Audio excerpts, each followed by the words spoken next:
Oh yeah, I could read the terms of service. Yeah, I'll totally do that. Yep, yep, oh yep, totally read those. Oh, I should, whatever. Shouldn't have agreed in the last one. I don't want them to collect my data.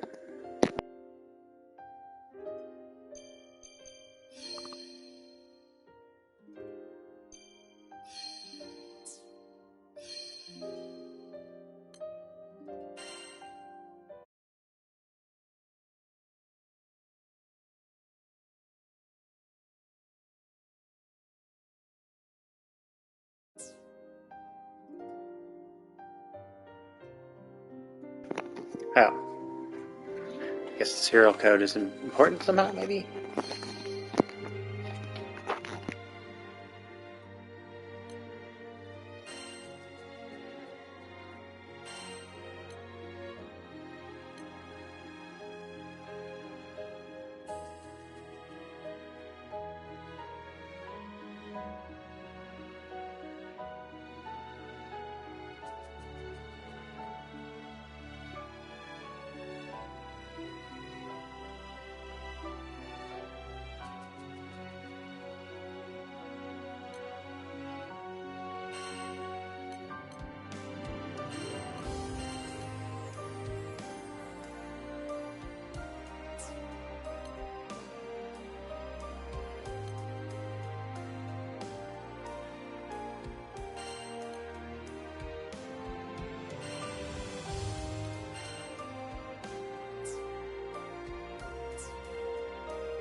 うもう大丈夫。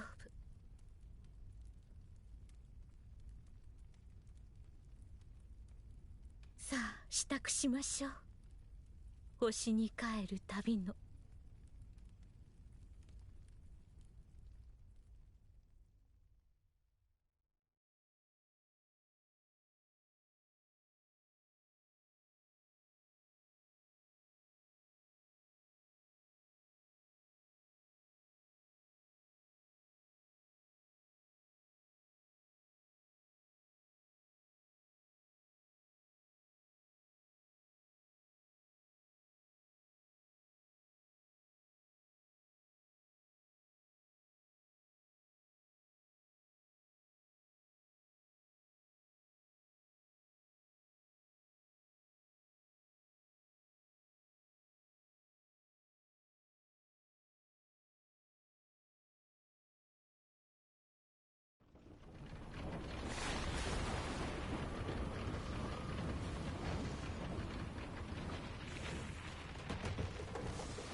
間もなくか。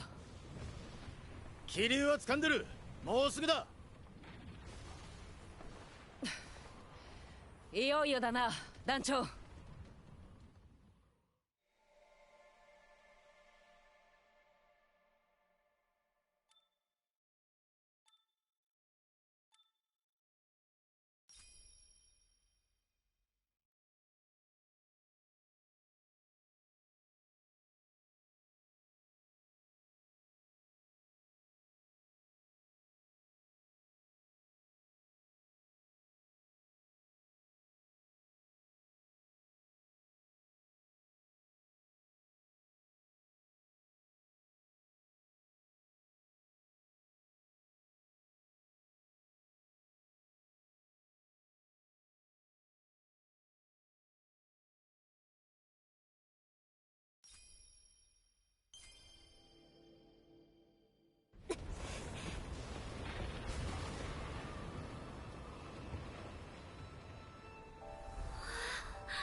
しゃあ空は広い。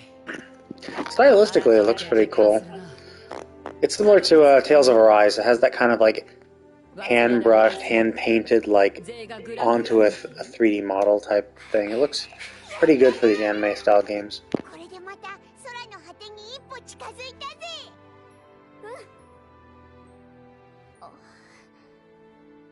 空の果てが近づくのは嬉しいですけど、こうしてずっと旅を続けるのもいいなって思うんです。私、みんなと一緒の空の旅が楽しくて、いつまでもこうして旅を続けられたらって。そうだな。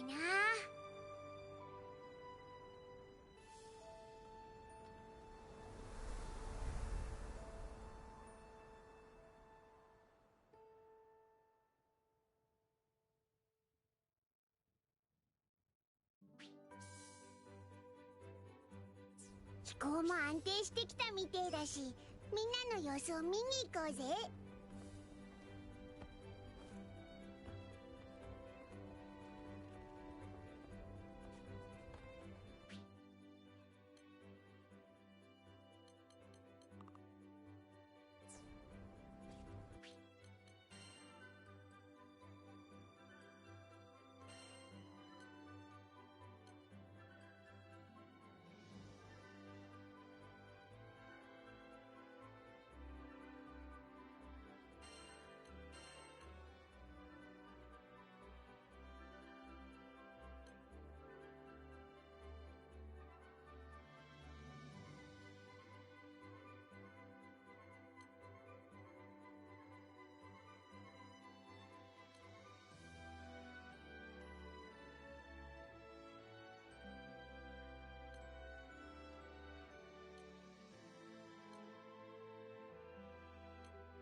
足りな。なんだルリこの世界の空の世界の端っこってどうなってるのかな。ア。まさか。いや、しかし。あなたはどう思いますか？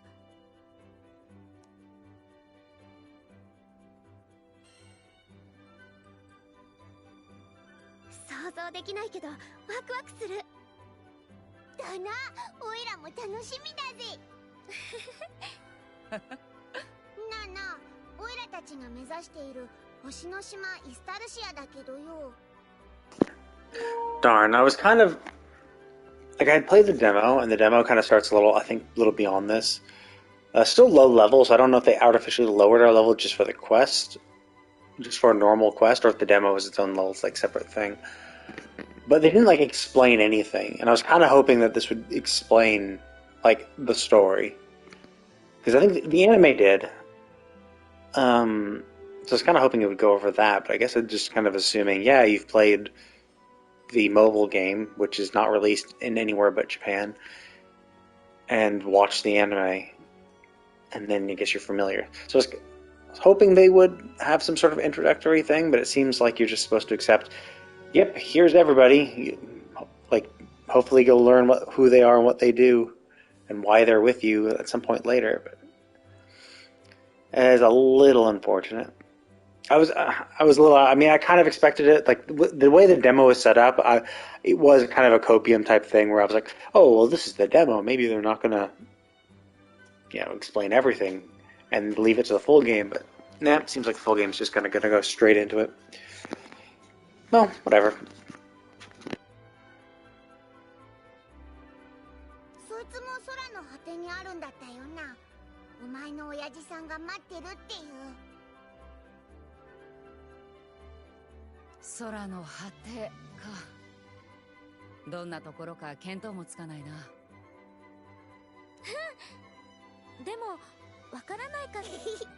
ルリアもこいつと同じこと言ってら。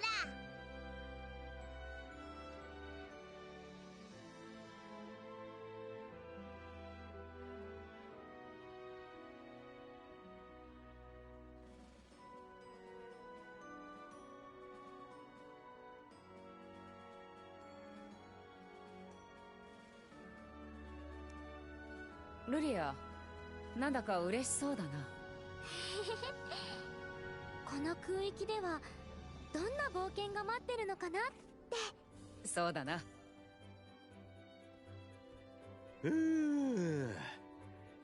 それにしてもいい。この風、なんだか懐かしい感じがするわ。ロゼッタってこの空域に来たことがあるのWell, the biggest problem with not introducing the characters is that I don't think the anime introduced all of the characters too. Unless there was like more seasons to it. I think I saw I forget how many episodes. It was a while ago. It was like years ago when the anime was. So maybe these are new characters in the game. Or maybe the anime just only did the beginning part of the story and just left it at that. But it only introduced like 10 characters or so. So having this kind of roster is interesting.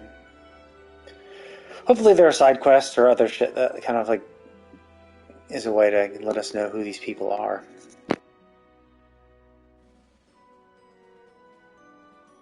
あら。さて、どうかしらね。もうすぐまたそうやってはぐらかすんだから。野暮なこと聞くなってことだよ。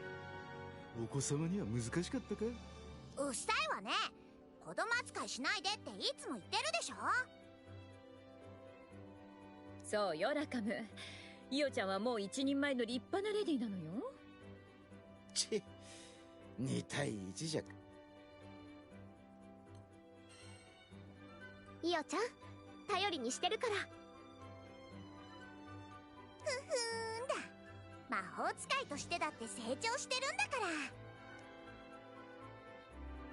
子供っぽいのはラカムの方なんだから。まあまあ、イオちゃん。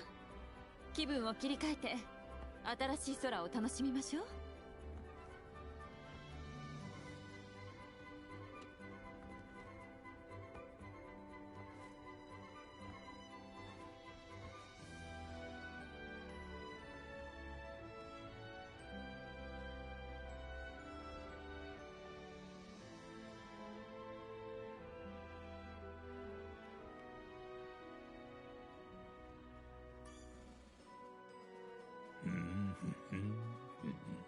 しそうだな、おいげん。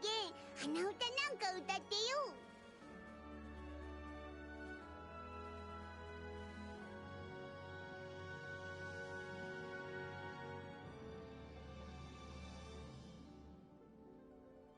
新しい空域ってのはいいもんだ。初心に帰れるっつうか、空の世界がまた好きになれるっつうか。安心しな。見張りはきっちりやってっからよ。なんかあったらすぐ知らせるぜ。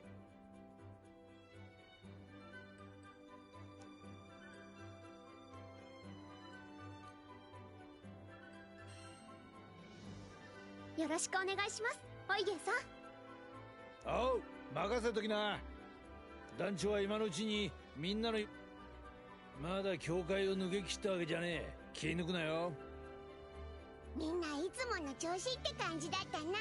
さて、停留できる島そろそろ見えてこねえかな。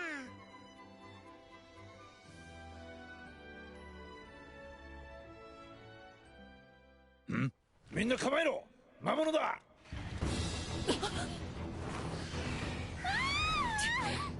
させるか。ユリアが危ねえ。急いであそこに行くぞ。ワイバーンの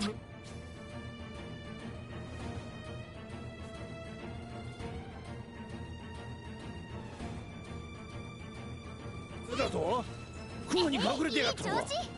いいよ、ロゼッタ、左舷側の奴らを迎撃してくれ。で、わかった。逃がさないよ。やろう。邪魔するんじゃねえ。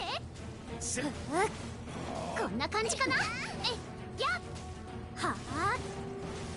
そらやっそれ。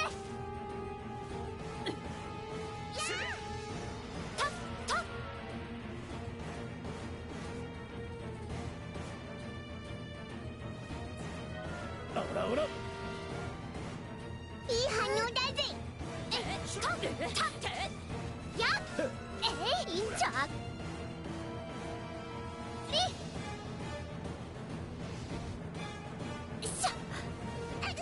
うまくかわしたな。やってやとりゃ逃がさないよ。よし、今のうちにルリアのところまで走れ。団長、ルリアを。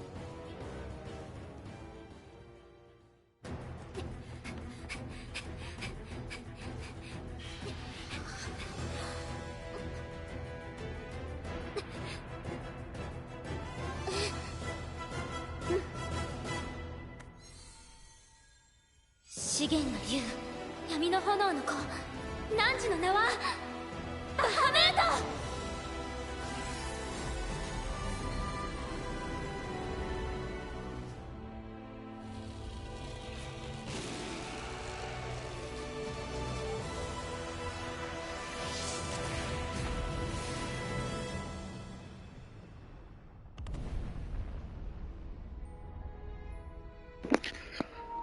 Hundreds who live down below were killed.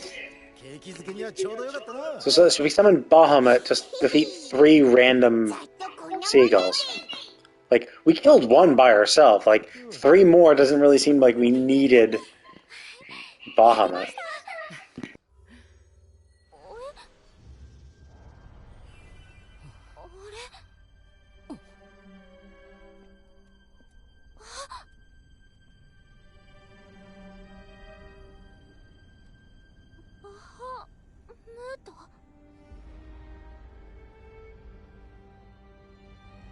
'It's gonna attack us now. Oh, it's on a little.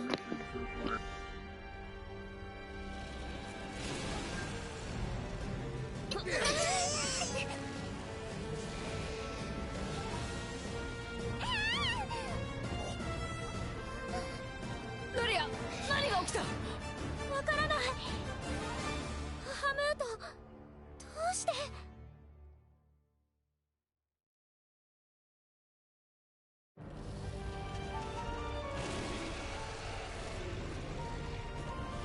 来るぞ。おいおい、一体どうしちまったってんだ、ルリア。わかりません。いや、何か声が聞こえたと思ったらこうなって。とにかくここは私が止めないと。お願い、バハムート、もっおお、このままじゃ船ごと落とされちまうぞ。なんとかならないの？暴走状態といったところかしら。話が通じる雰囲気でないことは確かだわ。くそ、シャレになってねえぞこりゃ。全力でぶん殴ってでもバハムートを引き剥がしてくれ。期待に応えなきゃ。一丁上がり。さあ効いてるみたい。行くよ。すまないルリア、このまま攻撃し沈めさせてもらう。はあ、集中。終わらせる。これでどう？そこだ。ほら、やめと。覚悟しろ。終わらせる。させましょう。これでみんなついてきて。負けない。ありがとう。やっそこ。逃がさ。これでもっと頑張れる。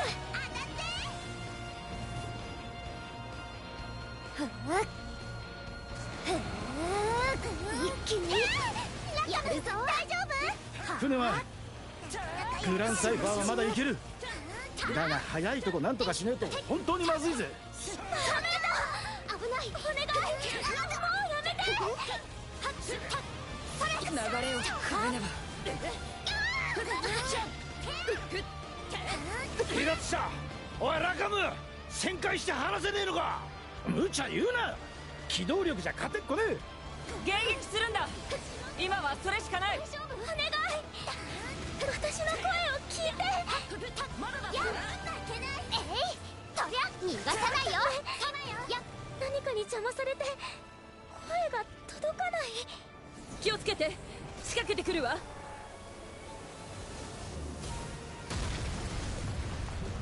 くそったれ、こんなのありかよ。全員無事か。今ので動力部をやられちまったらしい。このままじゃ浮力喪失コードまで降りちまう。おいで。分かった、修理は任せろ。そっちはギリギリまで落下速度を抑えてくれ。万事休すとは思いたくない。限界までやるぞ。はあ、一気に。しかしタフだな。敵に回すとこんなに厄介とはよ。でもこんなところで終われないわ。ガツンとやるわよ。ソーダでカバーするには限度がある。おいで、頼むぜ。ごめんなさい。みんな。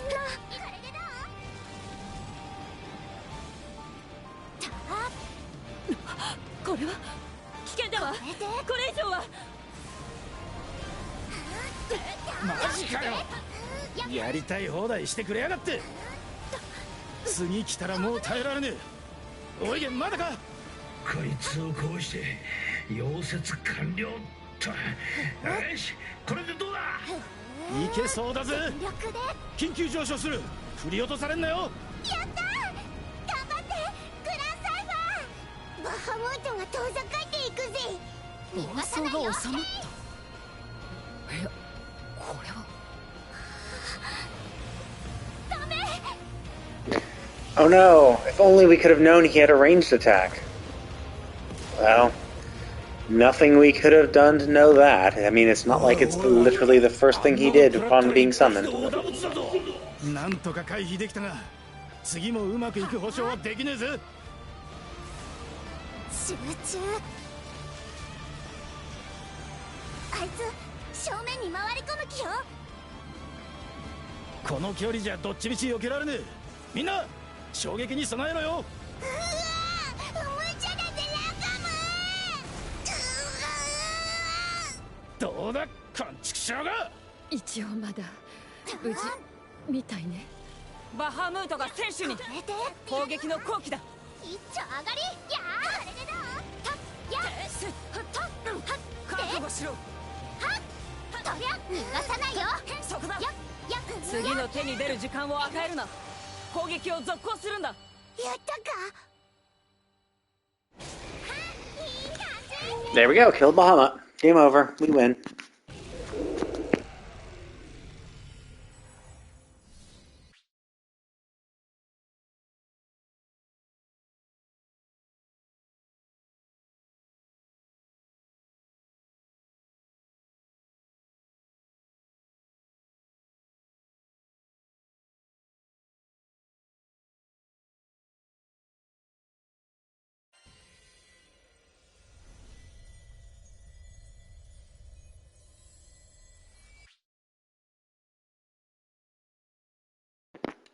Oh, that's annoying.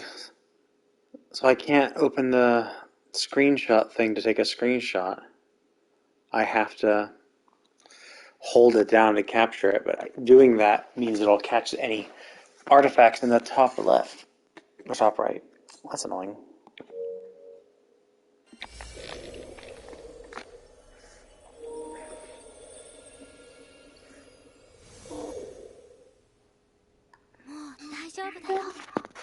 They should just pause it. They should just pause the game without telling you a skip. Like, that's what the options button is for. The options button is where you actually do the skipping cutscenes and shit. The share button should just be for screenshots, and if you can pause the game, you should just pause the game to let us.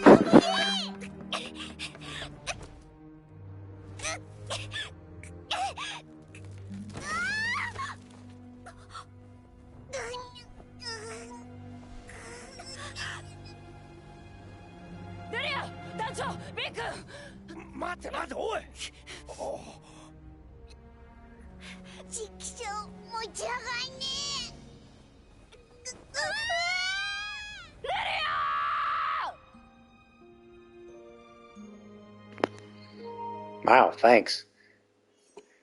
Completely ignores me and only the other girl. That's yeah, sure. 3 people fell, but you only call out 1 name. That hurts.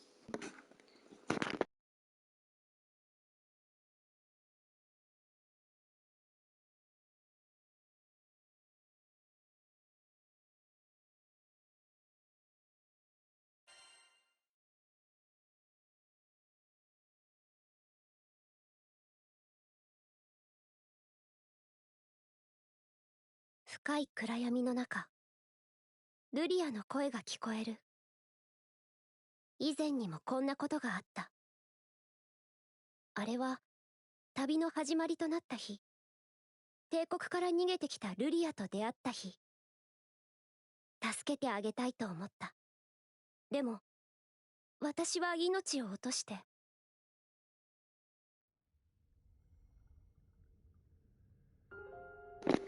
Oh, I see. So they are actually going over the backstory slightly. Whatever connection that the MC formed with her. 今度は私があなたを助ける番です。It seems like they'll probably do a quick wrap. They'll say our connection with her, and then it'll probably be a quick little like narration of, oh yeah, then we did this, this, this, and this. きっとあなたなら。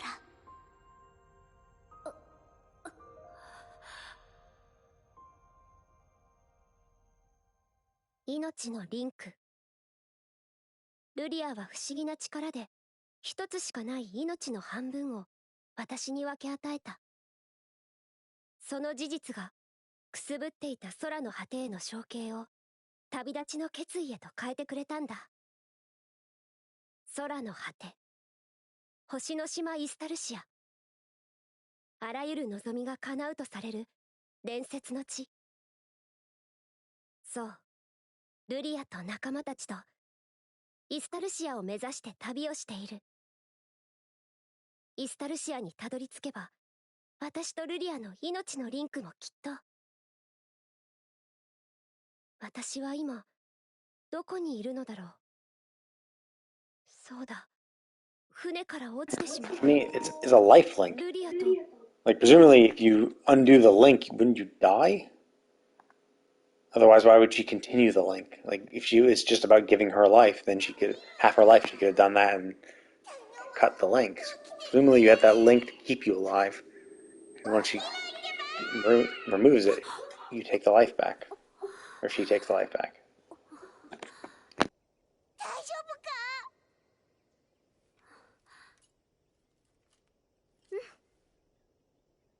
ったく心配させやがってよ。しょっ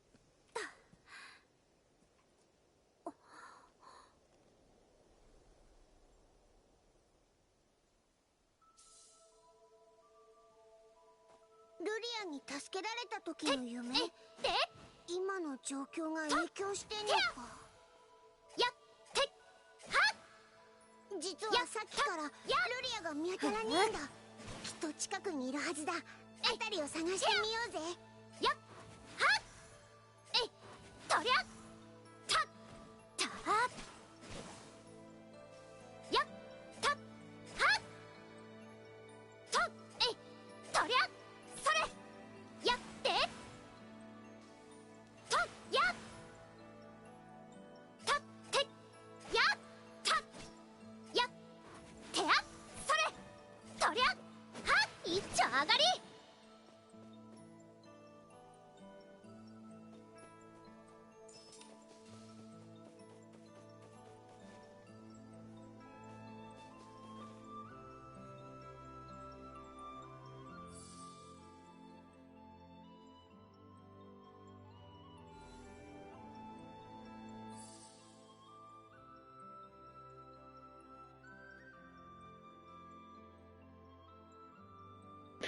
Oh wow! So even bring up the screenshot menu instantly.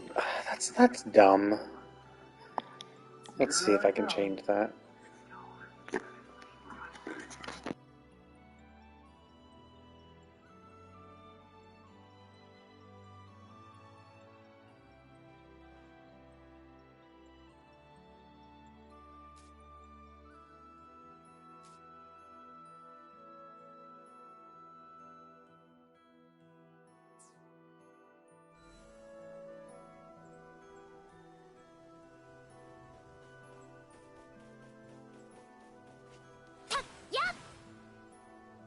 よく見つけたな。さあ、ルリアも早く探そうぜ。ルリアもこの近くに落ちたはずだよな。無事でいてくれよ。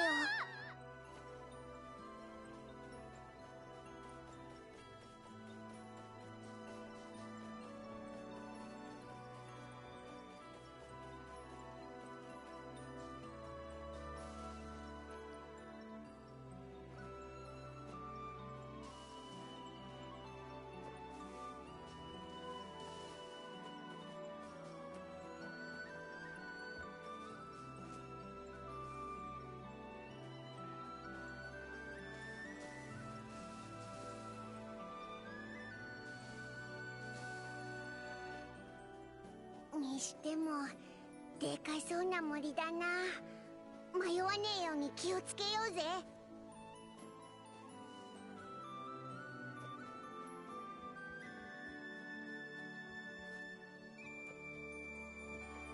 きっとみんな心配してるよな。よし、なんとか合流できるといいけど。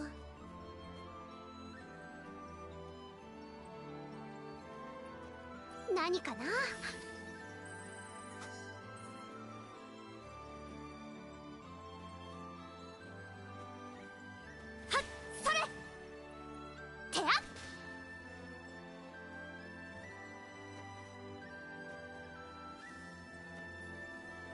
よいしょ。とりゃえいややったスタの奥に道が続いていな。なんとかして通れねえか。いい調子。よっしゃ、これで進めるぜ。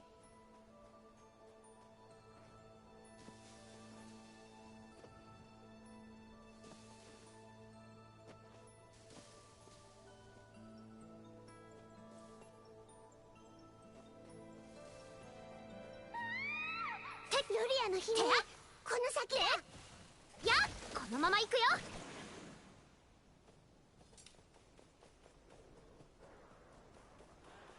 いたぞ、ルリアだ。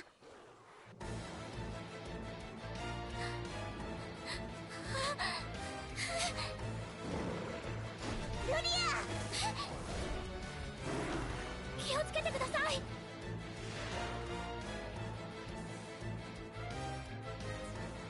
お前ならやれるよな。やっつけちまえ。ごめんなさい。お願いします。よてってとてはっやたはっふっはあ全力で一丁上がりやーわやてってたとえいやはっやてやで逃がさないよ。とそれや頑張ってください。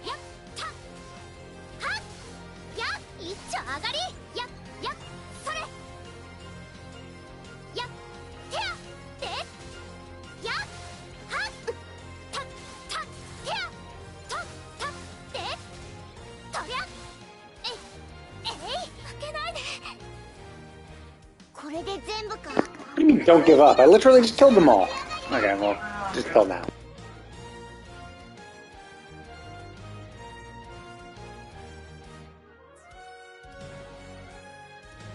打銀レイブ、おっしゃ、一網打尽だぜ。 I mean, I should have just done that right from the beginning, I guess.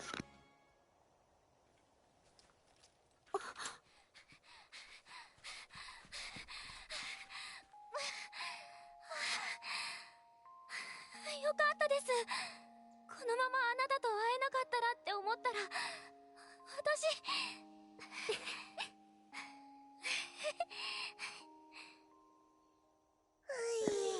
Now kiss. ところだったぜ。おかげで助かりました。ありがとうございます。とりあえずルリアも無事でよかったぜ。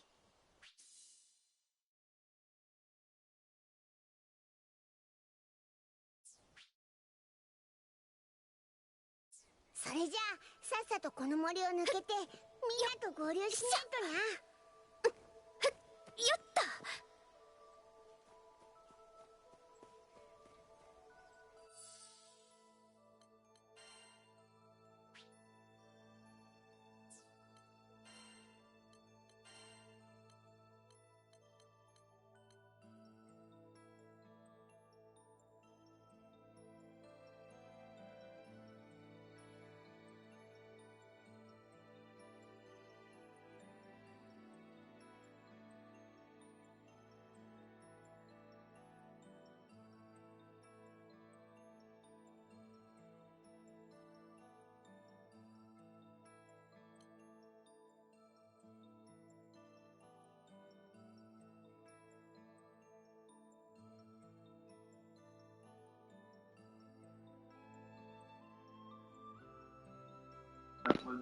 Like, Vern's supposed to be a guy?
Yeah, like, I can't remember. I know I fought. I remember the.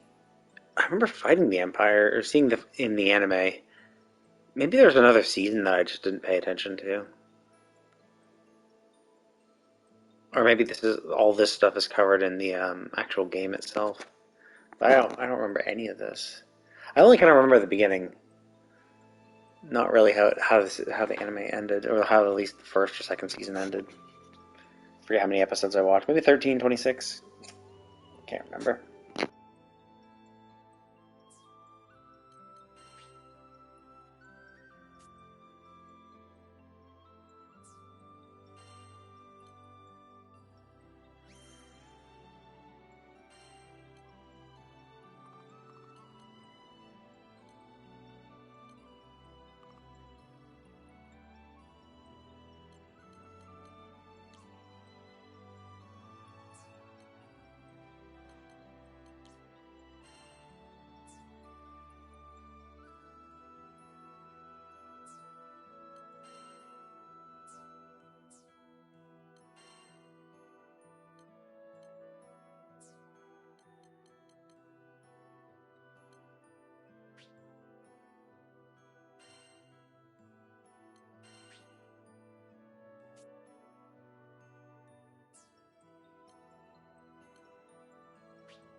そういやルリアと初めて会ったのも、こんな森の中だったよな。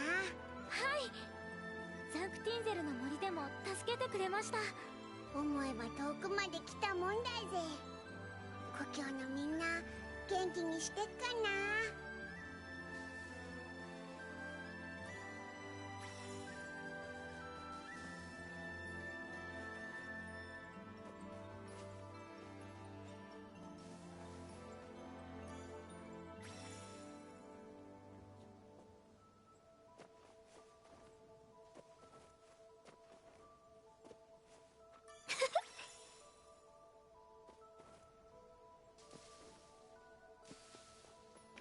Ooh, a purple sparkle. 何かに使えそう？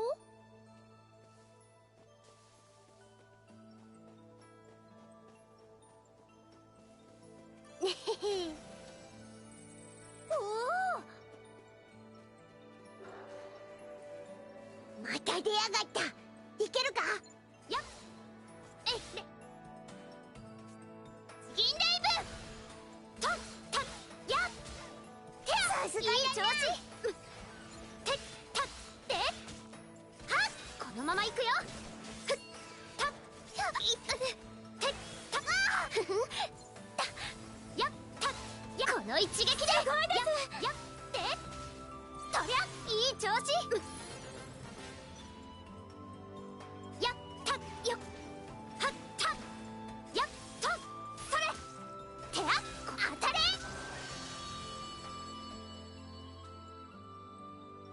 かっこよかったです。このくらい余裕だよな。それじゃさっさと進もうぜ。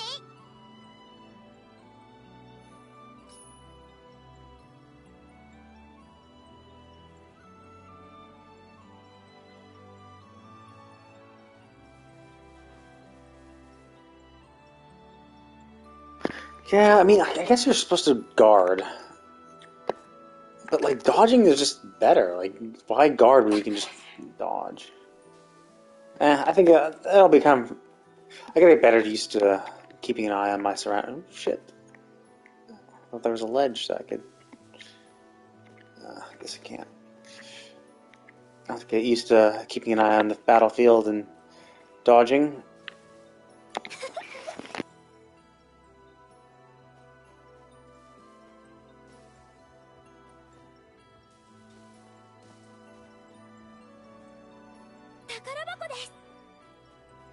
何かな。いい感じ。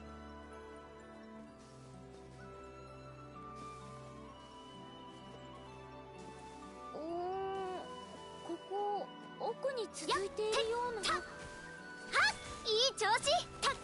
てや、それ、このまま行くよ。や、おお、びっくりしました。でもこれで先に進めるな。みんな心配してますよね。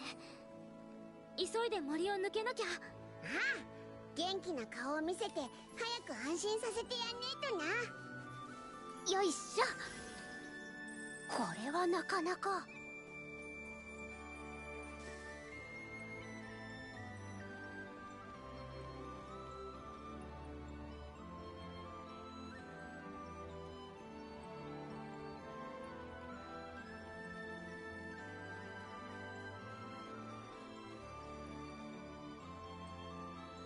Oh, looks like the boss battle's coming up.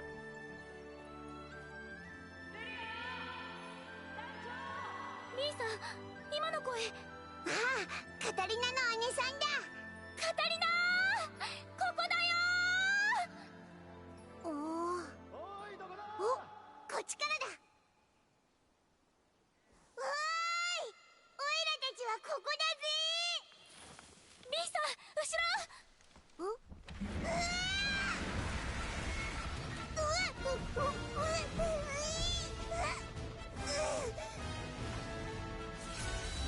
ったく、驚いたぜ。岩に化けてやがったのかよ。これならどうだ。土のぬくもり。これならいける。やあ、いい調子。やってたはったや、このままやえそれ。こいつは強敵だな。いけるか。やたとりゃいい調子。よっ、危ない。はってとベリア団長。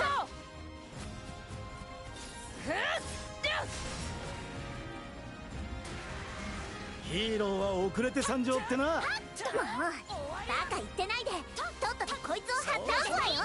みんなありがとな。助かったぜ。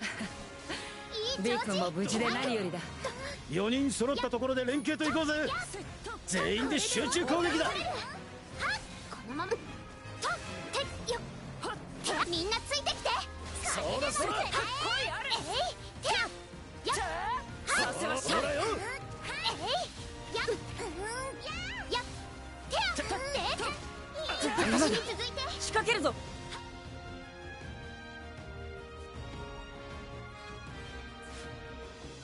了解だ。見てて。援護は任せな。さすがカタリナさん。私もうかうかしていられない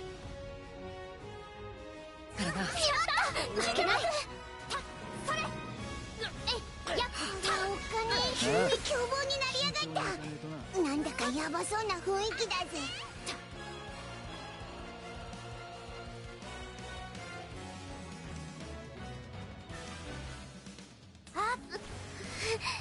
すごく怒ってます。一気に逃がさないよ。たあ、いい調子。とりゃこのまま当たれ。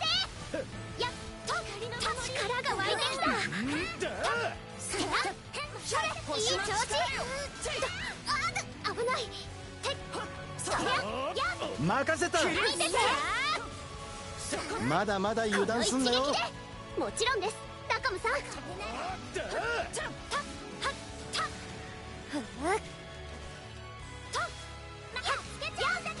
みんな気合十分だな。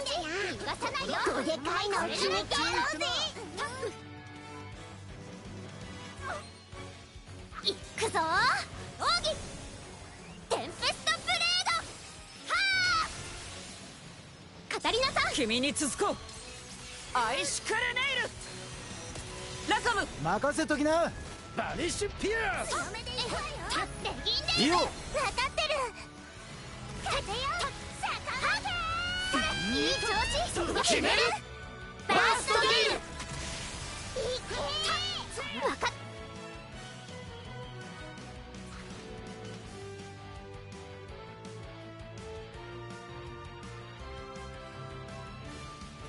一気に了解だ。すごい威力です。これでもっと頑張れる。で終わりだ。決めるぜ。だいぶ弱ってきたみたいだな。このまま決めさせてもらうぜ。覚悟しろ。と追撃お願い。見てろよ。援護する。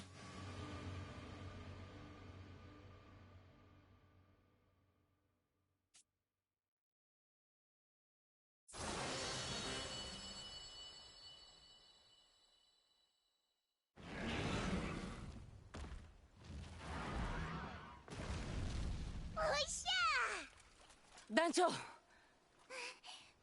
てよかった。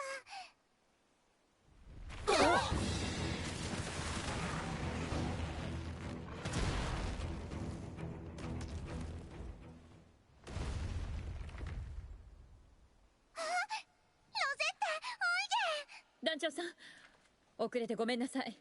おいしいとこいただきってな。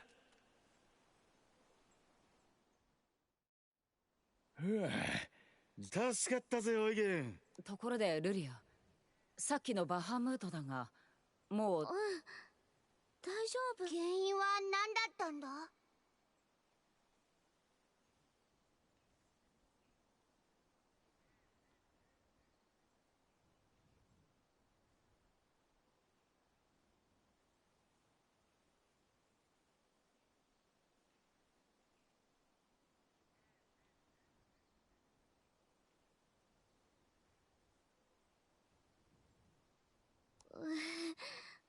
私ねえ、ここで考えてても仕方ないわ。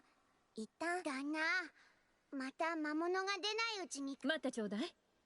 この道の先、遠くない。まずはそこでこの空域について情報を得てみるの。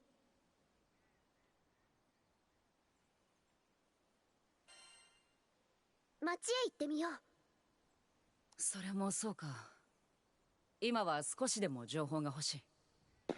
Although personally, I kind of wanted to ask about the Grand Cipher because it's like that's our ship. Like we seriously left it completely unguarded with no one there. Like that seems like a stupid idea, but I mean that's pretty cool. Maybe in this world people don't steal ships, or like there's something like a key or something. Like maybe the helmsman is like linked to the ship, so only the helmsman for the ship can actually fly it. So it essentially acts as a car lock.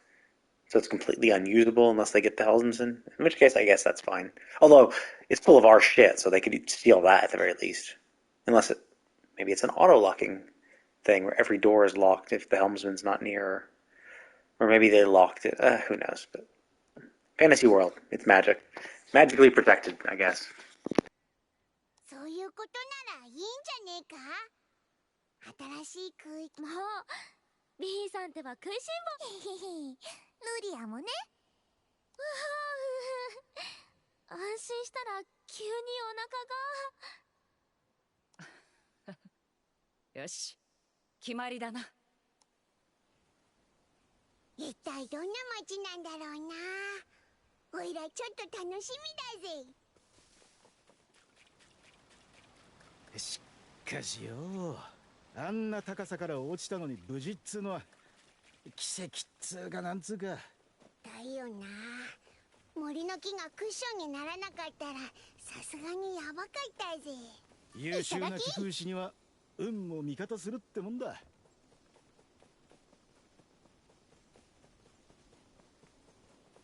よし。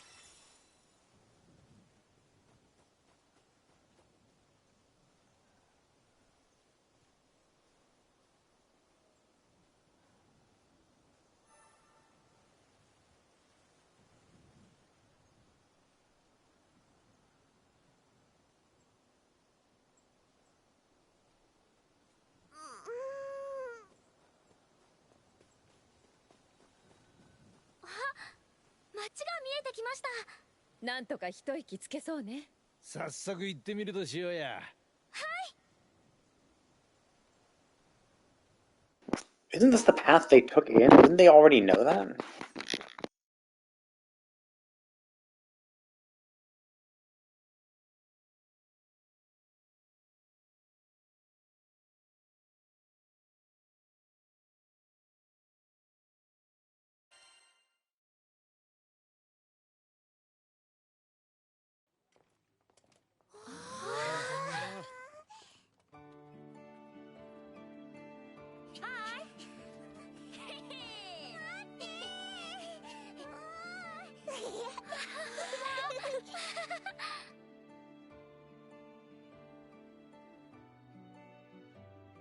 Oh, this was the home base that we had in the demo when we were selecting our missions to do boss battles.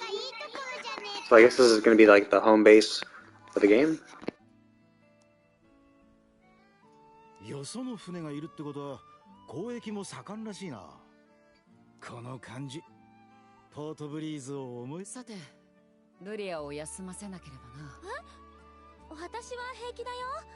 あれだけ大変な目にあった？でも新しいですって。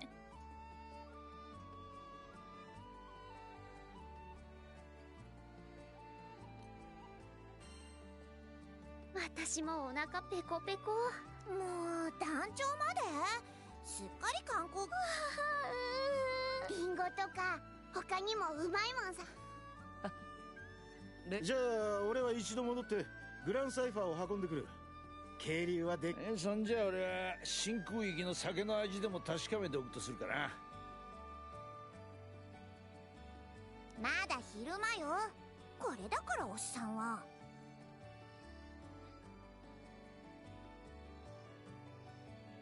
さすがだろ。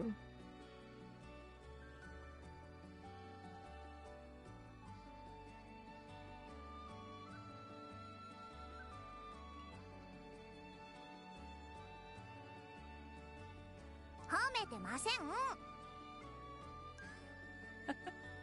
やれ。では、しばらくしたらあの大きな建物の前で集合するとしよう。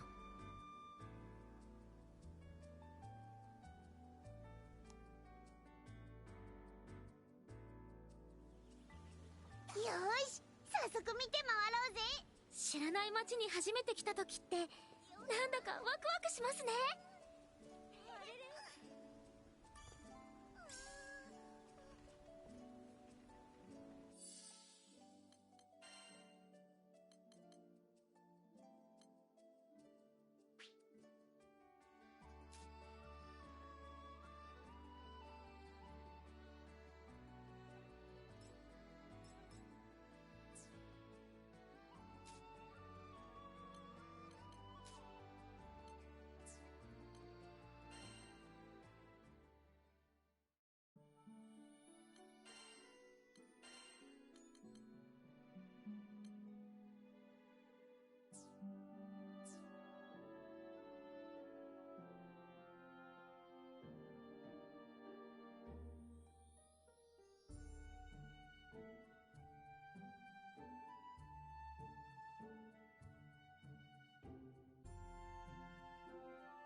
知らない街に初めて来た時ってなんだかワクワクしますね。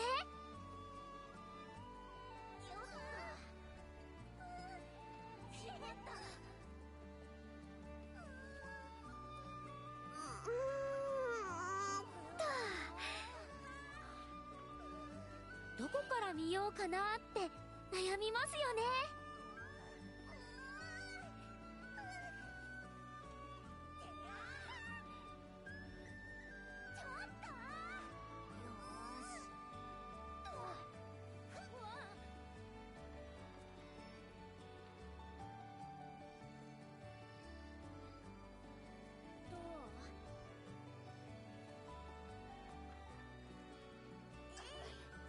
大変な目にあった後だし、少しくらいゆっくりしてもいいよな。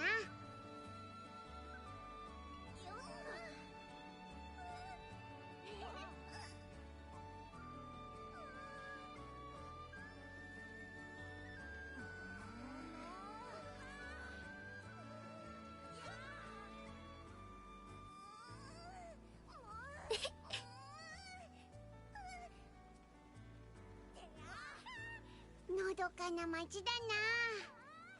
よーし。どう？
いい感じ。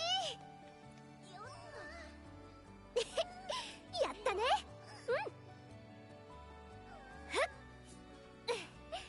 私たちの勝ちだよ。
次はどこに行きましょうか。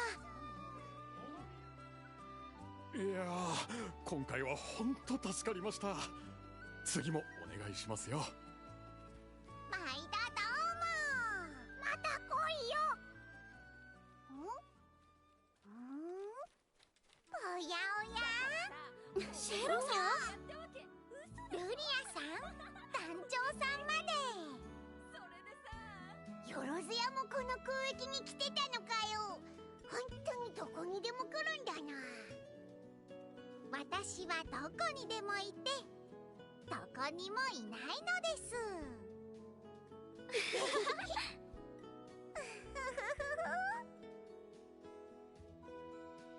旅支度はシェロちゃんにお任せ。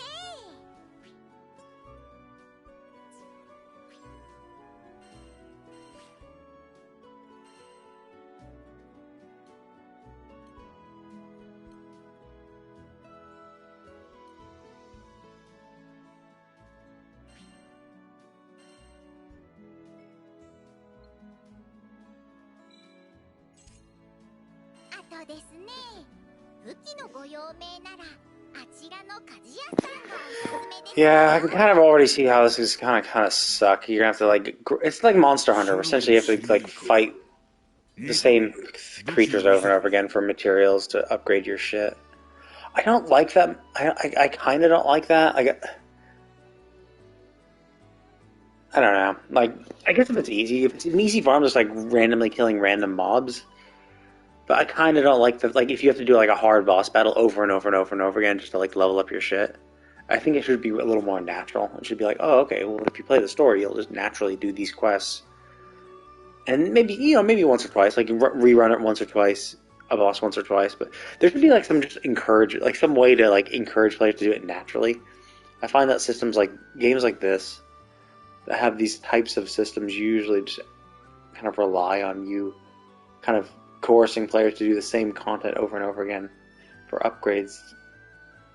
Hopefully this won't be the case for this game, and it's a little more natural and fun, and not as repetitive.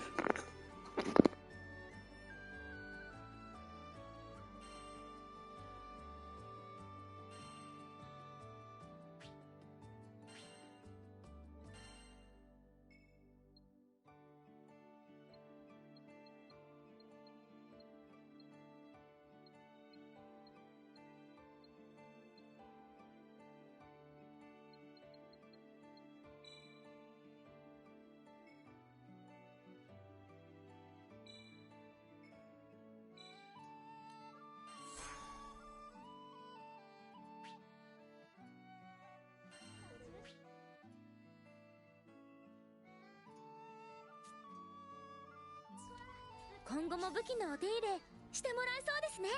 そうだな。よし、他にもいろいろ見てみようぜ。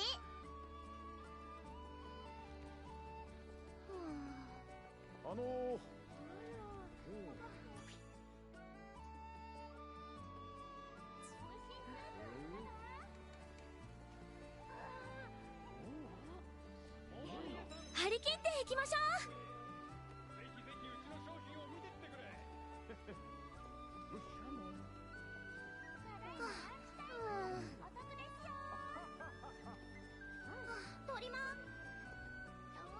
ですけど。いらっしゃい。旅支度。ご招待ですね。どなたに来ていただきましょうか。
Oh shit, that sword was level 50.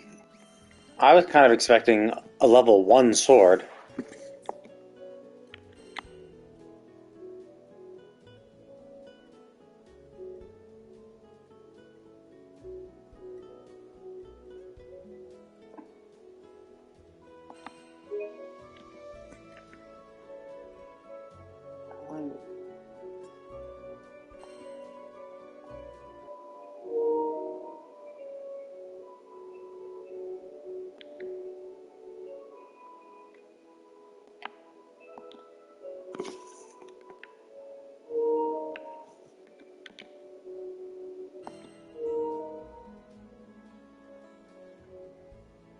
I'm still not sure what the fuck that serial code does. What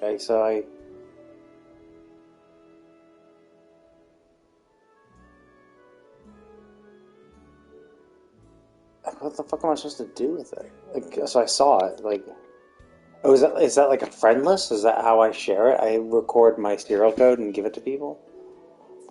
今後ともよろしくです。しかも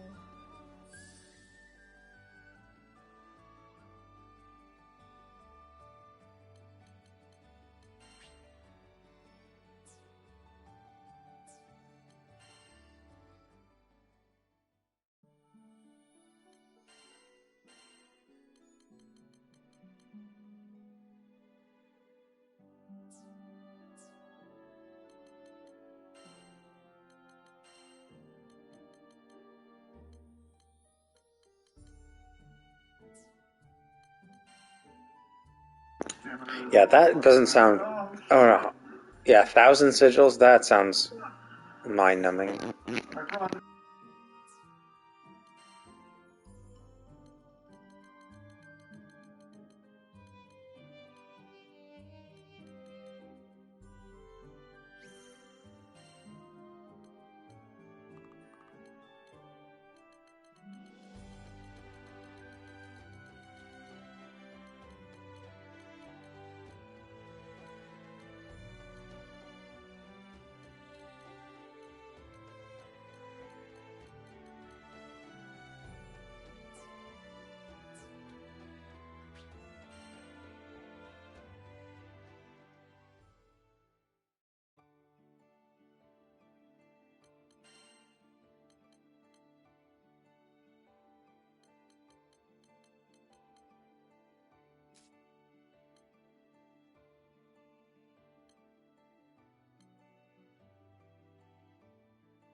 Yeah, I was kind of. I saw the sword. I was kind of expecting the sword to be like level 1, and you would just have to level it up.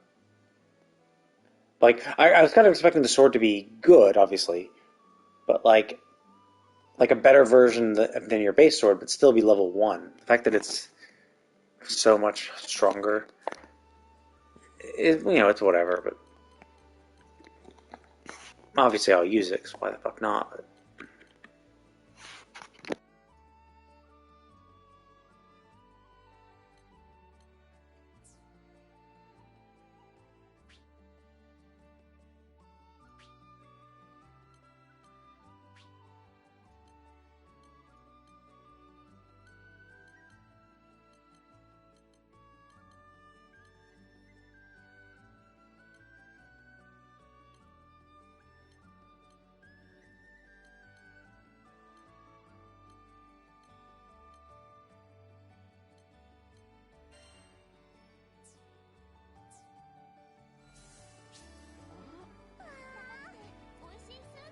それで安いよ安いよ。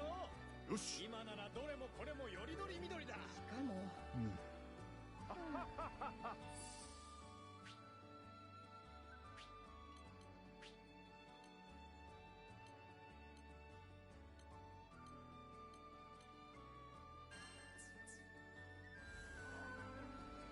どこから見ようかなって悩みま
さあさあ、いらっしゃいいらっしゃい。遠慮せずに見てってくれ。よし、やってやろうぜ。イオちゃん、火の島フレイメルで出会った女の子。まだ幼いながらもしっかり者で、いろんな魔法が使える魔導士なんだ。大変な目にあった後だし、少しくらいゆっくりしてもいいよな。物見湯さん、冷やかし大歓迎。ぜひぜひうちの商品を見てってくれ。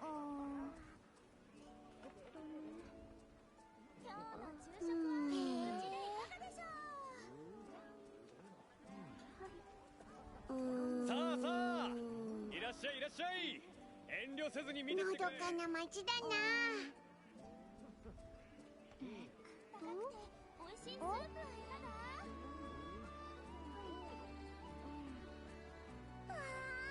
物見湯さん、冷やかし大歓迎。ぜひぜひうちの商品を見てってくれ。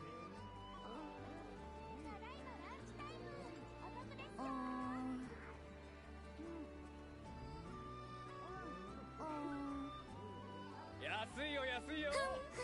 今ならどれもこれもよりどりだ。美味しいスープはいかが？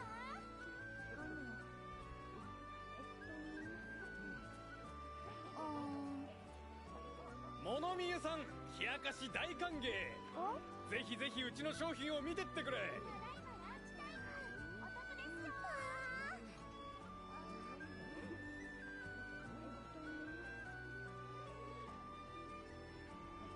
さあさあ、いらっしゃいいらっしゃい。遠慮せずに見てってくれ。美味しいスープはいかが？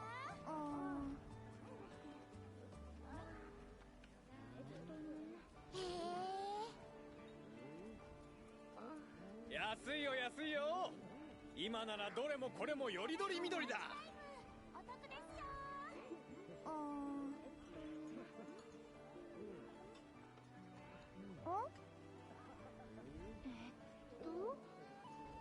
物見湯さん、冷やかし大歓迎。ぜひぜひうちの商品を見てってくれ。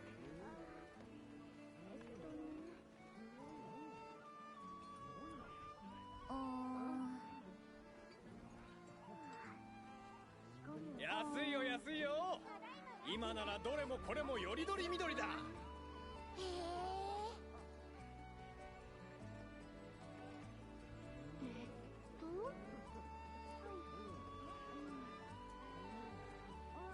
さあさあ、いらっしゃいいらっしゃい。遠慮せずに見てってくれ。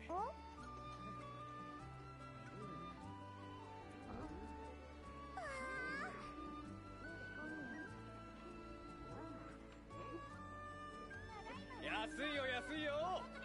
今ならどれもこれもよりどりみどりだ。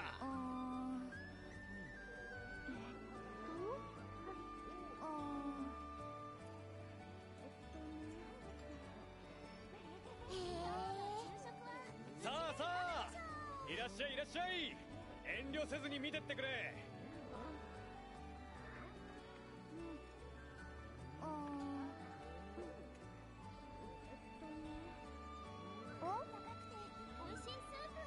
物見湯さん、冷やかし大歓迎。ぜひぜひうちの商品を見てってくれ。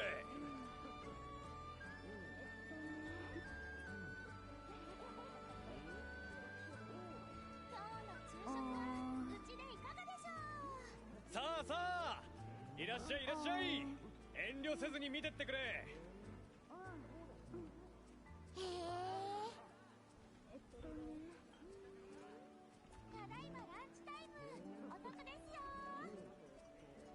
物見湯さん、冷やかし大歓迎。ぜひぜひうちの商品を見てってくれ。今日の昼食はうちでいかがでしょう？安いよ安いよ。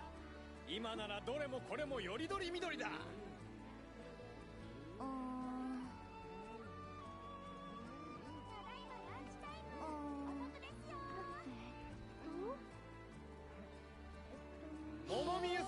冷やかし大歓迎。ぜひぜひうちの商品を見てってくれ。高くて美味しいスー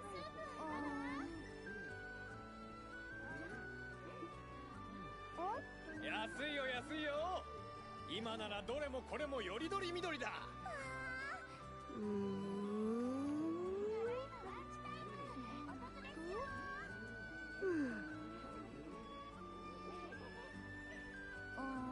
さあさあ、いらっしゃいいらっしゃい。じー。何見てんだ？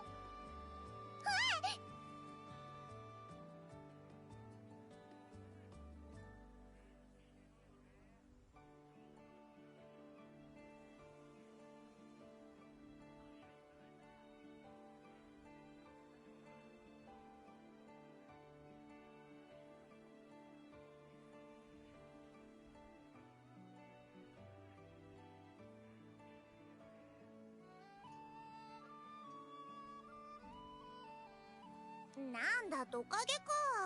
驚かさないでよね。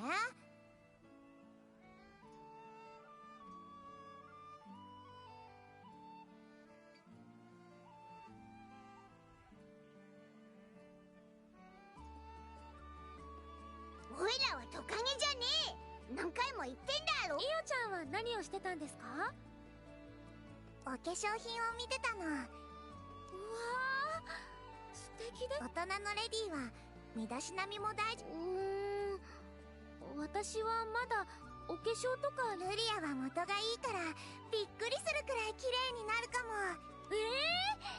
そんなことないです。そうだ。ねえねえルリア、ロゼッタに教えてもらいながら団長も見てみたいと思わない？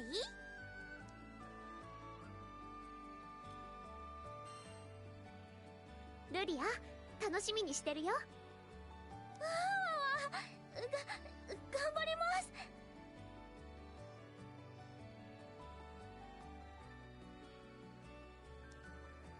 これもお化粧道具なのかな？使い方わかんない。こんにちは。さあさあ、いらっしゃいいらっしゃい。遠慮せずに見てってくれ。ありがとう。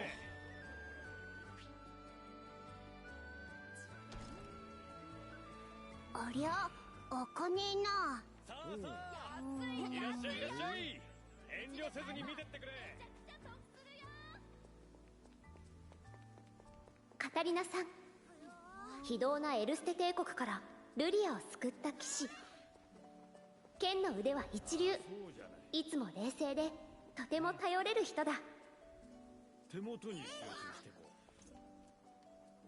う。しっかり。カタリナ。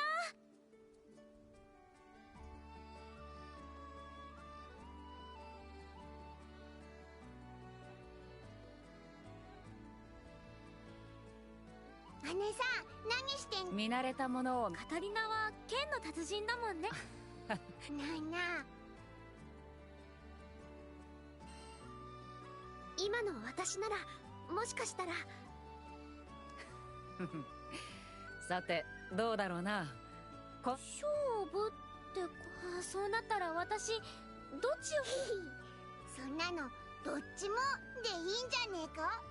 なるほど。そうだ団長、これは覚えておいてほしいんだが、私たちの戦いの技術はマスタリーポイントで磨かれる。戦いが厳しいと感じたら思い出し確認してみてくれ。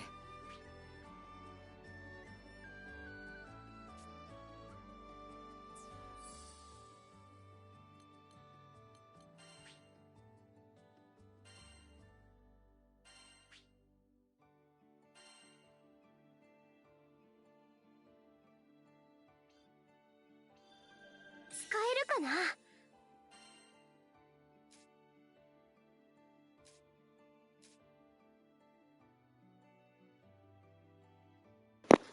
？Ah, shit. It's shared points. I hate shared points. I'd rather you just give me. I'd rather get less points for each character. I guess I get it. I understand a little bit. that they allow you to focus on the characters you want. But it does suck when you're like leveling up characters and it's like, oh shit, I need another water character, and you have no mastery points. So you get a new water character and you have nothing to do with them. Whereas if it was each person had their own individual points that accumulate independently, if you ever decide, hey, I want to level up this character now, or I want to use this character, they would have their stockpiled points.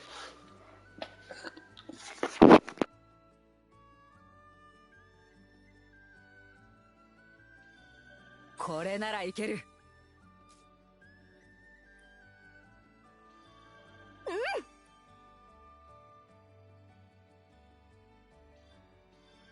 新しい技だ。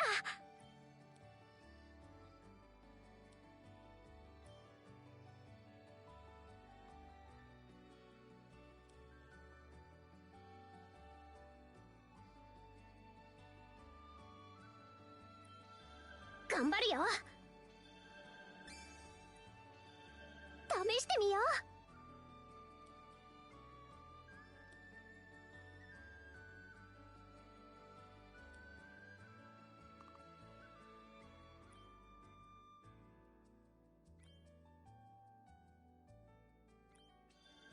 これなら、なるほど。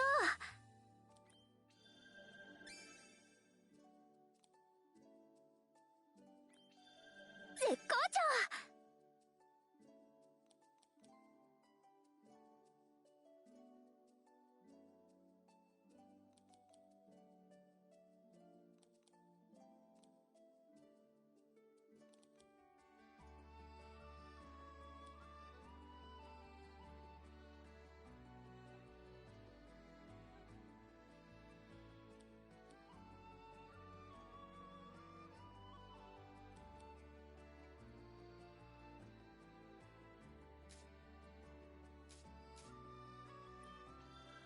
よし、ひらめいた。試してみよう。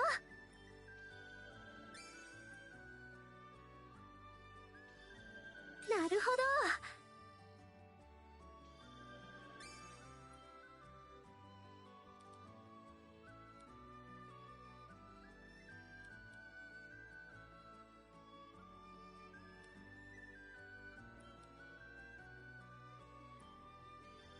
頑張るよ。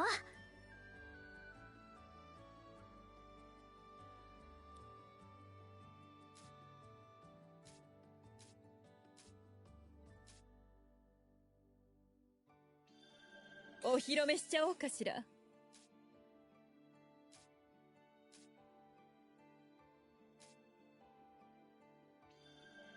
んうん。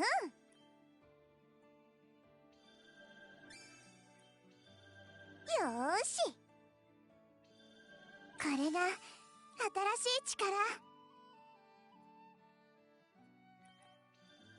いいかも。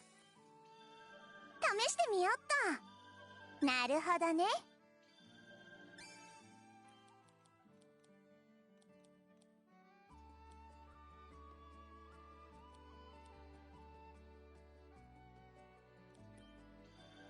いいじゃない。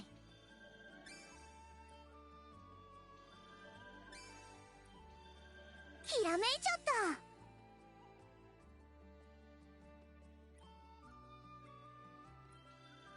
やった。試してみよっと。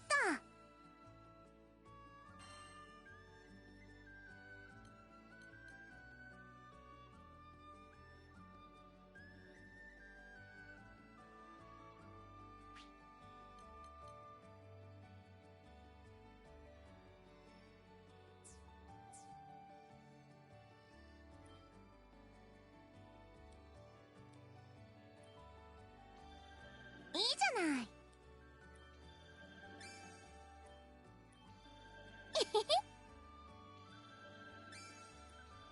いいかも。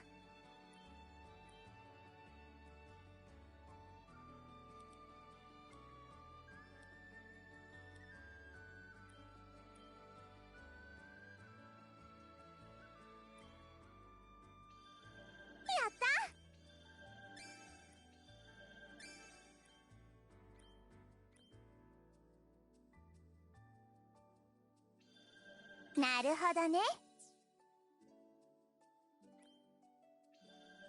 ーし。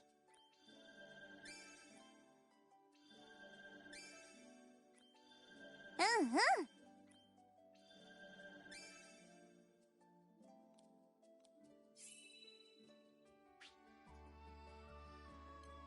った。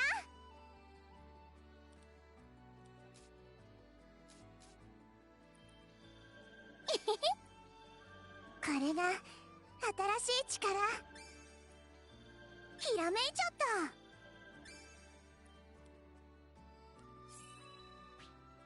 よーし。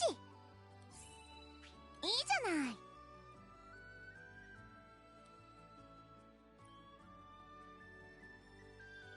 うんうん。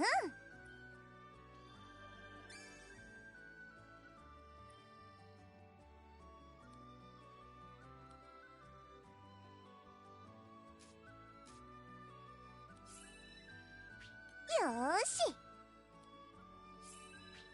いいじゃない。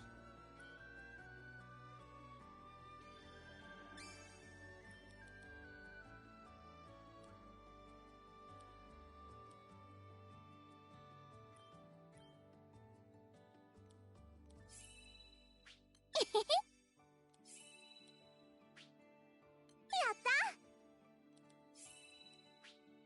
うんうん。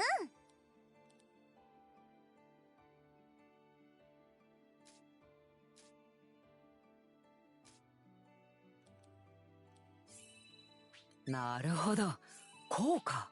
うん、いい調子だ。よし、まだまだ。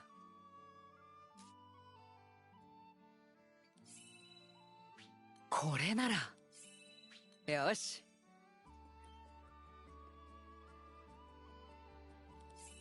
うん、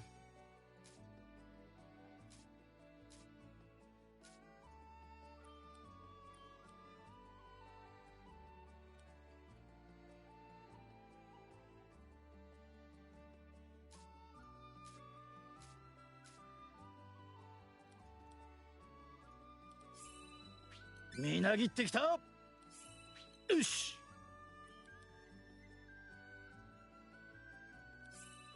へへ。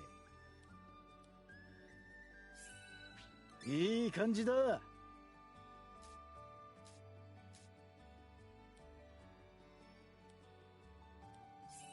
さて、いい感じだ。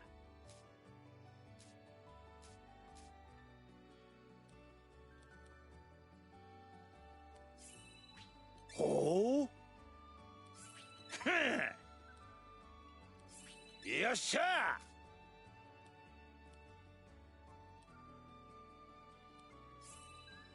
いけるぜ。絶好調よ。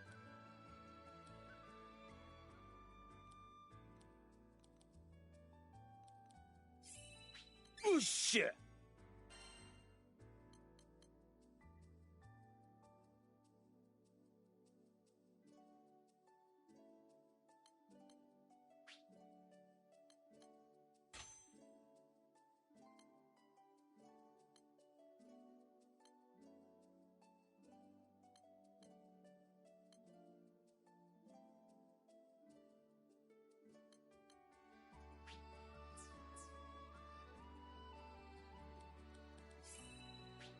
絶好調よ。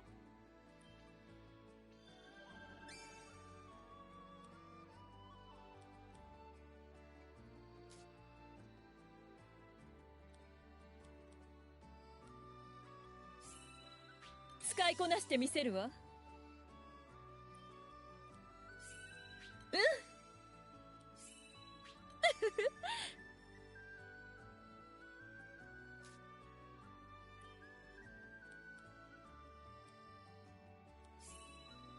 あら、いいわね。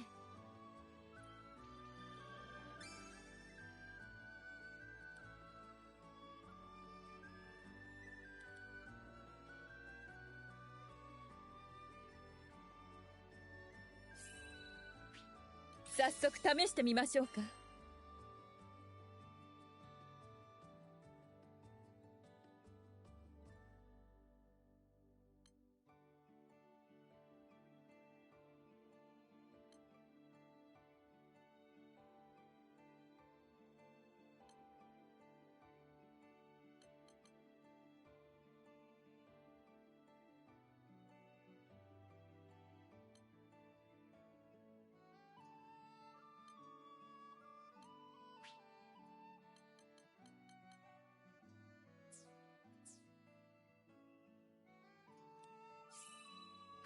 やったわ。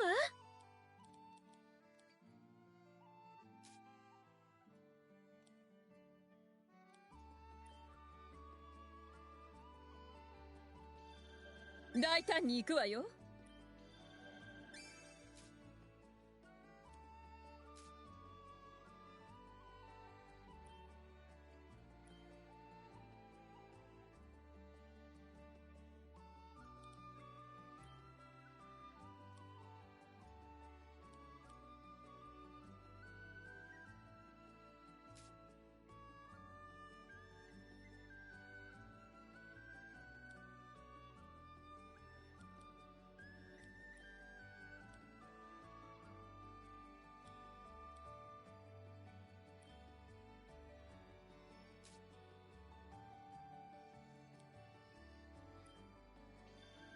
よし。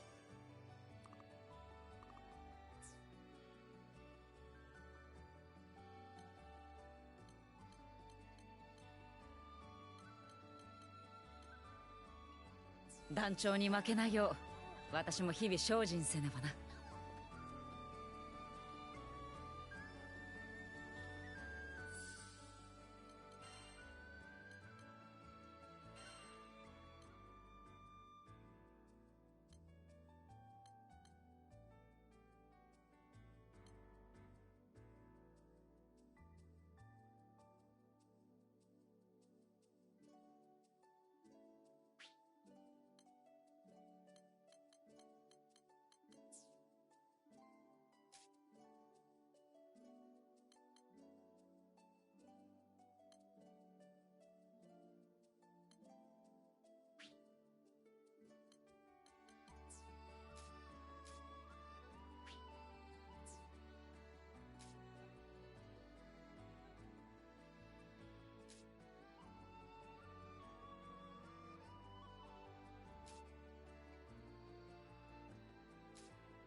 どこから見ようかなって悩みますよね。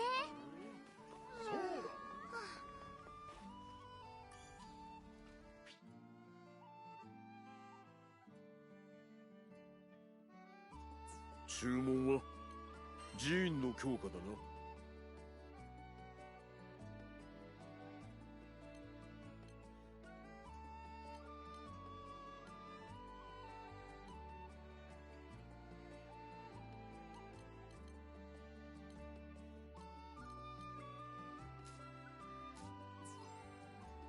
武器を鍛えるのか？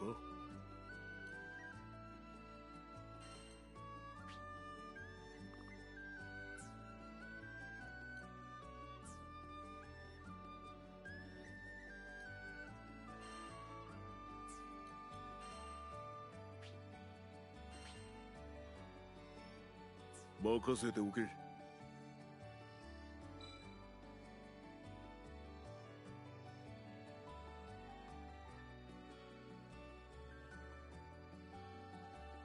し。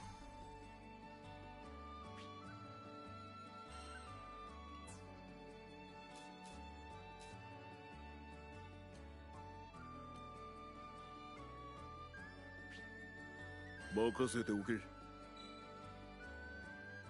こんなところか。Oh, wait a minute. What the fuck?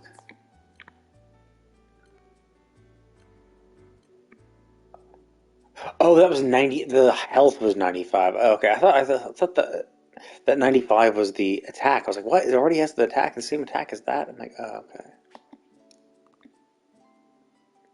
okay. Okay, so this weapon can still be good. I assume that every star I get increases its cap by like 10. So these weapons could, in theory, maybe get up to 80 or 70. Whereas this is a hard cap of 50. So I guess at some point this will become better. Yoga. Yeah, so okay, so it did double the attack, but it's and got it.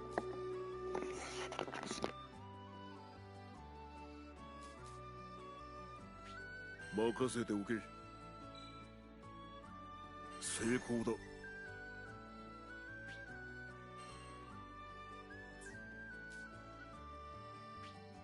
任せておけ。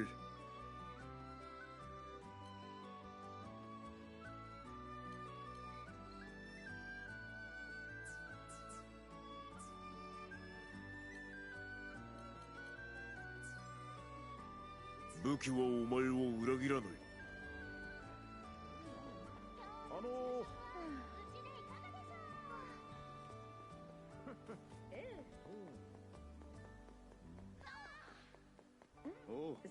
違う。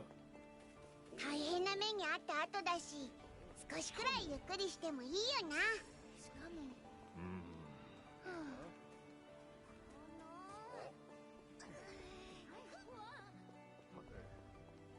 ですが、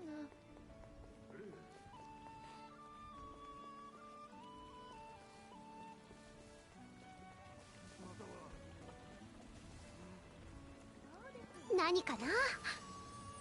いい感じ。のどかな街だな。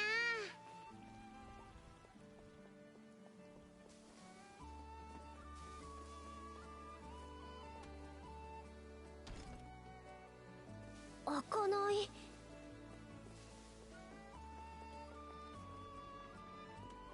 それで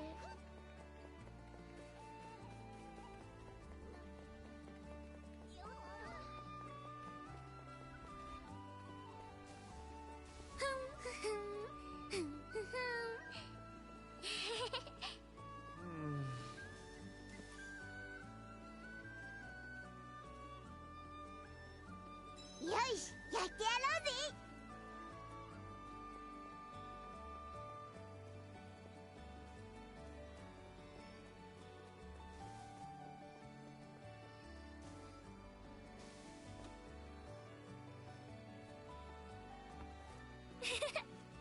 次はどこに行きましょうか。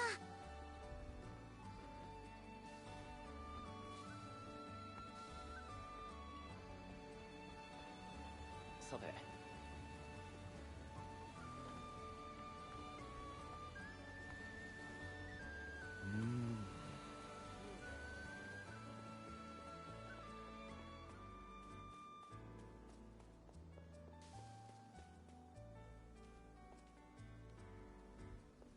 ロゼッタさん、茨の魔法を操る絶世の美女。その素性の多くは謎で、なかなか教えてもらえないんだ。ロ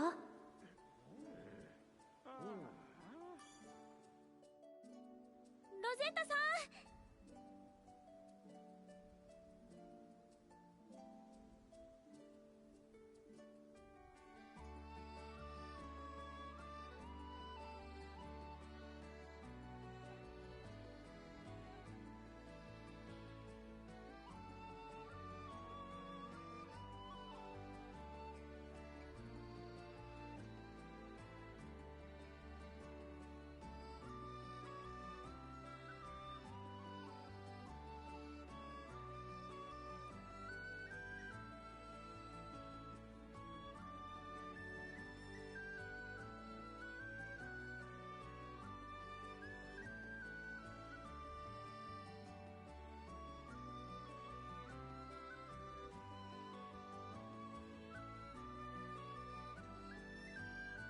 あら、ルリアちゃん、街は見て回ったの？そうなの？でも役に何そうね、楽しいことを調査。ルリアちゃんが見て。なんかめんどくせえことするのだけが役立つ手伝いってわけじゃねえからな。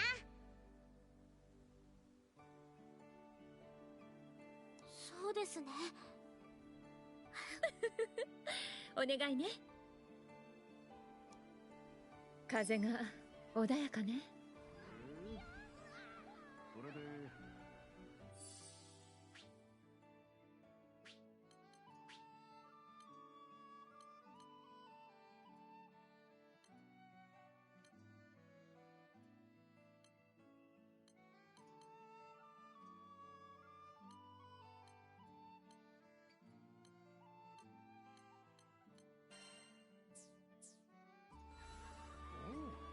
そうだ。ああ。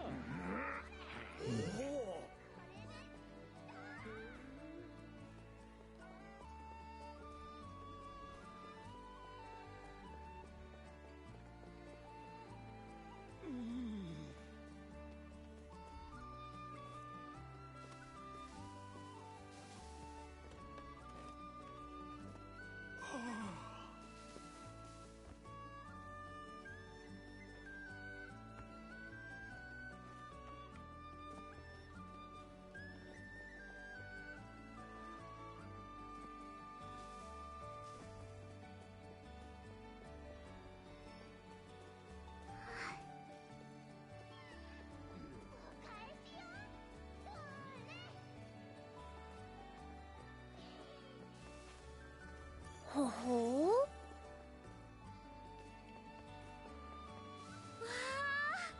あ、この場所すごく見晴らしがいいですね。これはなかなか。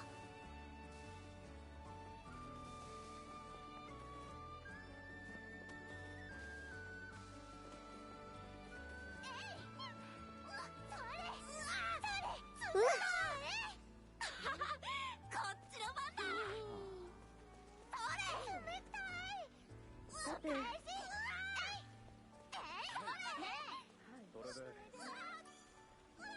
すごいな。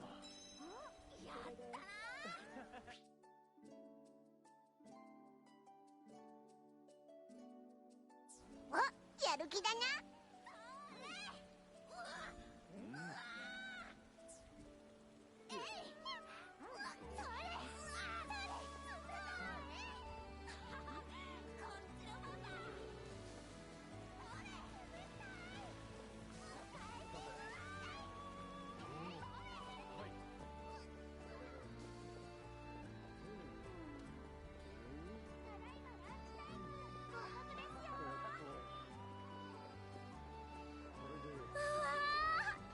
見てください。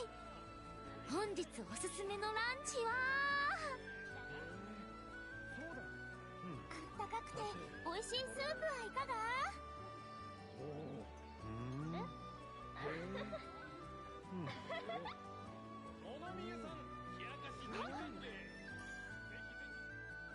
美味しそうですね。チーズフォンデュとかどう？チーズフォンデュは熱々でトロトロになったおおいし。ただいまランチタイムお得ですよ。オイゲンさん、海の島アウギュステで出会った元傭兵の戦士。その豊富な知識と観察眼で私たちの旅を支えてくれてる。今日の昼食はうちでいかがでしょう。おっ、うわあ、ずいぶん出来上がって。ちょっといいか。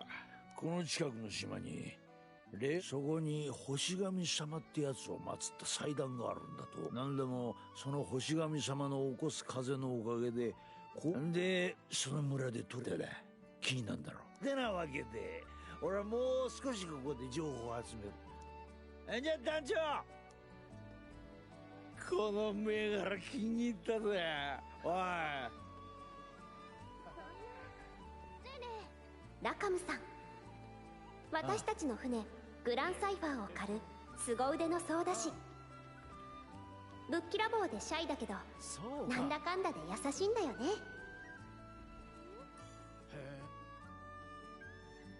その規模の。悪いな、急な話で。いえいえ、場所は。ありがとうさん、すぐに運んでくる。ラカムさん、おう、どうやら今話をつけたところだぜ。私のせいでグランサイファーが。ごめんなさい。おいおい、ありゃ別にルリアは悪くねえだろう。気にすんなって。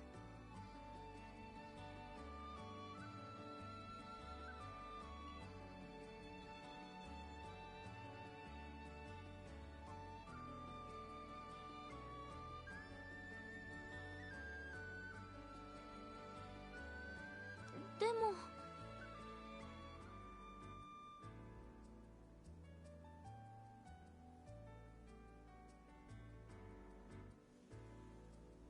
事故みてえなもんだ。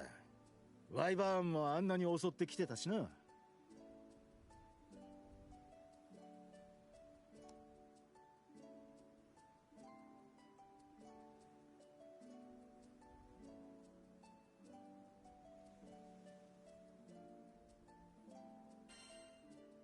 ルリアのせいじゃないよ。だな、おいらもそう思う。団長もそう言ってんだ。ありがとう。そうそう。んじゃ船の方は俺に任せときな。少し早いかもしんねえけど、待ち合わせ場所に向かってみるか。ねえ。はい。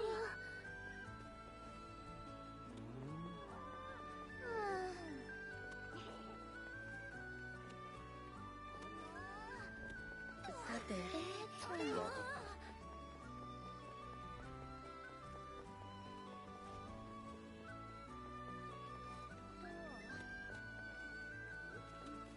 確かこの辺で集合するんだったよな。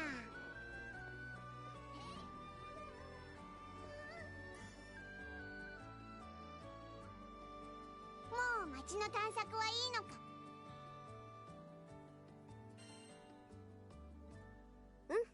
もう十分かな。そっか。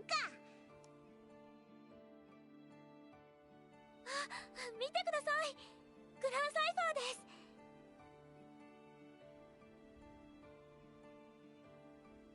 確かラカムが修理に出すって。今日あなたがすぐに手をつ今までいろんなことがありました。危険な目に遭うこともありましたけど、いつもあなたが助けてくれて本当にたくさん感謝しているんです。あなたと私は一心同体だ。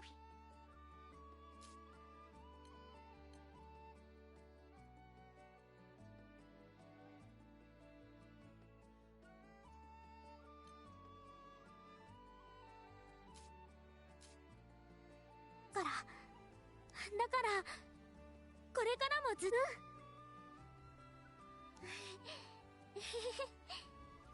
改めて言うと、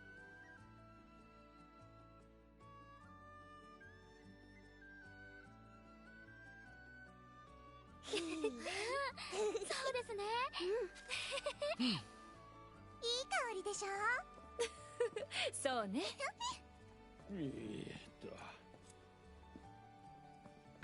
Hey, I colored him. Why is he not colored? 待たせちまったな。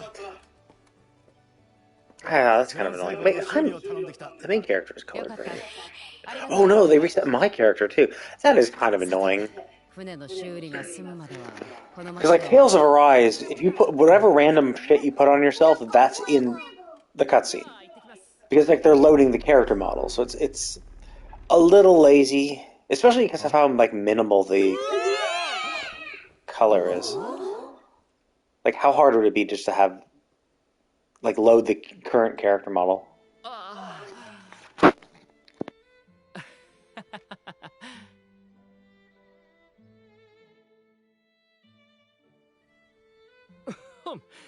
おいこら、おいらはトカゲじゃね喋った。待ってくれ。驚かせてしまい失礼した。私たちは旅の気空団だ。怪しいものではない。そして彼は B 君。それどころかむしろ。え。姉さん、違うぜ。おいら。え？ああ、そうだ。自己紹介がまだでしたね。僕はローランさん、助けてくれ。俺たちの村にいきなり竜巻が。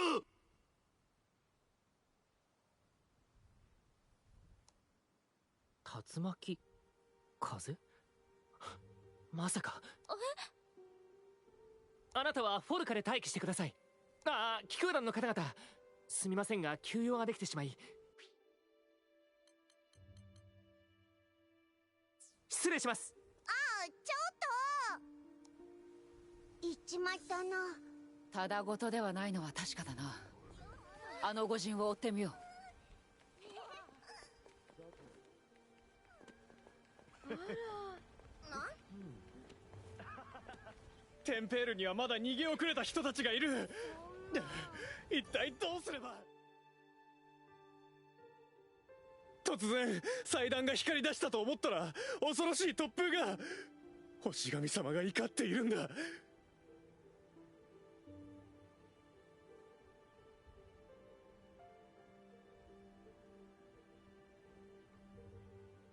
落ち着いてください。詳しい状況を教えてもらえますか？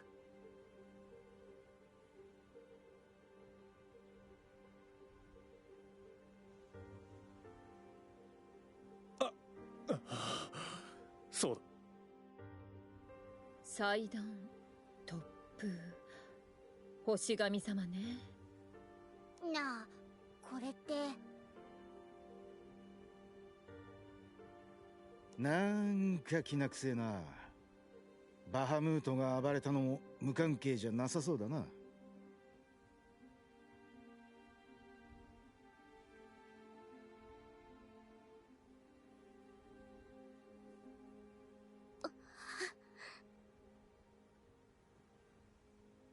あのメガネの人、何か知ってそう。ねえ、ついて行ってみな。そうだな。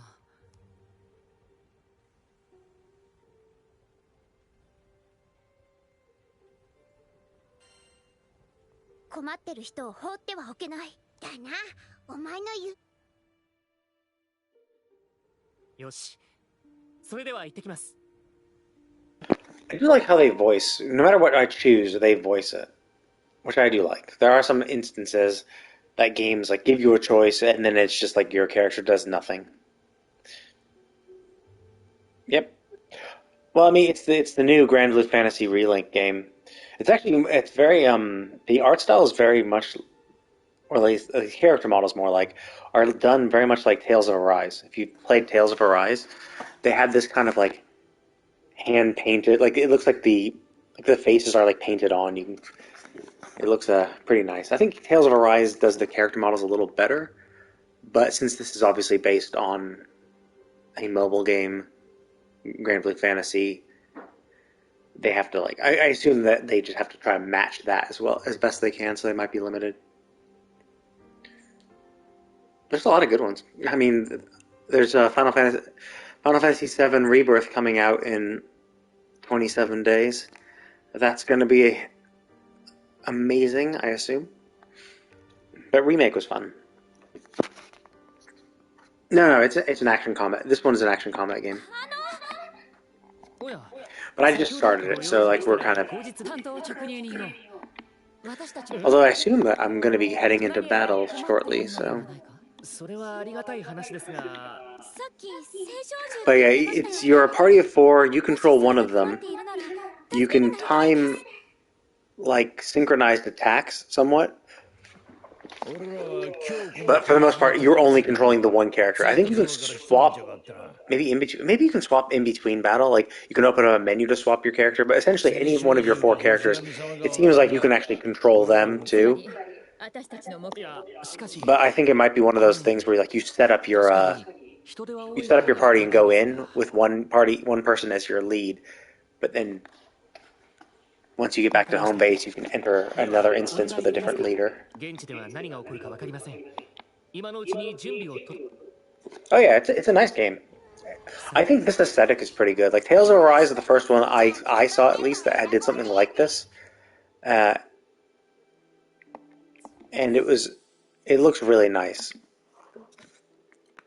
Oh, I see part.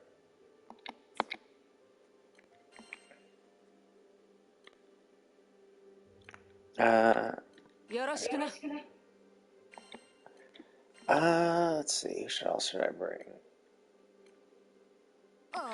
Let's just do a harem party. There we go.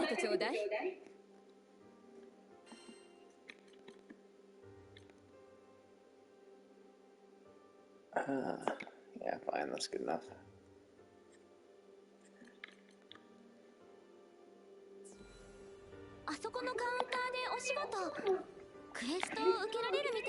But yeah, Tales of Arise had a pretty good thing.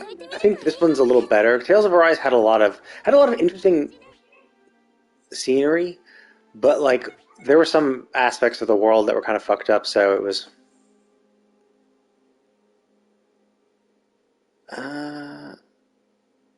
I think Vesperia. I think Vesperia is the one he was a slave. It wasn't Symphonia. It wasn't Legendia. Or maybe Berseria. I haven't played Berseria. I'm not sure how she started out, but.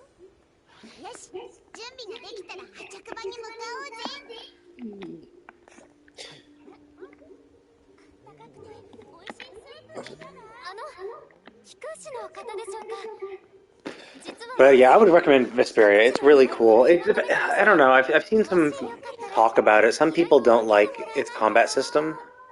I think the combat system of the Tales of series so far is kind of like this.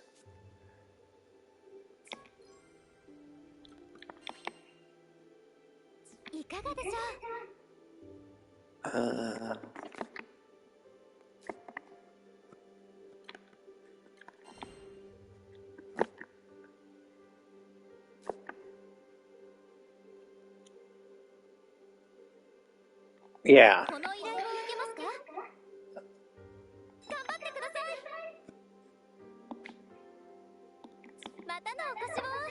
Can I just do it? How do I do it? How do I start the quest?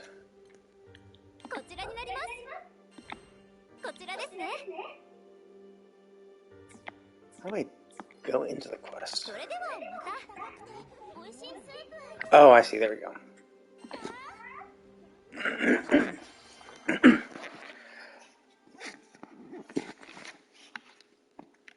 Yeah, the story of Tales of Arise was pretty good. I didn't like the ending in that it was just rushed. Like the entire story kind of flowed pretty well at a regular pace, and then like you got to the end, you got near the end, and then it just felt super rushed. Where it was like, okay, you're going and visiting each of the kingdoms, you're dealing with some little shit in each kingdom, steadily going on, and then you've visited all the kingdoms, and now it's like rush, rush, rush, rush, rush, rush, and you're done, and you beat the final boss. It just felt super quick, and it didn't feel like there was much exposition or.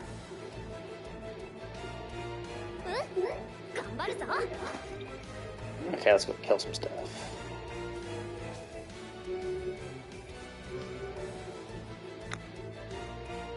敵のお出ましだ。迎え撃とうぜ。That's nothing? Okay. バラの顔に有名なスレセリコ捕まえてもらいなさい。追撃を援護するわ。あまり下がったみてえだな。次に備えとこうぜ。敵がまだいるみたいだな。I think so. I think the combat feels better than Arise. I think it's definitely more nuanced, but it's more limiting in a way because you only have you have your like abilities. You kind of get used to it, but yeah, I understand what you're kind of talking about.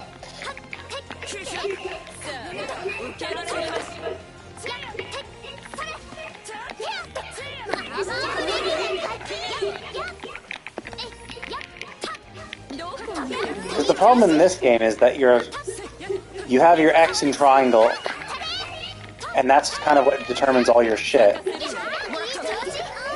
And then you have some abilities, but all your abilities are on cooldowns, which I guess I prefer cooldowns than like resource usage. Oh yeah, it looks flashy. And that's one thing I kind of liked about Tales of Arise is that they made all these like link attacks, which were relatively easy to do.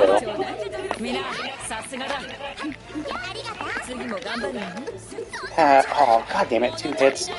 That was annoying.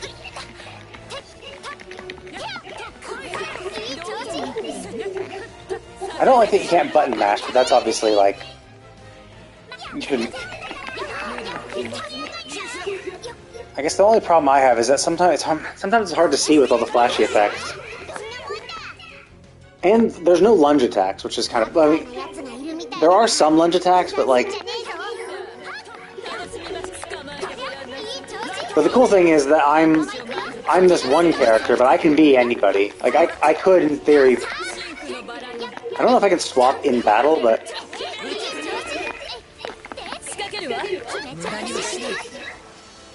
Yay. Oh, shit. I needed to throw objects. That's stupid. I don't like gimmicky things like that, but we'll see.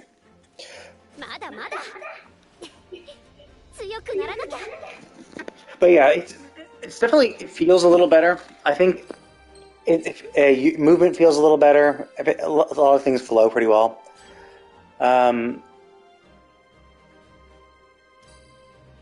Yeah. I think the only issue I would say is that it's a little too flashy. So like when you're in the thick of things, especially in this game, it's all about kind of like blocking and dodging. And so with all the flashy effects, it's really hard to see what the fuck's going on. So there were a few times I got hit because I just wasn't... I hate that you can repeat quests. That's annoying.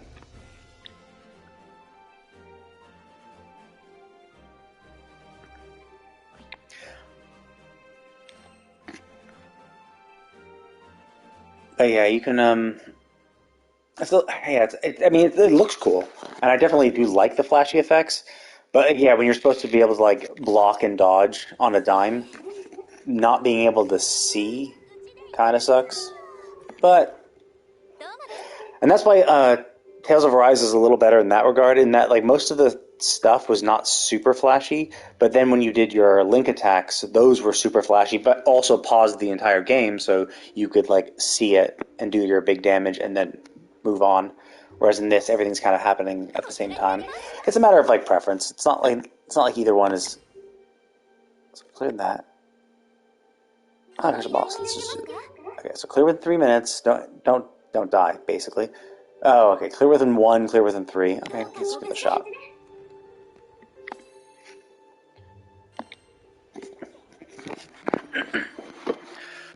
But the other cool thing, though, is that, like, so I'm with 4 people, but I could also do...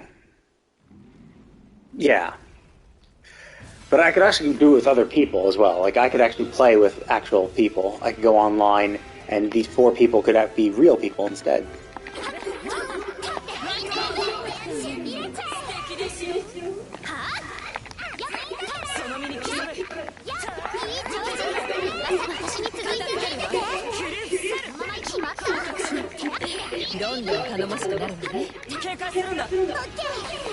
Oh fuck. Yeah, you told me about bloodthirst. Oh, what the hell? Oh.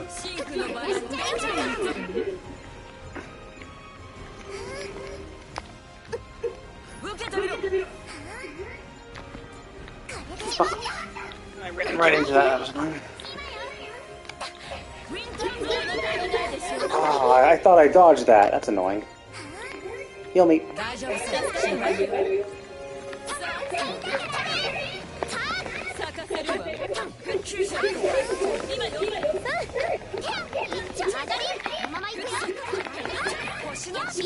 I heard the story was good. I think I saw a YouTube video that was talking about like good video game music.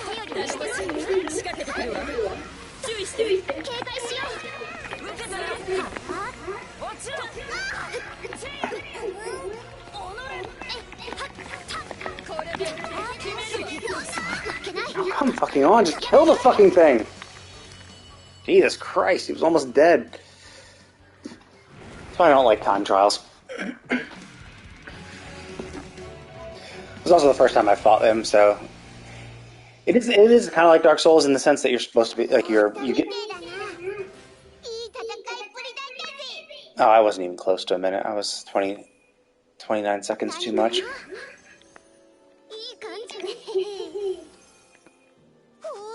Yeah, I mean this is early on, and I could have done better, but that was still pretty interesting. And like once I get used to battling, because like that's the tough thing for those. And I'm like so not used to dodging or blocking. I'm trying to like dodge literally everything, because it's like yeah you can guard, but like why guard or when you can just dodge?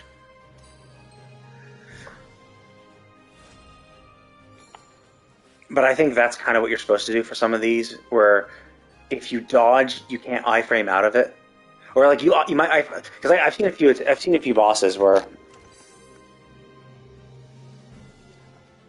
Dragon Quest Warriors, I think there's a few like Dynasty Warrior types games, like they did a Dynasty Warriors version of Zelda, of Dragon Quest, but that was like fighting swarms and swarms of enemies. But I think this is a little better, and you can kind of like decide on the element of the characters you bring in. You level them up.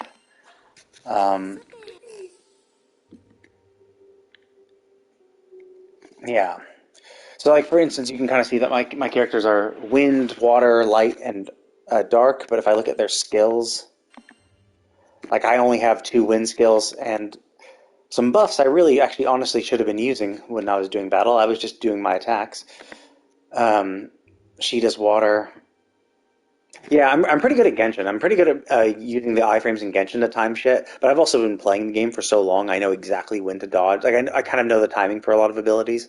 That's why I was kind of fucking up in this game, because I don't know the timing. I didn't know the timing for that boss. And then there are some times when he's like, does multiple hits, and I think they designed some boss mechanics that you really should be blocking instead of dodging. And I'm just kind of more used to just dodging everything, because like blocking is, as L1. I don't press L1, not that common. But yeah, so I have her set up for a heal and 3 different types of elements. She just does dark and plain. But enemies have like elemental weaknesses too. So I think I was fighting a guy who is weak to wind. So I should have like maybe, and I can like change their abilities too. She has a barrier. So I could have done shit like that. So there's a lot of like character customization shit like that. And then it seems like you can also unlock more characters. So I think that it allows this game to be a little, yeah, see here's all these characters and their elements.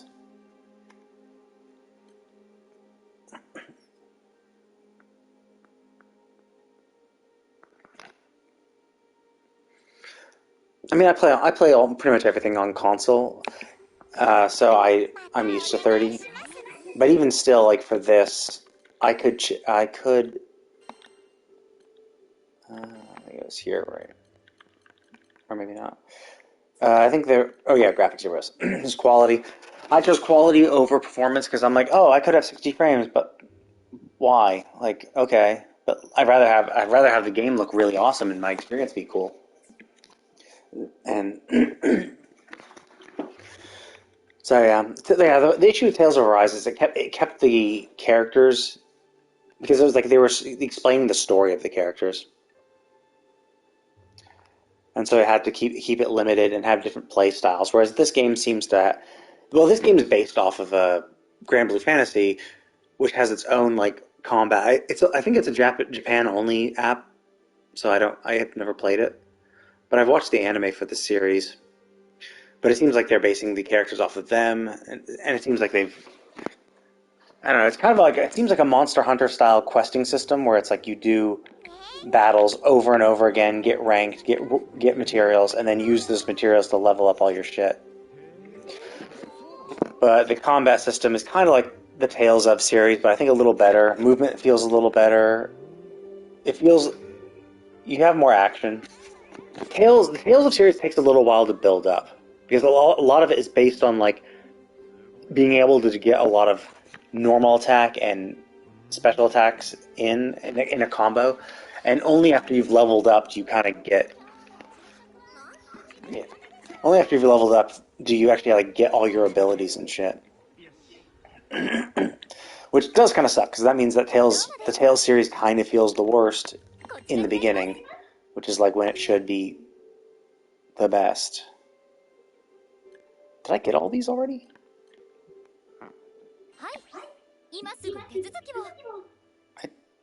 Wait, oh, it's still the same grow. Okay. Screw it. Let's do it.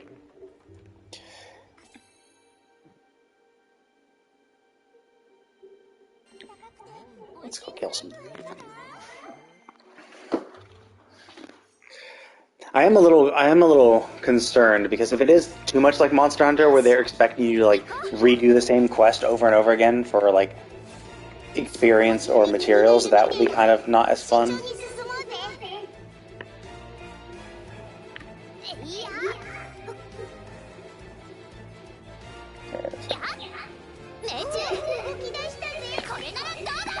Oh shit, that worked.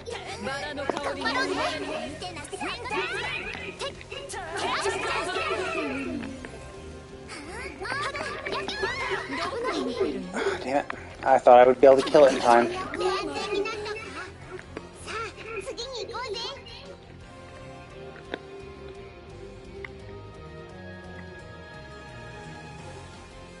Shit, gotta do it in 2 minutes. Hurry. Hey, I'm here to kill you all.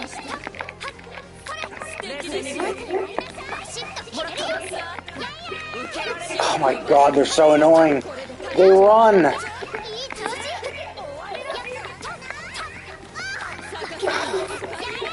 They back out. They back away and lunge. That's.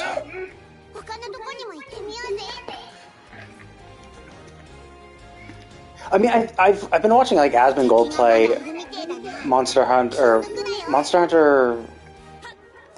It seemed more open world. Like you still accept quests, but see, look at them backing up like little bitches. That's so annoying.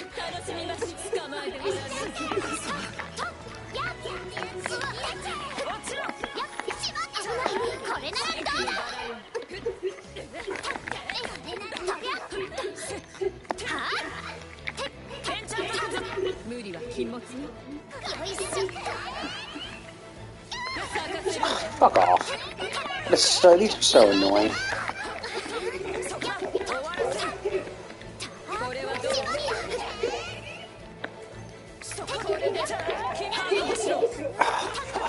Oh, that's so annoying. These guys are just so stupid. Basically, any enemy where they just run away is just so annoying. No one likes them.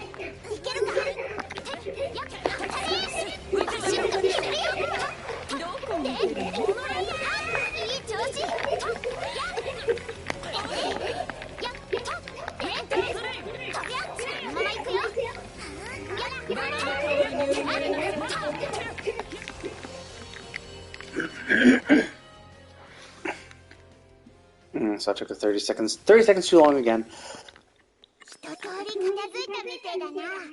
Is it done? Oh, okay, it's done. I think. So, yeah, that's kind of annoying. It's a game where you can't lunge forward easily. Like, this character can only lunge forward by pressing the normal attack and then her special, and then she'll lunge. But in the heat of battle, trying to get yourself to do that, which essentially means you waste your first attack because you're not going to hit just so you can do a lunge, that's kind of annoying. Having enemies that will leap backwards where you can't leap forward and get them is stupid. Like, very, very bad design choice. Like, it's a bad enemy.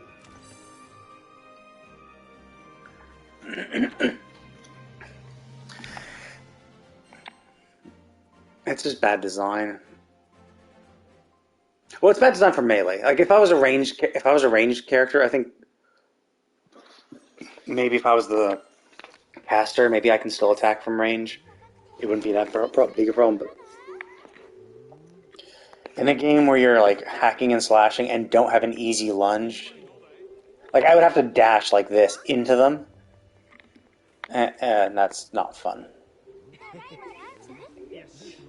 So hopefully they're not a common enemy type. Oops.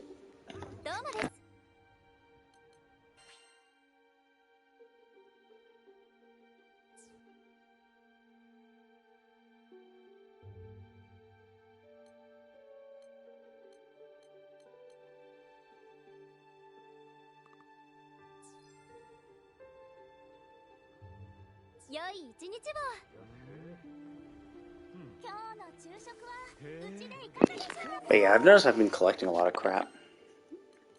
See, this is not. I don't like this as a whole.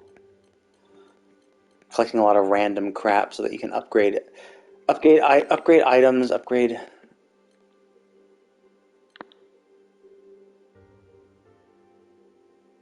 Okay, what? I need a golem finger. Where do I get that?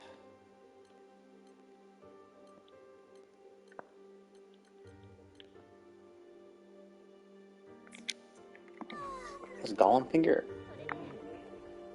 was one of them? Did I just not get it because I didn't get a...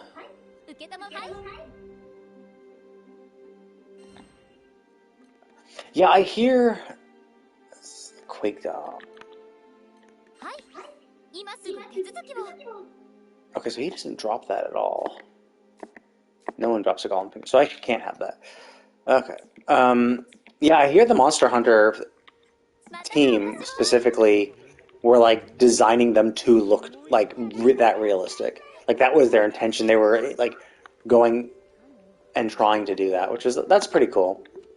Trying to make it seem like it would, like it was an actual monster, which is pretty cool. Like that doesn't happen that much. There's a lot of people who just kind of don't really bother doing that. They're just like, nah, here's our monster, we'll put it in. There are the games that like have the monster just like do generic attacks, like don't even try to aim at people. But like typically, if you're going to do a game like this, like an action combat game, you have to have pretty good hitboxes. And let's see, where's the other guy? I forget. Oh, it's over there. You have to have pretty good hitboxes and on-point animations. Otherwise, if I can't open that. Otherwise, if you don't, then it's just not fun to play because people get sick of being hit by things they thought they should dodge. Like I got hit by stuff, but I think that was my own fault. Where it's just like,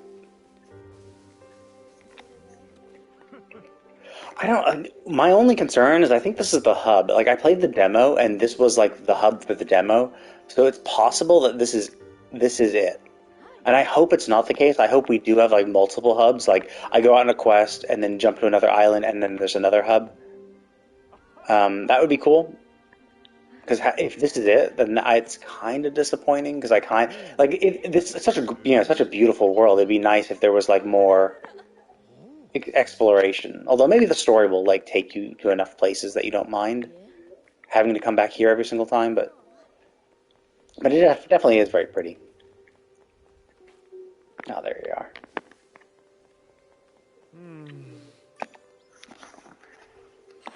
Give me my shit.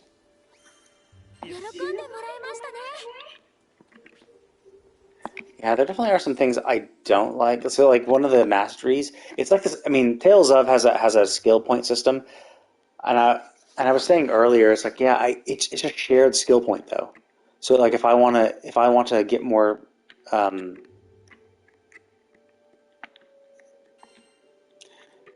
if I want to like get some more attack for my main character, I would need 3 points. But those 50 points I have are shared for everybody. So, like, it basically giving points to one character fucks over the rest of the characters. I mean, it doesn't like literally doesn't actually screw them over that much, but like it still is kind of sucky. Especially like these are the only characters I have, but like I can invite more people. But what happens if okay, cool, I've maxed all these guys out, or I've used all my skill points, and then I unlock a new character, and now I can't like put any points into them because I put them all into the other people. So I would much prefer if they just had each individual person had their own skill point thing.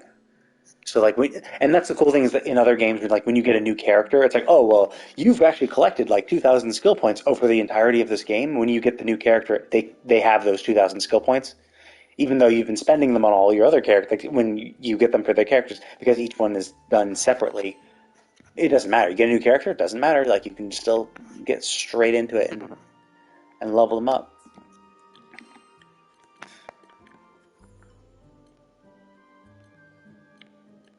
Oh yeah, I did the goblin thingy.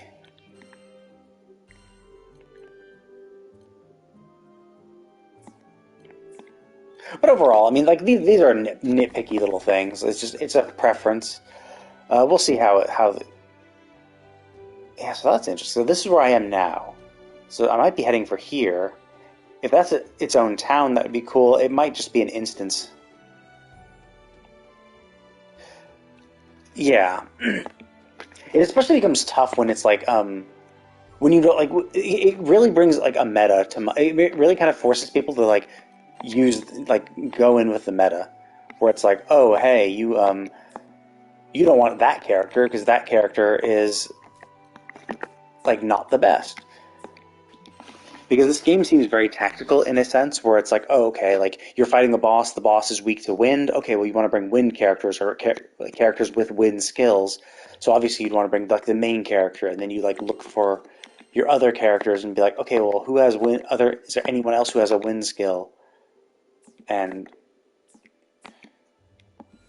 so then you like I'm like, oh no, I only have one character with a wind skill. Okay, I'll like maybe go into town. Yeah. Like it seems very freeing, but the problem is when you have too many choices, people are gonna like when you make things too many choices or things become too complicated, people will then like start looking up guides to be like, oh okay. Or then like with this, like we have these two water guys, right? Like one of them is definitely better. Um, probably. But like you have two water guys, it's like, well, you don't want like you don't want to like get two separate ones and have to level them all up and have to deal with all that shit. You're gonna like look up a guide, okay, which is the better one, and then level them up, and it's restrictive in its own little way. Like it's a minor thing. It's not I like hopefully they just give enough points where you don't worry too much, and then it becomes a moot point. So it's like okay, but that's okay. I mean, I'm literally at the beginning of the game too, so it's like, yeah, maybe doing the main story quest will give me so many points that like it becomes irrelevant.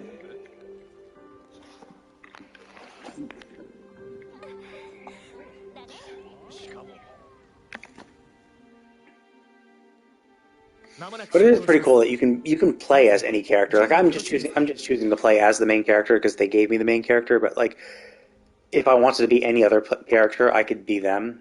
And Tales of Arise is also like, I mean, the Tales of series is equally good in that sense because you can choose any character you want.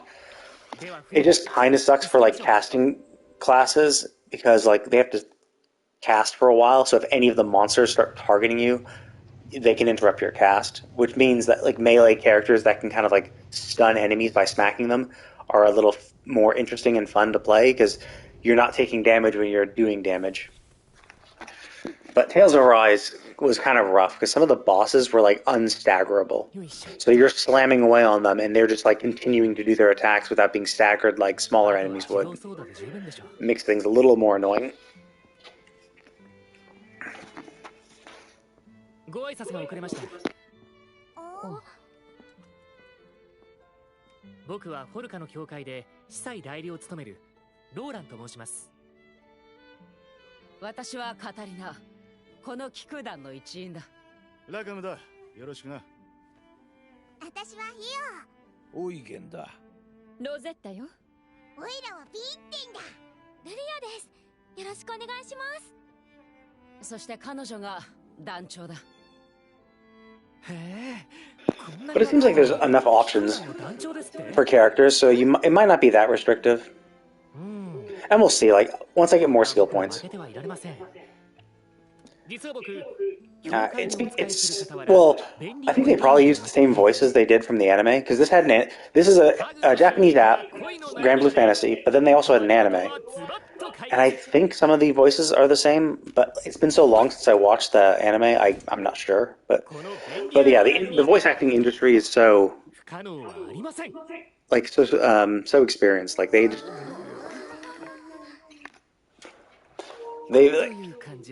are what's the word for it? Yeah, the voice acting industry in Japan is really developed. So that's why they're just good, because there's a lot of voice actors, there's a lot of like talent to choose from. It breeds, competition, so you can get the best. And like they've done so many voice acting like stuff in anime and stuff. They have they kind of have the tropes down pat. Like I was mentioning this to a friend, where like I've listened to enough anime where. Yeah, when you watch enough anime, you can kind of get it. You're like, oh, okay, she's the big sister type, and it's like, okay, well, in Japanese, like the big sister types have like this kind of voice ranges, and so like, yeah, if you're a big sister type, you're gonna sound like these types of voices, and so they have those tropes down pat. So if they ever have like any particular archetype, it's like, oh, you're this type, okay, well, you should sound kind of like this. And yes, obviously some voice actors give it their own flair and like create their own little archetype within the role, but I think for the most part it's like, yeah, you get the type, the ara type, big sister type thing, and they've like oh, she's a young little bratty kid kind of, she sounds like this. Oftentimes they sound relatively similar, so you get that like locked in. Whereas in America, like we didn't have that. Like we haven't like developed it that well. I think there definitely are some good voice actors, but I think the biggest problem is just we don't have good directors. We don't have people guiding people. We don't have people guiding the voice actors to like try to match the archetype that Japan is kind of set within their stories. And like it happens in Genshin a lot too. Like I've noticed, like there's just some types where you're just like, man, the voice just doesn't sound right. Like sometimes they go for an accent when they shouldn't, and that's just stupid. Like they should just, I can return to town. After all that, I can just say, fuck it, let's go back. But... So every now and then you'll get a good, like in Genshin, you'll get a good voice actor who's like, oh, okay, that's actually a good choice. They directed them well, but you get like, for every good one you have a really bad one. And a lot of just kind of mediocre ones. I think America will eventually get there, but it's kind of rough because just how spread apart everything is. Like Japan, like, it's like so compact, so like if you want to be like a good, you could go to Tokyo or something and like live there, so you can kind of concentrate all your talent. So all the best agencies are there. Whereas in America, it's kind of like maybe LA is a good place, and maybe there's maybe New York maybe New York will also be kind of a good hub for talent. But like when the industries are spread so when the companies are spread so far apart, like there's no direct competition like within the city. It's only just indirectly through contracts with other companies. Can make it hard to breed enough competition and concentrate enough talent to get what they want. I think also a lot of it is directors. I think we need better directors for localizations that can like understand what the tropes are in Japanese and get good American voices. Like, I mean, not surprisingly, based on my name, Trigun actually did a really good job. I think actually, ironically, only Vash from Trigun was not great. Didn't have I like his English voice really good. I think his Japanese voice was different. Like Meryl and Millie, the English voices and the Japanese voices were like really on point. Like I listened to it in Japanese. I listened to them in English first, then Japanese. But when I heard the Japanese voices, I'm like, wow, that's exactly the Japanese version of Millie. That's the Japanese version of Meryl. Same for Wolfwood. But Vash was a little, I don't know. I think his voice was not. I think I prefer his English voice. I think, yeah. Oh, okay. So this is the area from the demo. But yeah, like all the English voices were really on point and really good, and they matched the Japanese very well. And of course, that's really surprising considering how long ago it was. But yeah, a lot of it is luck. It's just having a good director who can kind of get the voice actors to like have the correct tone and match the character well enough. Yeah. I just think his English voice didn't match perfectly with the Japanese voice. I think the Japanese voice was a little sillier, a little more high pitched and whiny, and I think Vash's voice in English didn't get whiny, but like wasn't all the time. And maybe I chose a weird sample when he was being particularly whiny, but I think I listened to it like back to back in English and Japanese, and I think the English one was a little better. But maybe if I watched the entire series, I would be able to compare it well. But like I heard Millie and Meryl in Japanese, I'm like, wow, that's like exactly the Japanese version of those English voices.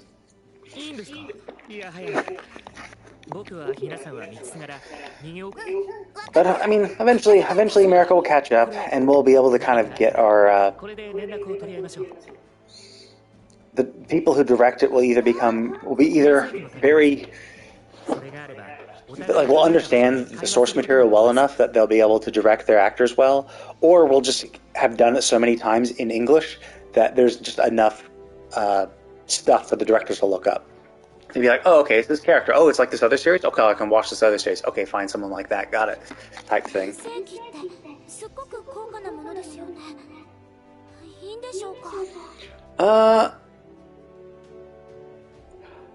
Just kind of, I mean, he just kind of sounds like a brash idiot type, like not like an idiot, but like a fool of sorts, kind of irreverent. He's a little silly, cares for family, but it's hard to describe his voice. But like knowing his character, I think the Japanese voice matches very well. I don't think I've heard it in English.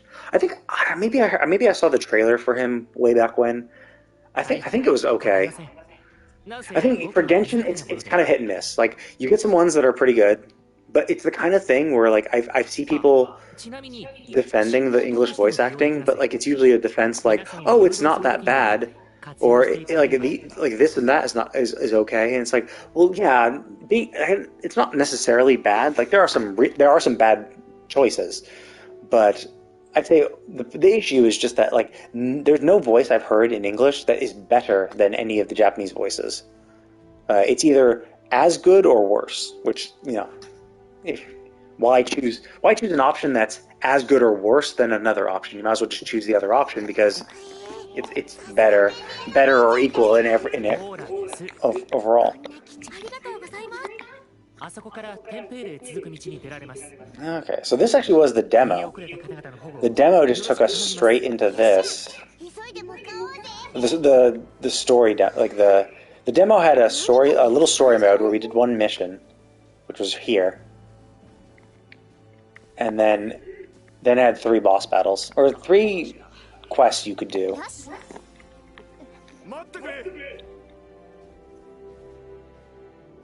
But yeah, like the art style is pretty good. Character models are great. Environment looks beautiful. I think combat feels a little better. I think the lock-on system feels like shit though. But I probably just gotta get used to it.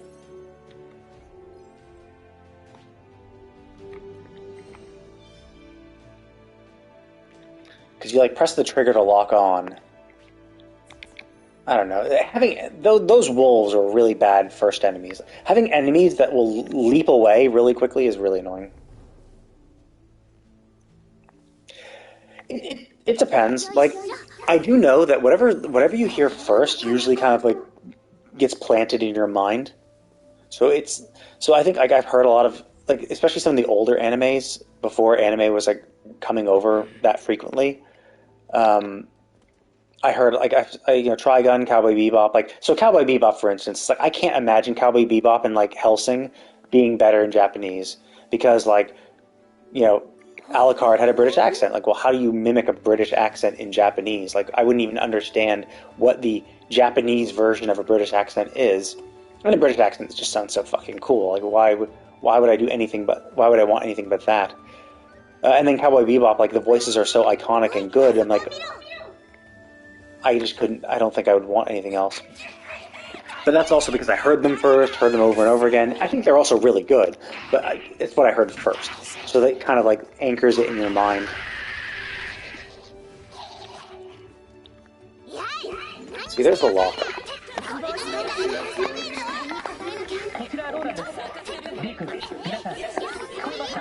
Oh.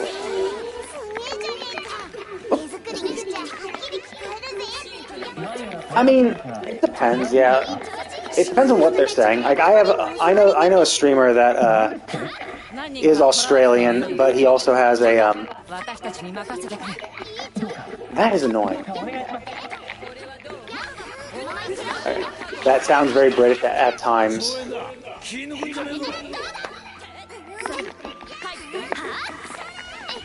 Yeah, I like her.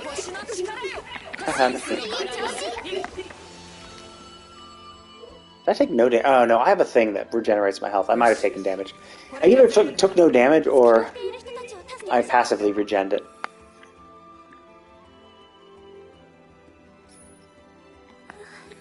But yeah, combat is just about, so you do one attack that is my lunge. So I'd have to do that lunge. And it just takes time.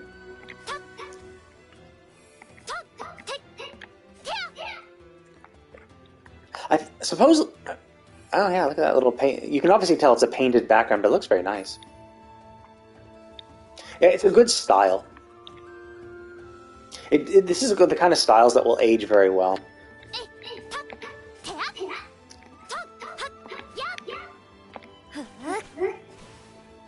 Yeah, it's all about like doing... Once I hold it, that does nothing.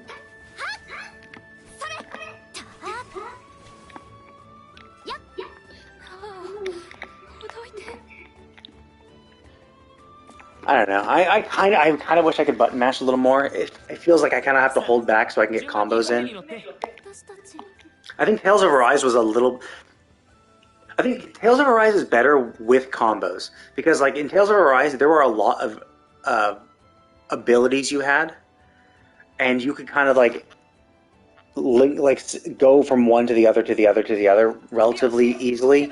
Especially like later in the game when you have more attacks in your basic attack combo and ability points. I forget how they did it, but in this game you only have your normal attack, your power attack, and then you have 4 skills but that are on cooldowns, but because they're on cooldowns you can't really link them into combat.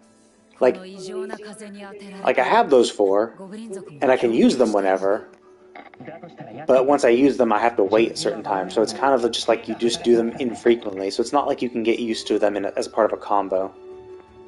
So I think Tales of Arise was a little better. But I think If Tales of yeah, I think if Tales of Arise had the movement of this game, then it would probably be better. I think the movement of this game is much better. And the enemy design seems a little better too. Actually, yeah, enemy and boss design in this game seem better so far. Movement seems better. I think the comboing system from the Tales of series is a little better. そういえば、ラカムと私たちが初めて会ったのもこんな風景の島だったな。あの時ラカムさんといたから。 I mean, the pacing of it was in the beginning. You meet this girl. She has this weird ability that anyone who touches her gets like electrified. But I mean, they're thorns. She says they're thorns, but like it looks and crackles like electricity. And so you're this guy with a mask, and so you're like, oh, okay, I'm Mr. Mask Guy. I'm gonna help you because I'm just a nice guy. So you help her, and then essentially you're in a town that is essentially everyone there is a slave. So Mr. Mask Guy is a slave, and he's essentially being worked to death for the tyrant ruling over the land. And the girl is out to steal the tyrant's like source of power, and so you're like, fuck it, might as well help. This guy's an asshole.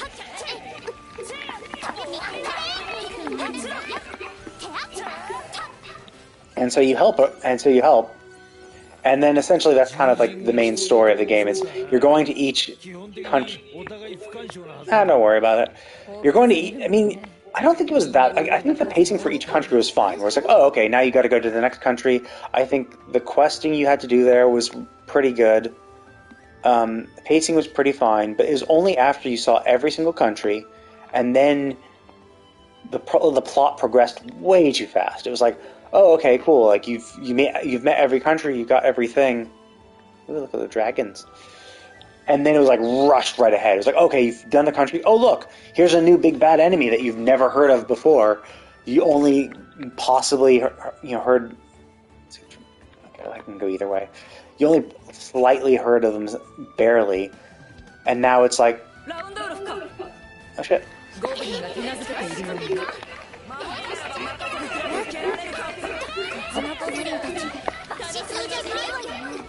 この空域特有か。 See, I gotta like. Rushing in is just so not fun. But oh, there's a thingy.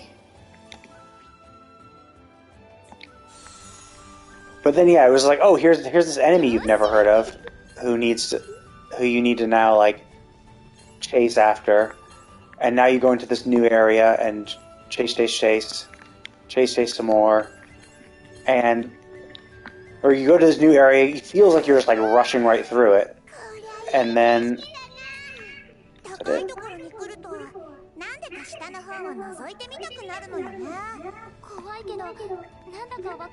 I miss one? I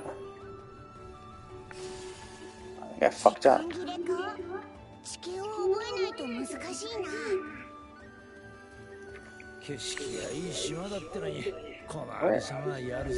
then, yeah, I just felt rushed. It was like, yeah, if this enemy appeared that you had never heard of, you rushed to a new land and then immediately like rushed through that land in and of itself.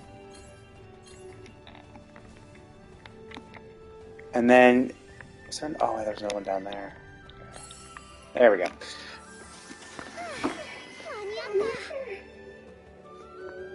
Pretty much, yeah. This is pretty.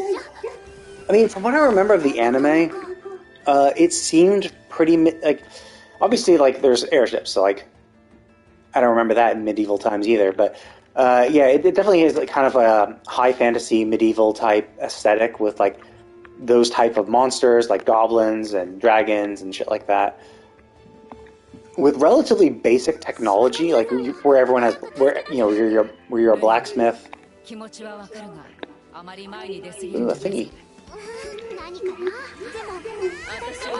Fuck! What level is that thing? Oh, he's dead already. Oh, cool, they're super weak. Nice.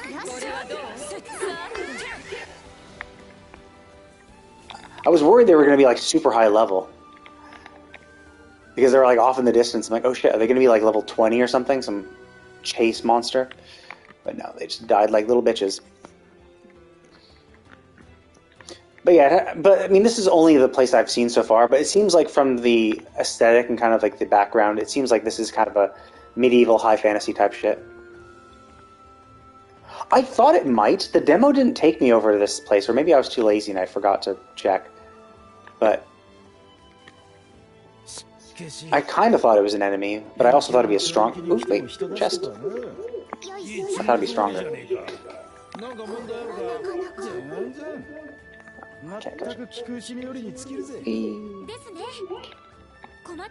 But yeah, I like the jumping. It's a little, like, obviously fake. Like look at that jump. Who can jump, like, straight up 5 feet in the air? But, and then the height of your jump is depending if you hold the jump button or not. Like, you can do a... Yeah. I think, actually, I think it was, yeah, I think it was PC and PS. Actually, maybe it's on all consoles. I'm not sure if it's on Xbox. I know it's on PlayStation, obviously, because that's what I'm playing on. I think it's on PC. Maybe not, actually. It's hard to say. I thought it was, but I also didn't check.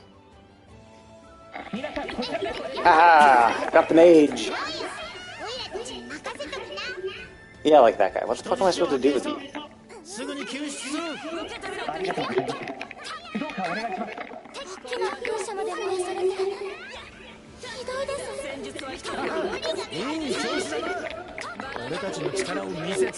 Oh, come on, dude. You dick.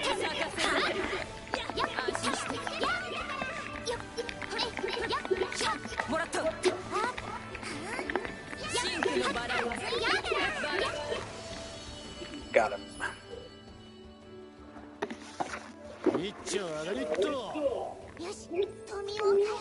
But this could be pretty interesting because you can co-op with 4 people. So depending on how they do the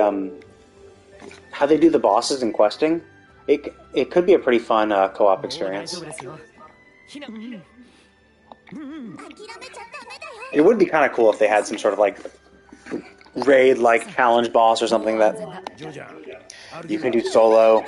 I mean solo with NPC allies and with a group.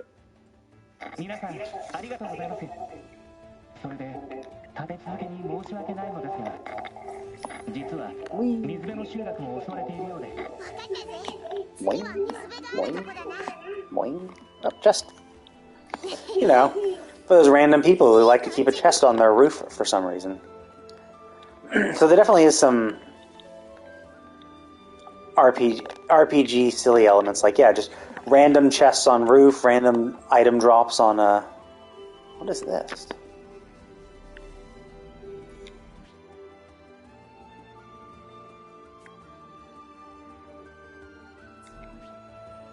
Yeah, fuck it, let's do it.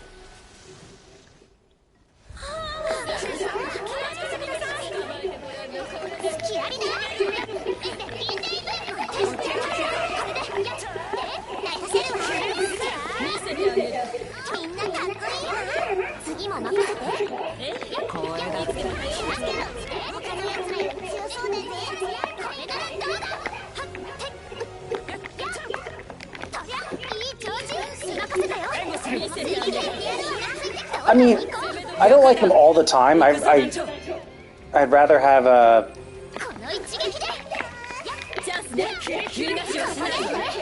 but like having challenging content, because like I could do this solo, obviously. I mean, but like having perfect dodge. I did that. I'm awesome.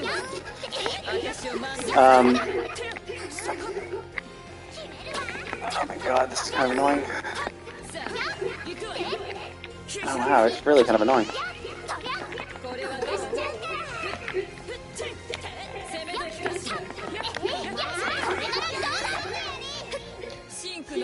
Yeah, who doesn't love it? Oh, there you go. Killed it. Who doesn't love enemies that fly out of range? That is the kind of problem when you deal with games that are relatively realistic fighting games. If they do shit like that, where it's like enemies exist, they do annoying things, like flying out of distance or flying Because like essentially what he was doing is he was flying, but then he'd like flown up because he's like flying like 5 feet above the ground. Because he moved over here, he was now higher up, and because he moved up over here, he was now even higher up that I couldn't actually reach. And when you actually have to hit them, that can get frustrating. Obviously not a huge problem, but oh fuck! Oh, you can fall off too. Whee! So you gotta be careful. Doesn't do much damage. It's not a huge issue, but I mean, yeah, like I don't really. It's like the MMOs I do play. I don't really play like raids and shit. But it's nice to have because like if you ever feel like it in the mood, and because of like challenging stuff, because of the challenge, it can kind of encourage you to like do it with friends and stuff. Like if everything's too easy, you don't feel the need to do it with friends or do it with anybody. And because if you don't feel if it's not challenging enough that you don't need the help of other people, then you just don't get other people's help, and you do it by yourself. And you know you might have fun, but sometimes the social experience can be fun too. So to have like one or two like I'm not saying like everything, but like one or two challenging like end game boss type things would be kind of cool. It's dead. I guess he's dead. Okay. So let's go save these people. 水辺での戦闘になるな。みんな足を取られないように気をつけて。安心して受け止めろ。まずはここの悪い子たちを追い払うわ。それまで少し待っていてちょうだい。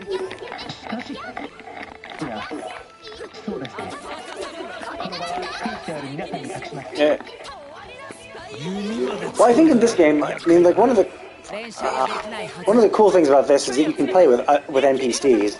So I could like do all shit with my NPCs, which is cool. Even if there was like a challenging boss, I could probably still do it with NPCs. So having shit like that would be kind of fun. Like something challenging, so you could either solo it with your NPC allies, or you know, or with friends. Because like doing this with well, hey buddy.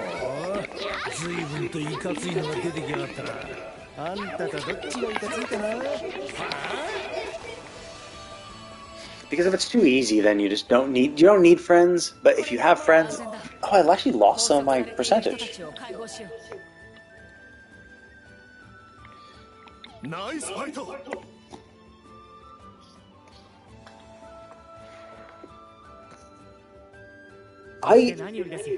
I'm not sure.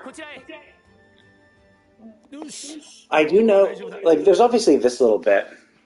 There's that like random dialogue. Like when we were walking around, they do say some random stuff. But it's like kind of filler dialogue where it's like, oh hey, good job fighting that thing. But I did notice that there were something like character quests for each. I think each of the characters I currently have. So presumably that's like I assume it's like the Genshin character quest where it's like, oh okay, now you have a quest to like learn more about this person or interact with them some more.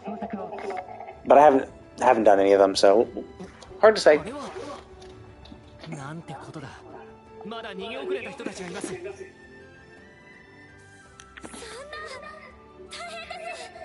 Oh no! Those people are in danger! Oh, let's look for treasure first. Treasure hunt. Those people can wait.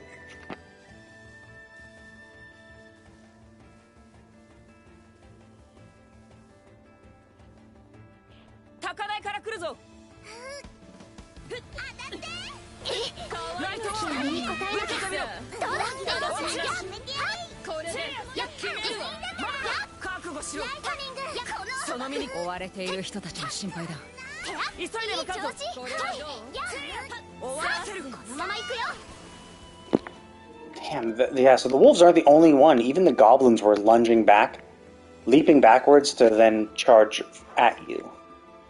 Which I don't like. Like, I think... I guess, yeah. In combat, I guess the thing I dislike the most is lunging forward. Lunging, it's very hard to leap forward. You just have to run, and that doesn't feel as good. I want something. I want an easier ability to get closer to the enemy as a melee fighter. It's the same kind of problem like you have in like other shit too. Like Diablo 4 had that problem where it was really kind of shitty to be a melee fighter because they just like all the enemies would run away.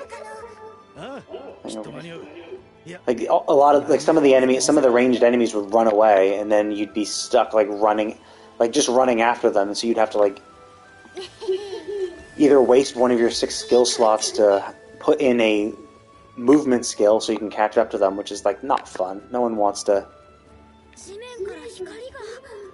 waste one of their 4 skill spots just for an ability whose only purpose is to get around an annoying gameplay mechanic. Boink.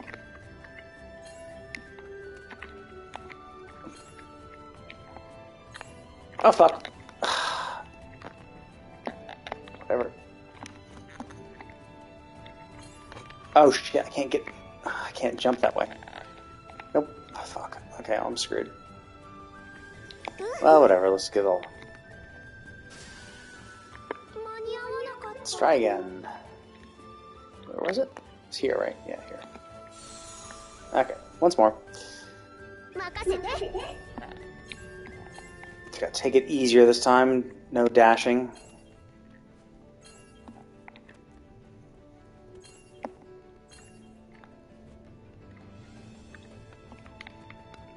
Oh, fuck off. That is so fucking annoying. So basically, it fucks you over. You can't get... There's no easy way to get around. You have to make that jump, or else you don't make it.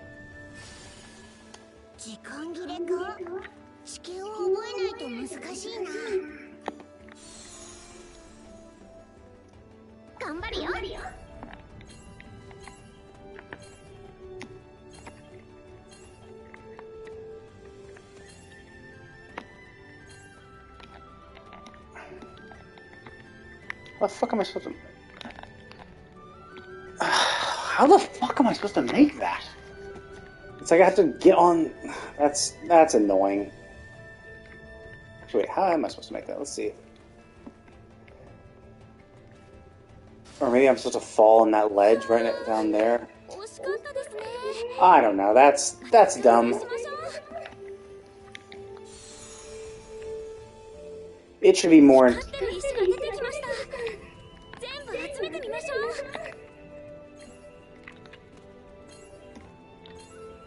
Yeah, it's just like fall down here, right? There we go.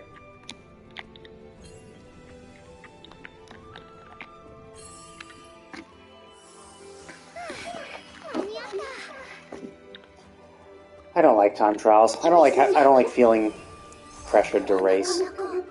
I can do it, but I just don't like it.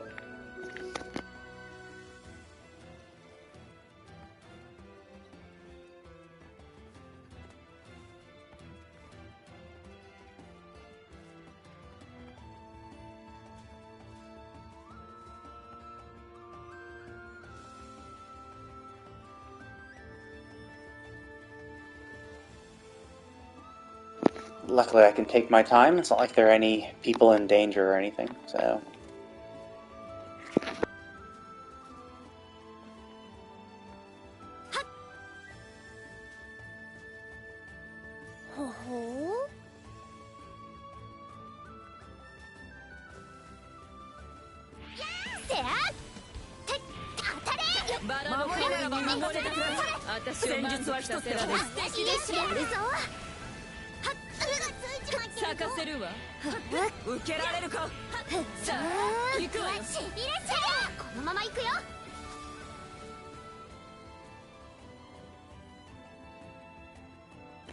Well, the one cool thing about her is you can actually charge up this blade and move.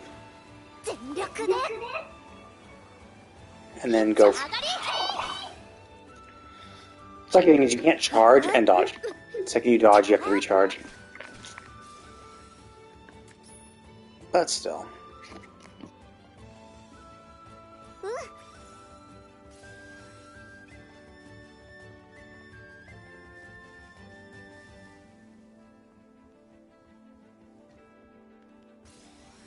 よし。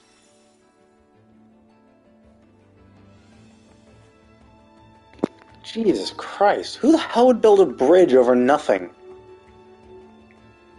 I mean, I guess for people who live on floating islands, I guess this is kind of a normal sight, but...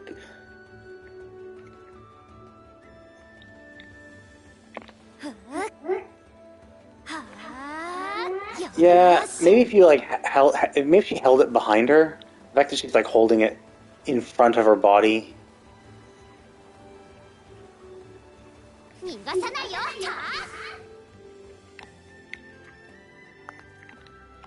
Let's see, did I get all the sparkles? I think I got them all. Ah, purple sparkle.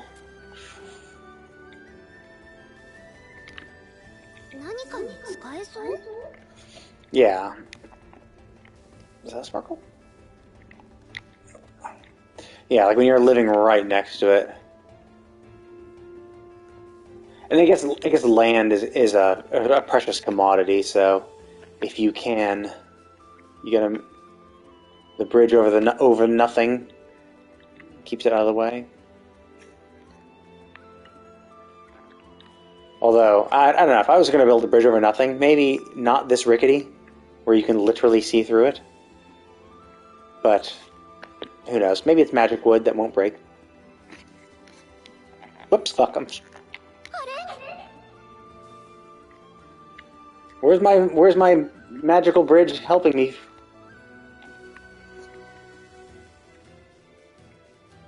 Right. Okay, let's go save these people. Oh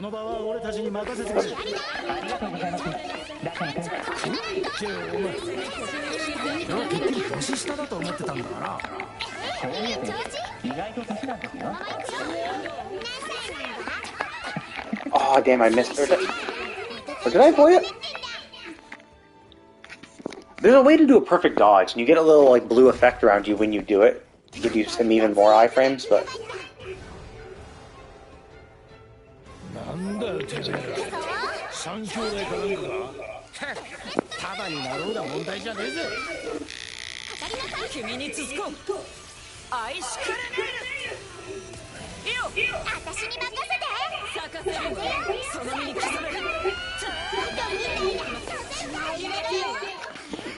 This is also something that's pretty cool.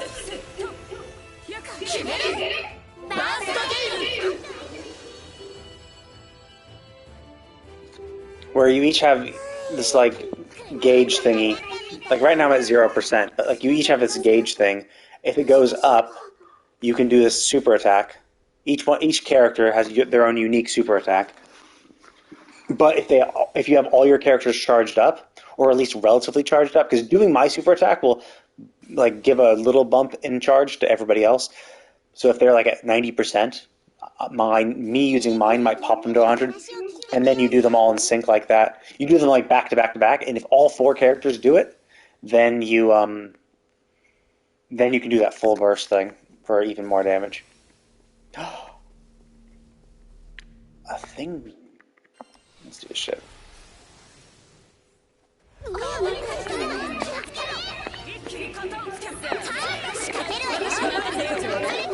Yeah. Tales of Arise was pretty cool in that you could do something kind of like that. Oh,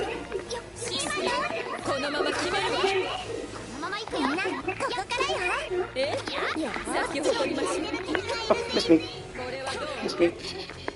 See, like, I have to run after these guys. Like, running after enemies is never fun. It's always boring. Oh my fucking god, just die.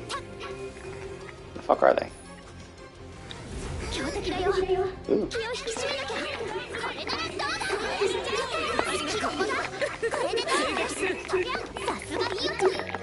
Oh, he's up.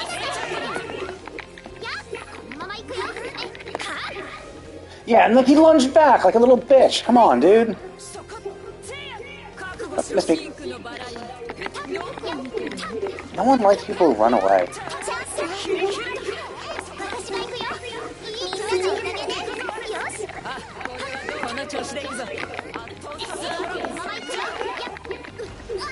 Oh, what the? I dodged that first one. That's annoying. Miss me.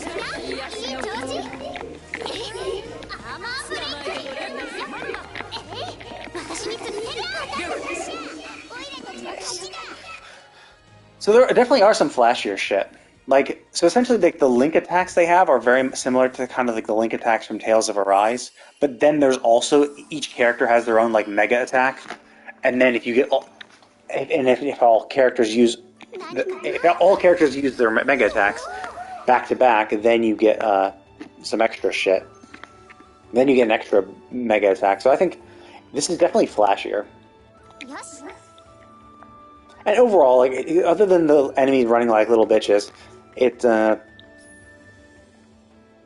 definitely feels feels a little better. Feels a little looser. I think Tales of Arise was a little like more confined, a little more rigid in its combat. This seems a little more free form and fun. But we'll see. Like I mean, I'm able to beat this because I'm like, I got a super weapon. I got this weapon as part of like my pre-order, which is strong. So maybe if I'm actually fighting, maybe I was weaker and had a weaker weapon, I'd have a harder time, and then I'd get screwed more frequently. And then I'd feel like shit. But who knows? We'll see. Maybe the end game will be super challenging and sweaty and not fun. その声はローランさん。よかった。助かった。さあ、早くローラン殿の船。ちょっと待ってくれ。Oh, thank you. Yeah, I'm not terrible. I mean, this is not hard mode. This is just normal mode. I know I'm not terrible, but I'm also like not the best. Like I don't really play action games that frequently. I do like my turn-based ones more, but like I do like story-based games. So that's why I like the Tales of series, even though they're action. I just finished. Oh yeah, I just finished Spider-Man. I just played Spider-Man 1 remastered and Spider-Man Miles Morales. Very action combat. But yeah, I like Spider-Man. Spider-Man's my favorite superhero. And so wait,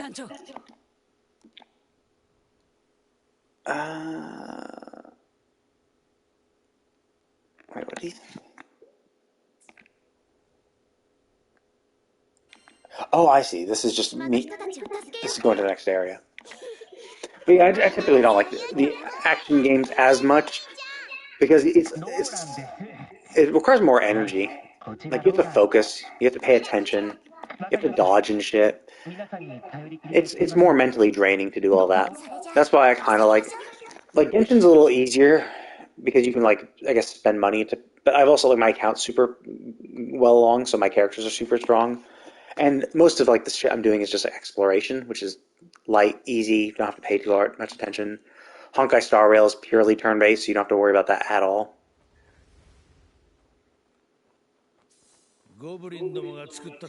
Yeah, I mean, Peter Parker is one of the more relatable ones. Like Wolverine is cool, and like a lot of the mutants and X-Men like were cool and stuff, and some superheroes were cool, but like not as relatable. Like who can relate to Bruce Wayne as Batman? It's like, oh no, poor guy. Like who can relate to a billionaire, millionaire, whatever? Like who can relate to Superman, who's just an alien with superpowers?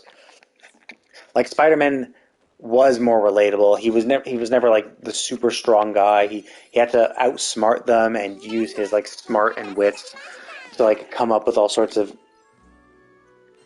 little shit.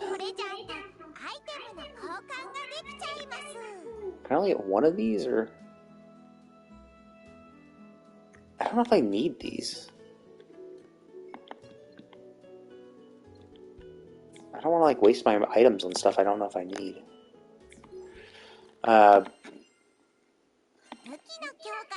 Yeah, definitely one of the more relatable ones. Yeah, and then of course, I mean, I don't know if you read the comics from way back when.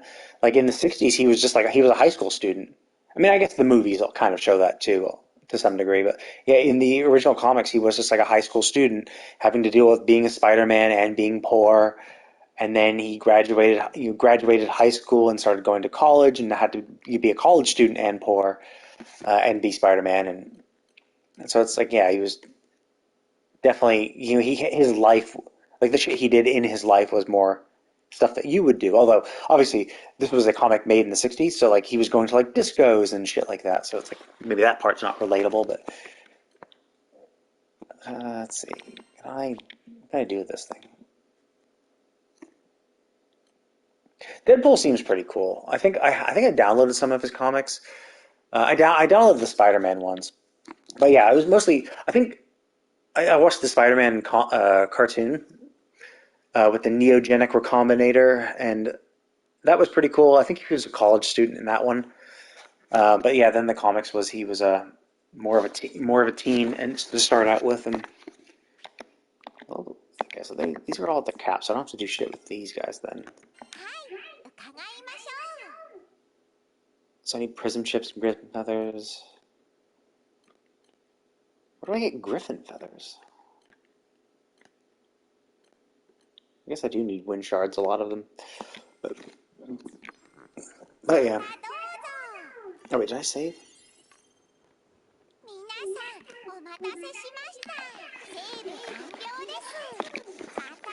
But yeah, like X-Men was like mutants, and it's like, well, it's hard to relate to people with. I mean, you can relate them as people, but it's like they just didn't have powers. Oh yeah, Spider-Man comics are humongous pain in the ass to start. Well, actually, no, to start it's fine, because you have like 100 comics of the Amazing Spider-Man. So like there was about 100 comics of the Amazing Spider-Man, and then they introduced the Spectacular Spider-Man, and if you didn't know that there was the Spectacular Spider-Man, you would just read the Amazing Spider-Man and think that's it until you get to some point where you're like, wait a minute, they're talking about something. I have no clue. Like, what are they talking about? And then you realize that, oh, actually, oh, here's a boss fight. Let me go pee first. But yeah, in the Amazing Spider-Man, you find out that, oh, actually, there was a Spectacular Spider-Man comic that started, and like a few comics ago, you fought this guy, and they offhandedly reference it, and so then you realize, oh shit, like starting at like comic 151, you really kind of want to read them alternate. You want to read Amazing Spider-Man, then Spectacular, then Amazing, then Spectacular as you go month to month, and then they introduce more and more series, and in fact, like I think one of the Carnage series, I think went over 4 Spider-Man comics. So you started it on one, and then you have to read a different like series Spider-Man to see the second part, then another series for the third part, then another series for the fourth, and then you went back to the first series for the fifth part, and the second series for the sixth. It was crazy. Like, but at that point, that was like the 80s and 90s, so like it had been going for a while. But yeah, it makes it really hard to tell. But I think there's probably some torrents where you can download them where they actually put them in chronological order, like reading them as if. And oh yeah, and then like there was the Secret Wars. Like if you've only watched the comics, or if you only watched the series and if you only watch the series, like the movies and the television series, so you think, oh, Venom's a symbiote that came from space. Well, actually, no. Like in the Secret Wars, which is a completely separate little thing, it was like a 6 comic thing, the Secret Wars, where basically the Beyonders stole a bunch of Earth's superheroes and villains and threw them on a planet where they all fought. And on that planet where they all fought, Spider-Man went into a science building, and in the science building was the Venom symbiote. And that's where he got it, and that's where it bonded with him. And then they wrapped up the Secret Wars, and they were all sent back. And he had the symbiote on him for the longest time. That's where Black Suit Spider-Man was around for a long time. And then finally he gives up the symbiote because of the same reasons as the comics, or because the series and the movies. It made him more aggressive. So he gave it up. And Venom didn't appear for a while afterwards. Like he didn't show up for like another few years in real time. Like a lot of comics passed in between that, and then Venom appeared. And Peter Parker made a symbiote suit, like a copy of what he looked like as a symbiote with the symbiote on him. Like he had a black suit, and he would alternate between the black suit and his normal suit.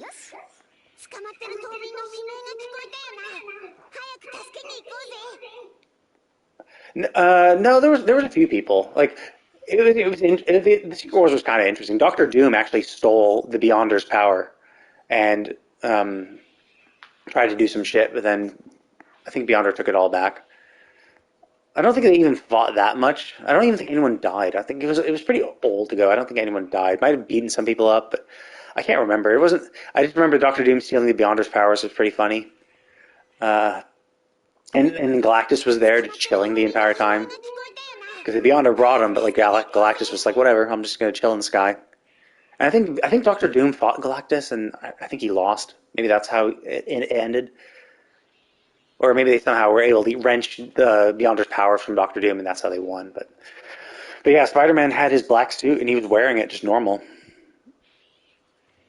Oh well, that's it. So the movies were kind of right in a sense, in that Peter Parker gets rid of the symbiote, and then it bonds with Eddie Brock, and Eddie Brock had already kind of a vendetta for Spider-Man. So essentially, what Eddie Brock did, Eddie Brock actually found or saw Peter Parker like doing something incriminating.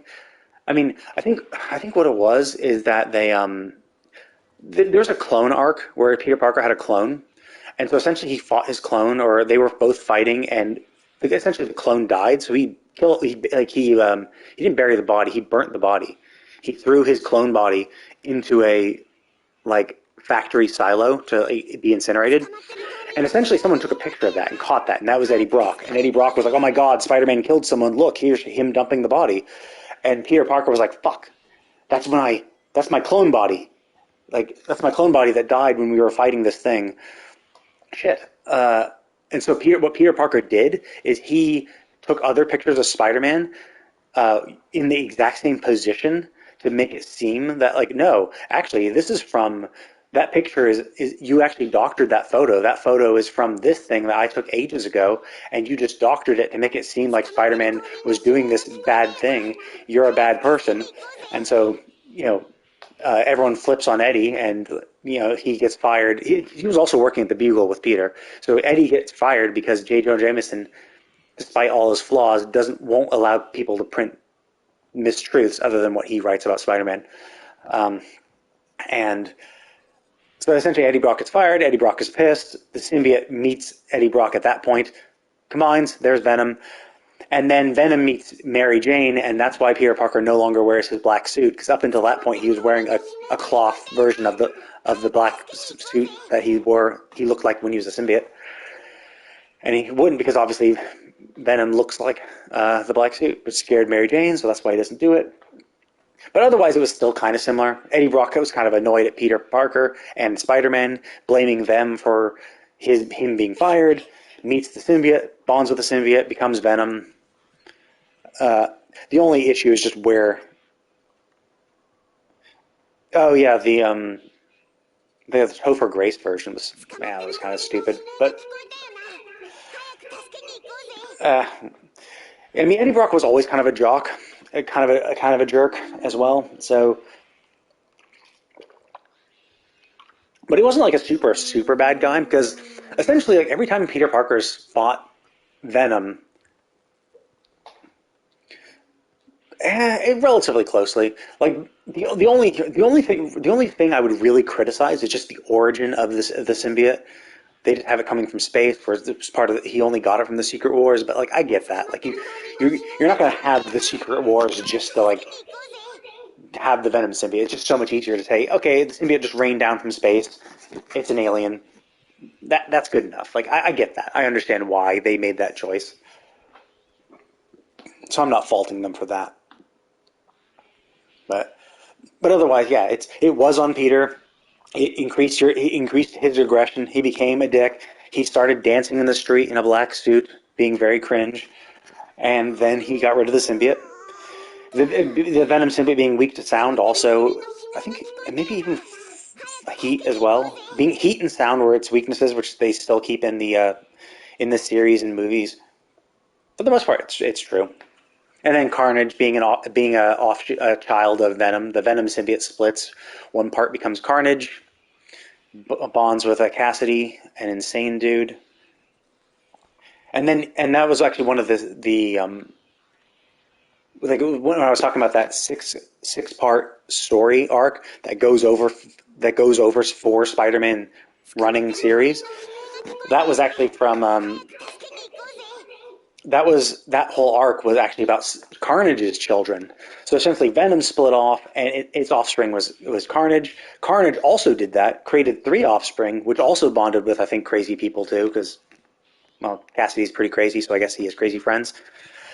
And And that was the whole arc of like beating the Carnage children as well as Carnage in this 6-part series that spanned over 4 Spider-Man series.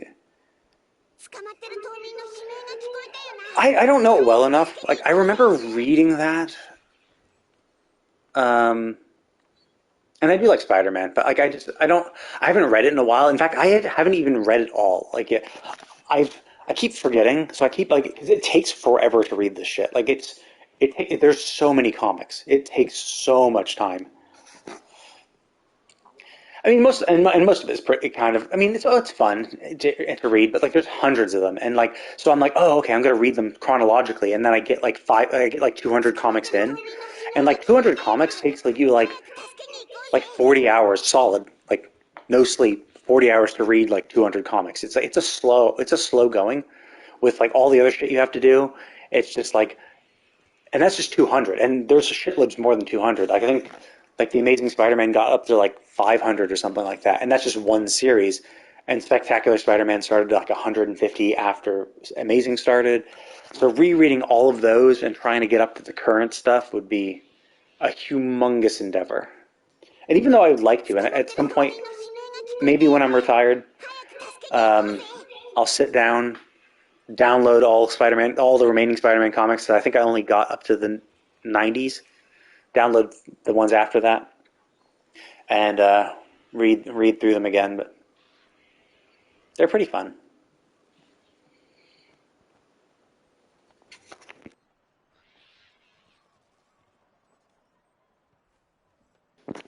Oh, thank you. Yeah, I mean it's something I'm passionate about, and people like hearing people who are passionate about what they like, and Spider-Man is like my superhero. Like I like Wolverine, I like the X-Men. The X-Men are my like second favorite, but like that one gets confusing a little too quickly, and then there's like just too many offshoots. There's just too many mutants. It's harder to stay focused on the X-Men, and even within the X-Men, it's not like you like every single one of them equally. Like Wolverine is my favorite of the X-Men, but like obviously in the X-Men series, they're going to go over lots of shit. Like that's why single hero superhero comics are like, well, now AI voices are going to get so much better. But I mean, I mean, it depends on the series. There definitely are some good YouTube content creators that like go over interesting in the series that they like.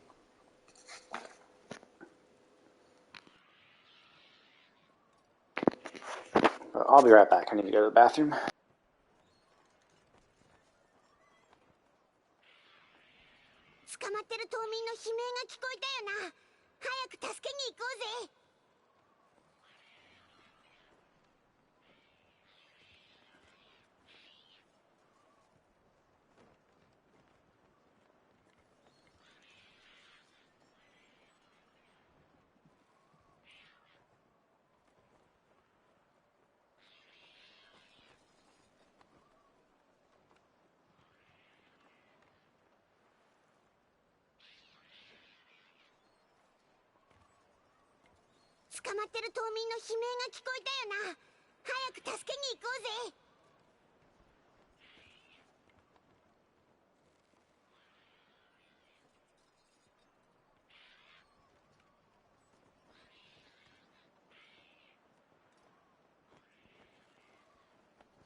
Okay, I'm back. Oh yeah, I definitely drink lots of water. I have a little water jug. Well, not really water jug. I have this big water glass that I keep next to me. Okay, now it's time to go kill probably a boss. Whee! ゴブリンどもがうじゃうじゃと。だが襲ってくる気はねえみてえだな。いかん。君たち早く逃げなさい。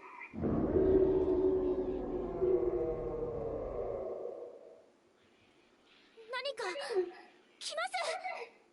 Sounds fine.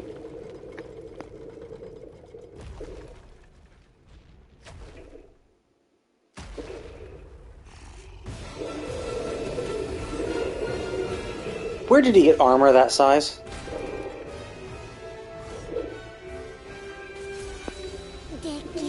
He's like literally twice as tall as me. Oh yeah. こいつにとっちゃ盾も立派な武器ってわけだ。イノシシ野郎の突進が厄介だ。なんか利用できねえか。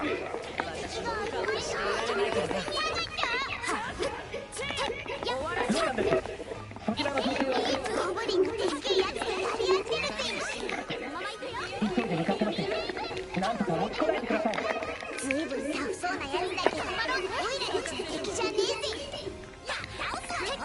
私の実力を見せてあげる。素敵ですよ。大丈夫？わかった。テンペストブレード頑張ってください。君に続こう。 Oh cool, I'm gonna get my full burst. 任せてちょうだい。受け取るよ。Oh basta. Man, I fucked him up. And the demo took me so much longer.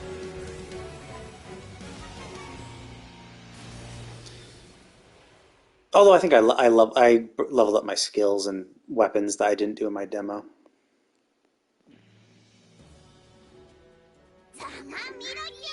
Yeah, I mean Dark Souls has that kind of like dark medieval fantasy type vibe, so they're gonna have a lot of like the gritty type monsters and shit. こちらは問題ない。トラほら、じっとして。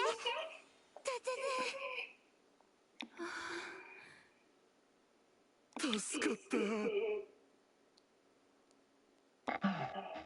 よかった。皆さん、本当にありがとうございます。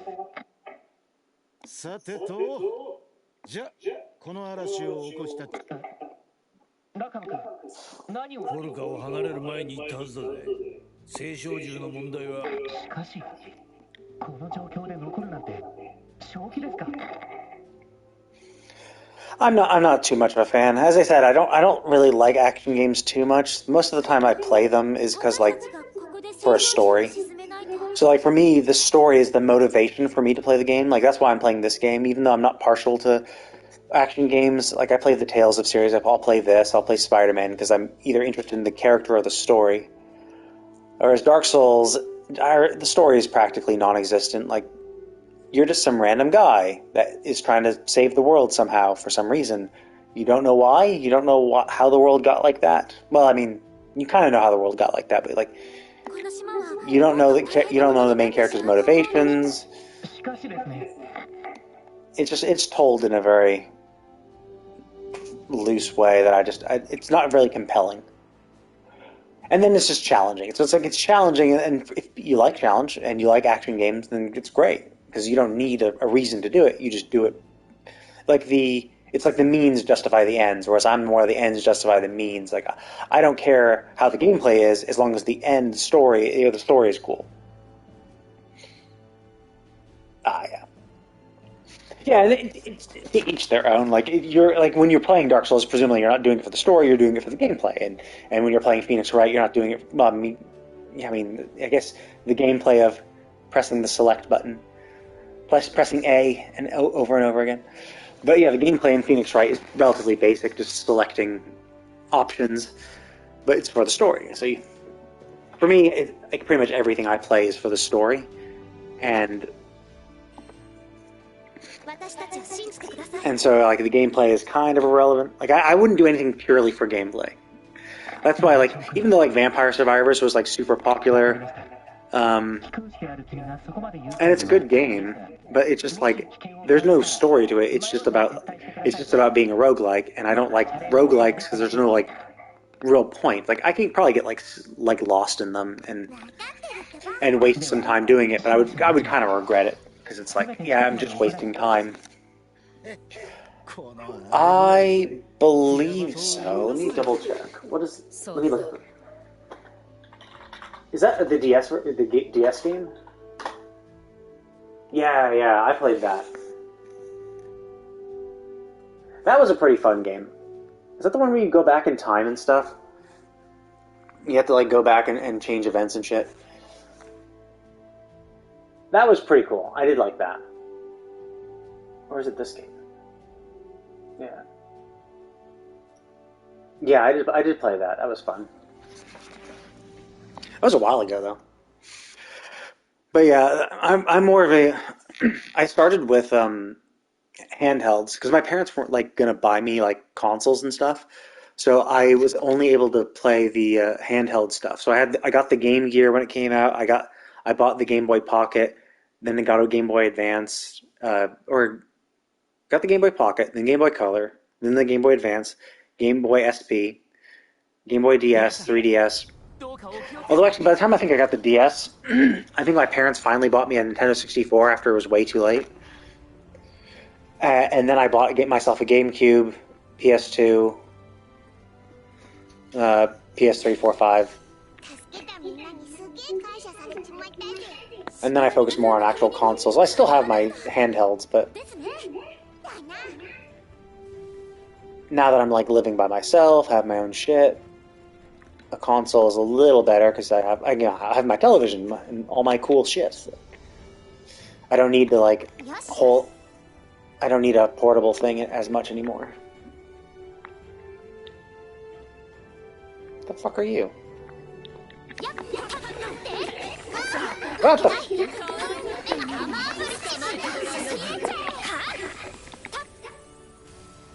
That was surprising. I am 38. So I'm pretty old. So I think I bought. Yeah, I think there was there was a meme going, not really a meme, but there was this whole thing going on Twitter where people were saying, like, post a GIF of a game that came out when you were 12, and I chose Final Fantasy VII because apparently Final Fantasy VII came out when I was 12.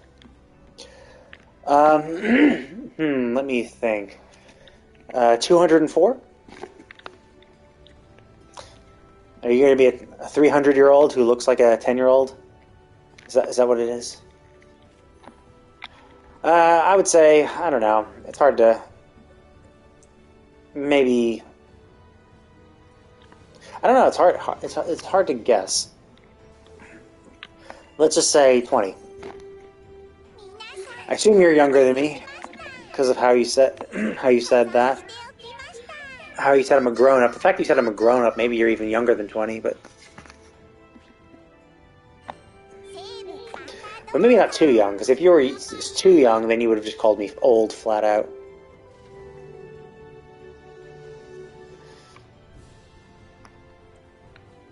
Okay, well, if I'm close, am I too high or too low?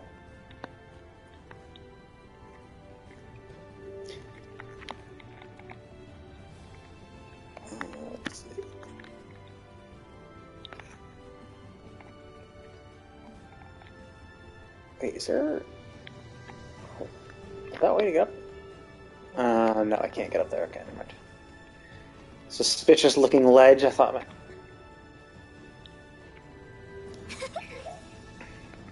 Okay, then let's say 22.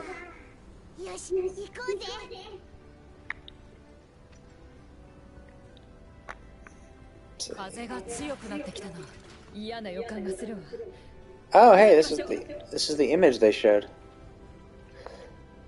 Definitely looks nice. Yeah, Genshin is a little more cartoony. I think this is a little more realistic anime style. As oxymoronic as that is, a realistic anime style.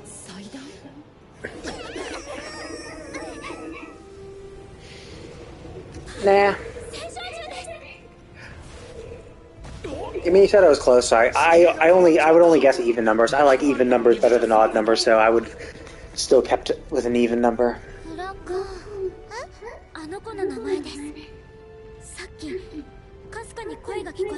And if you were any younger, then you probably would have just called me old versus a grown-up. Which means you must be relatively close. Because if you called me old, you'd be admitting to being old yourself. How am I having a hard time getting in here, but there's goblins just chilling?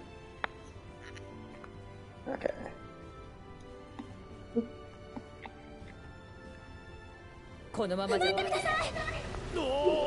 Wow. What the hell is that? Oh, it's another one of these things. 足場が不安定になっているわ。向こうに渡れそうな道を探しましょう。私を満足させられその身に刻め。Hey, get back here! Oh, I did dodge.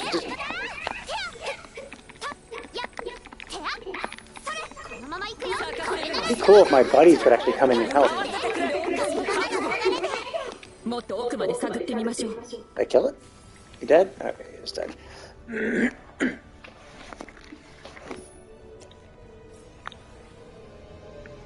Let's fight some more enemies.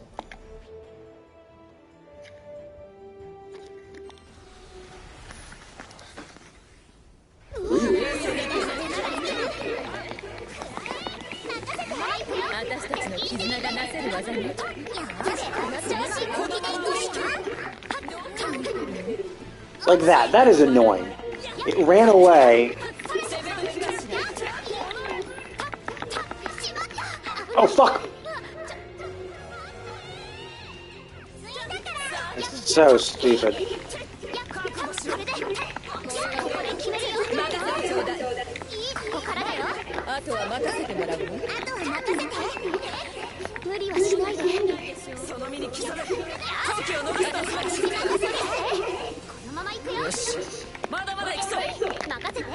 Oh, it's dead. Is that it? Oh.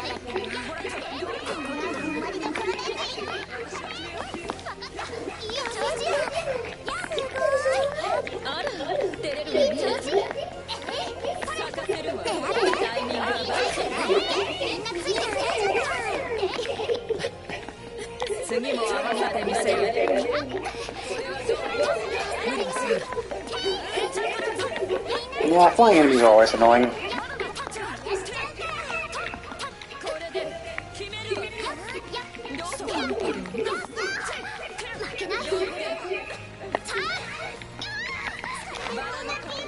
Oh shit, I died. Ah, so I get for not paying attention.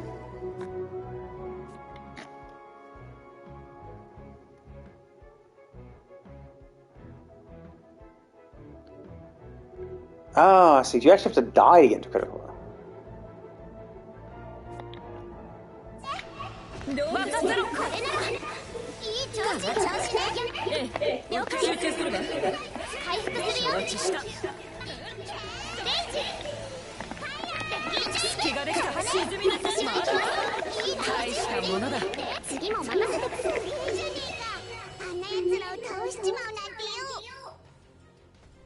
Yeah, these guys are really annoying to fight. Flying enemies that fly over the ledge, a ledge that you can be thrown off of yourself.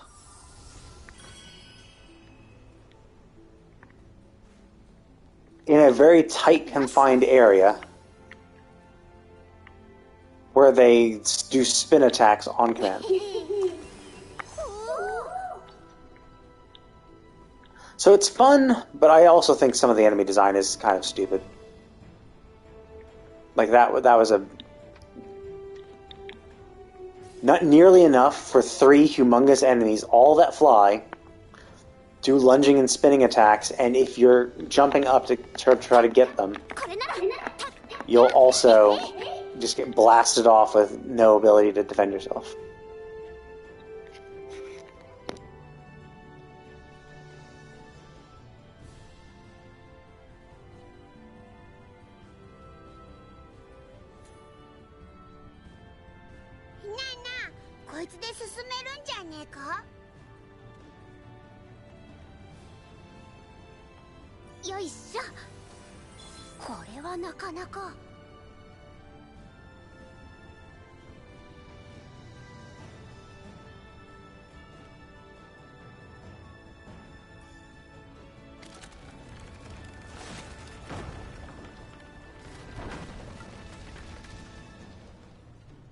こいつらかよ。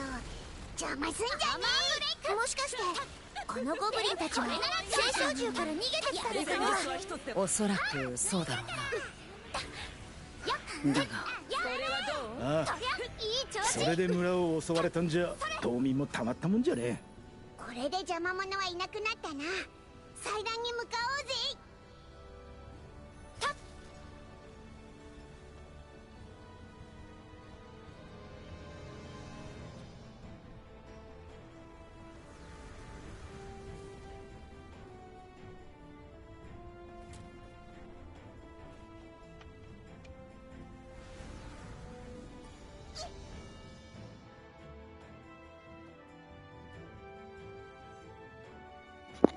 Oh, god damn it, that's a wee piece of shit. I saw something exactly like that in the previous zone. I thought it was nothing, so I didn't even get close to enough to see it. Oh, shit. That's annoying that I know I missed one.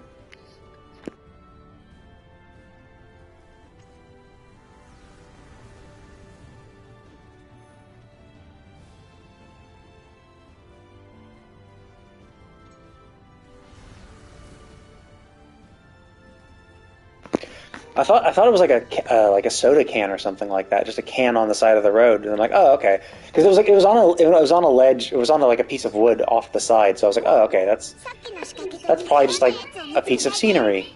So I didn't touch it. Well, it was out of the way. It was like it'd be like if you was on this cliff, if there was like a little wooden ledge down there, so I would have had to like jump off and touch it. It was just attached to the side of the island, so I was like, oh, okay. And that's why like, I run around and explore, but like, who would think to jump on the random piece of...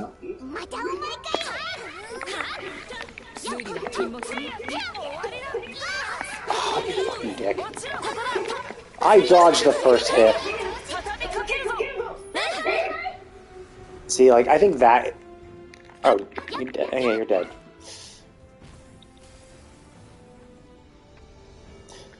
Like, he did 2 hits. I dodged the first, but didn't have iframes for the second, because he just was a swing, and then a swing like a second later, just out of my iframes. That's annoying. I think you need a I think that's when you need a dodge, or block. But, like, I never block. I don't even touch the L1 or L2 triggers. I should. Could run that way. No! No! Aw. I thought there was treasure on that side. Oh, it resets me. Oh, okay.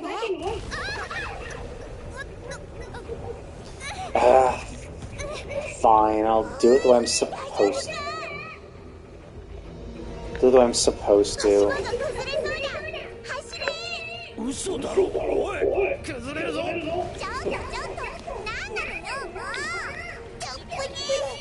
Okay, that's kind of shit.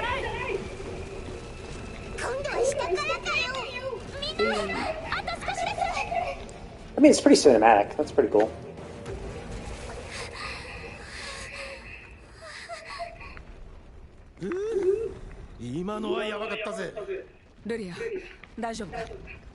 Now we're trapped.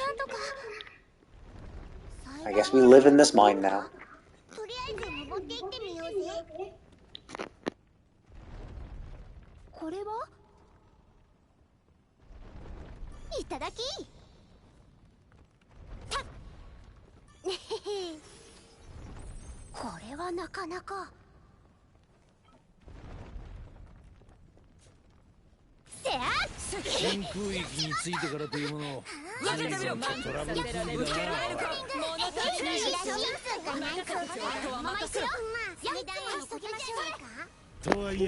Yeah, it looks good.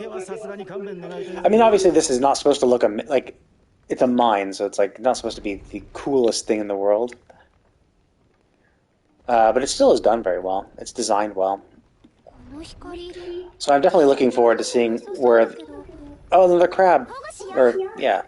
Shit, there's more than one in... Oh, I thought it was going to be just one per zone. That's going to be a huge pain in the... They better let me go back and revisit these zones, or else... Because I think I saw an achievement that was about... What was that? There was an achievement about saving all of them.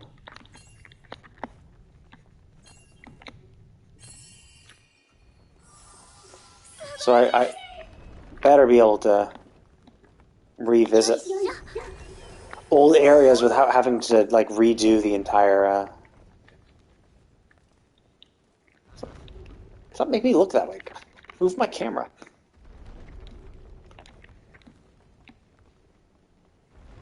Oh yeah. Is there anything down there? Yeah, because like even in like Final Fantasy VII, which released when I was 12, like graphics on that were well. I mean, okay, the graphics of the normal character models were horrible. The in battle ones and the cutscenes were okay. Jeez. And then 8 had pretty blocky models, but even more detailed. And the cutscenes in 8 looked amazing. And then 9 had a cartoony, more of like a cartoony fantasy style. With a great cutscenes, and then 10 was just amazing. Like the character models of 10 looked really cool. Oh. And then the cutscenes were great. And yeah, graphics have just gotten... Did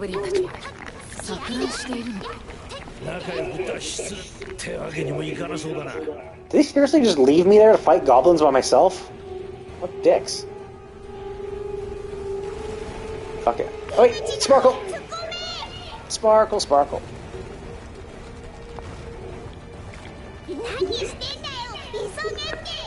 Yeah.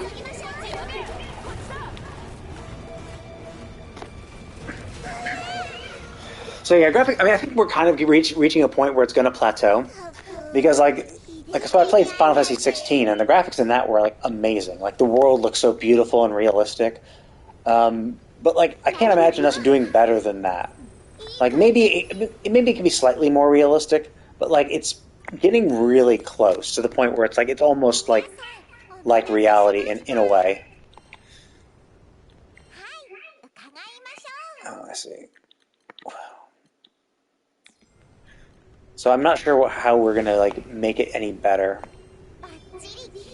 We kind of like reached a plateau on graphics, so I think at this point it'll be interesting to see how we like. It'll not be the realism of the graphics, but like how many objects you can fit in a world, how immersive the world can feel, how many like little tiny bits and pieces here and there. Like it'll be adding more people, more like plants, more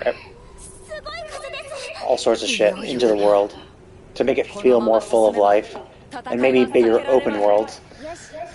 I think that's kind of where it's going to head. But I think the quality of the graphics is probably going to stay around what it is now. And like Unreal Engine 5, like the graphics for that are amazing. Like seeing UE5 games are just so cool. I am the storm that is approaching. I am the bow. I mean, Final Fantasy 16's graphics were amazing. Like, Clive looked really cool. The environment looked amazing and beautiful. The fights were super spectacular. I think Final Fantasy 16 had that type of realism. Like, it was trying for realistic graphics, and I think they did a really good job at it.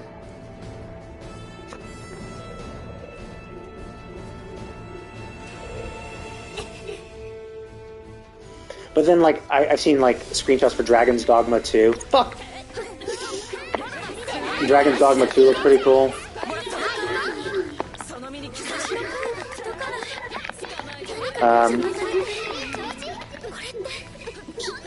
Oh, what the?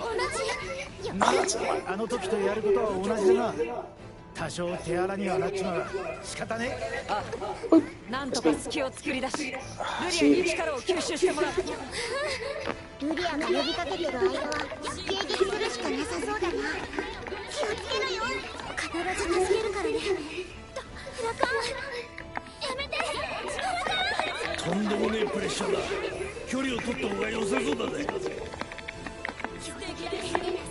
火力が揺らいだ。狙うなら今よ。carrots.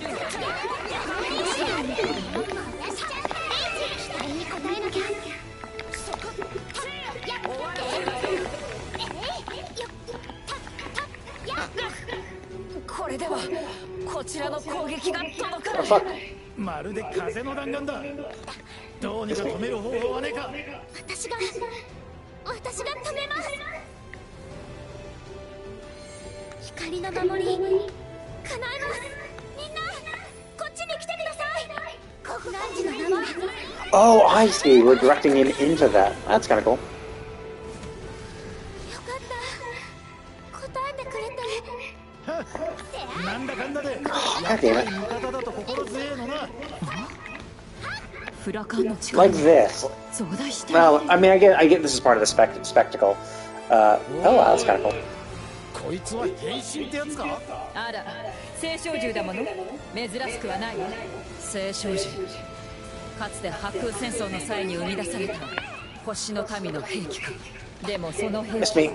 戦いの後空の世界に残されてあるものは土地に根付きあるものは信仰の対象となり But yeah, like, see, trying to understand the hitbox of this thing is fucking impossible. 文明の発展に寄与してフラカーンは息吹を司る聖少獣です。その力で島の発展を支えてきたようです。そんなこの力をねじ曲げて Get 大 out. 切な島を破壊させようとする者がいるだが注意しろ。この暴れっぷり一筋縄じゃいきそうにねお願いします。すごい魔力ね。 Oh, damn, I mistimed it. しなきゃ。妙だこの子の力普通じゃないみたいわからないわでもこの秘密の気配は一体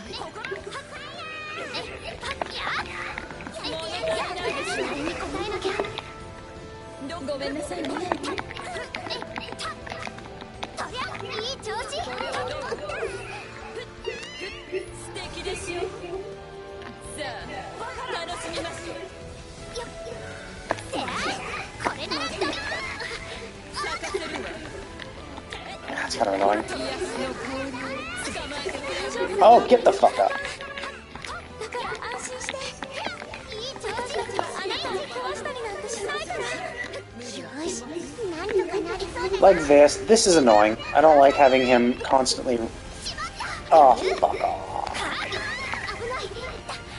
What am I supposed to do during this? Just run?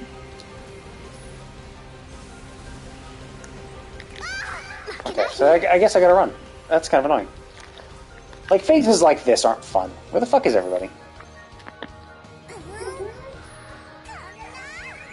これならいける。素敵でしょ That's like great, awesome. So I run in close, and then what does he do? Runs the fuck away. Like that. この気配はいけない。 I get it. I get it. It's cool. 回避に専念しろ It's a nice spectacular fight, but like parts of the fight where I can't fight is annoying.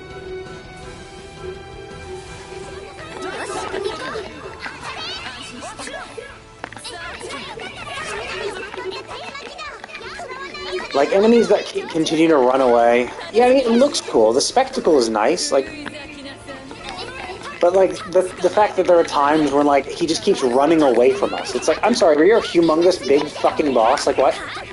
Why are you running from a bunch of losers?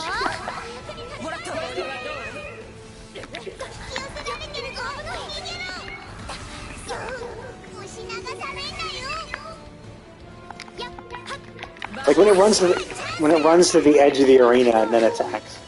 私に任せてください。 And then attacks, or like runs to the edge and then summons tornadoes. It's like then we have to run after it. And there were tons of like a few instances where we couldn't even touch the boss because he was just summoning tornadoes and we had to avoid him. That's annoying. Like just.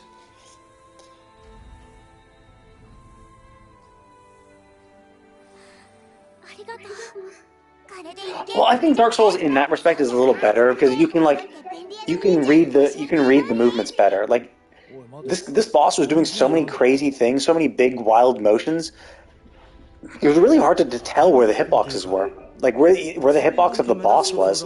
Like, I'm under the boss trying, like, slashing away. Yeah, and I heard the delayed attacks are all really annoying, too. Because you have to, like, learn the timing. Like, oh, he put his hand up? Okay, I gotta wait, like, a second, then dodge. When your instinct is to dodge right away.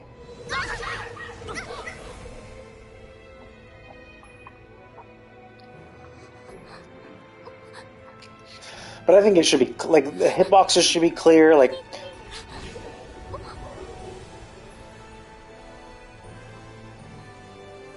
And I don't think bosses or enemies in general should run away. Like, it's too hard, well, not really hard, it's too annoying to get close to them.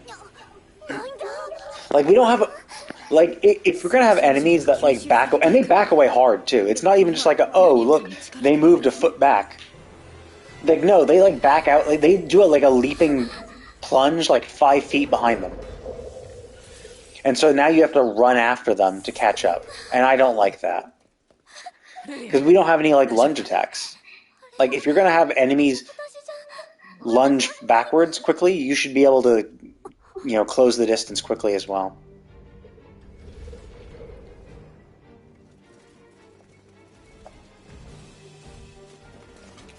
Yeah. It depends. Like, there's certain games that's fine. But this is, like, really action-based. And when it's not clear, like, where the boss is, how you can hit them, having them run away from you, which is like, oh, then you can't attack them, it's like... It'd be fine. Like, when you see goblins and wolves doing it, you're just like, what? Like, they're wild animals. Wouldn't they be charging? And you get this, like, humongous creature that's, like, this humongous monster that's attacking you. And yet somehow is, like, lunging backwards to do some charge attack. It's like, really? Like...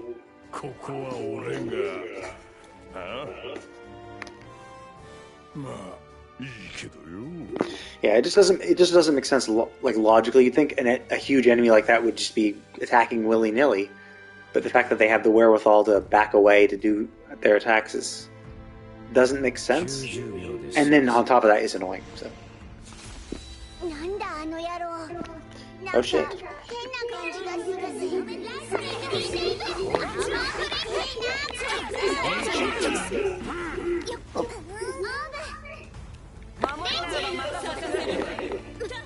Yeah, like that. Really? I mean, I get this guy is a human, so I understand that bit. But like that. Look how far away he went. Like, he went like 20 feet away from us. Like, it takes for fucking ever to catch up to these guys. And they, like, dodge all the time. It's like...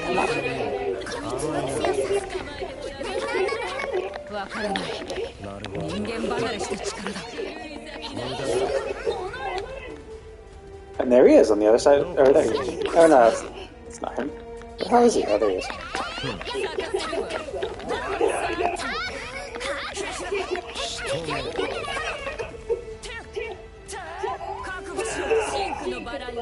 And now he's over there. Yeah, that's annoying.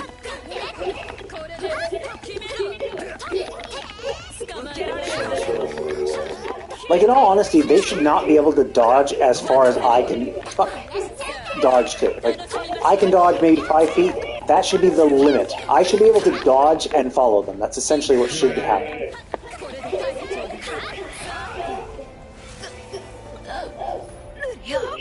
Well, fuck.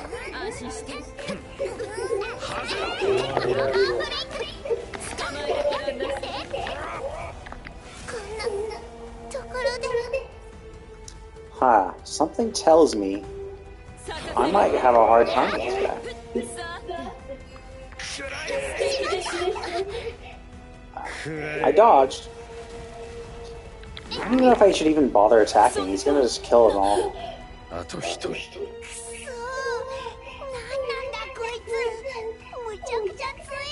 Miss me.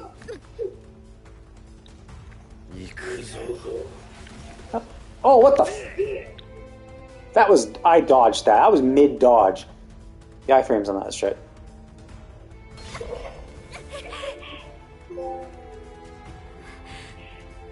Yeah. It is cool, and I think, I mean, I'm not like super, I'm really nitpicking. Oh shit, my sword. I'm just nitpicking. Like, this, I'd say, like, the spectacle of it is worth it. And it's definitely better than, Tales of Arise. Tales of Arise had some really annoying boss mechanics. Where, like, the boss was humongous, unstaggerable, would slap you around super easy. Like, everything they did staggered you.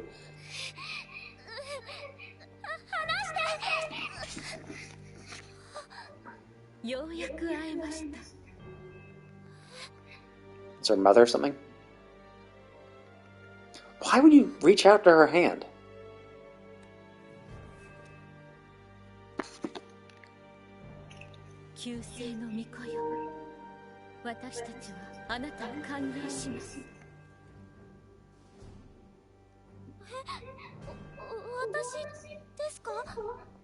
And to welcome our shaman, we murdered your friends.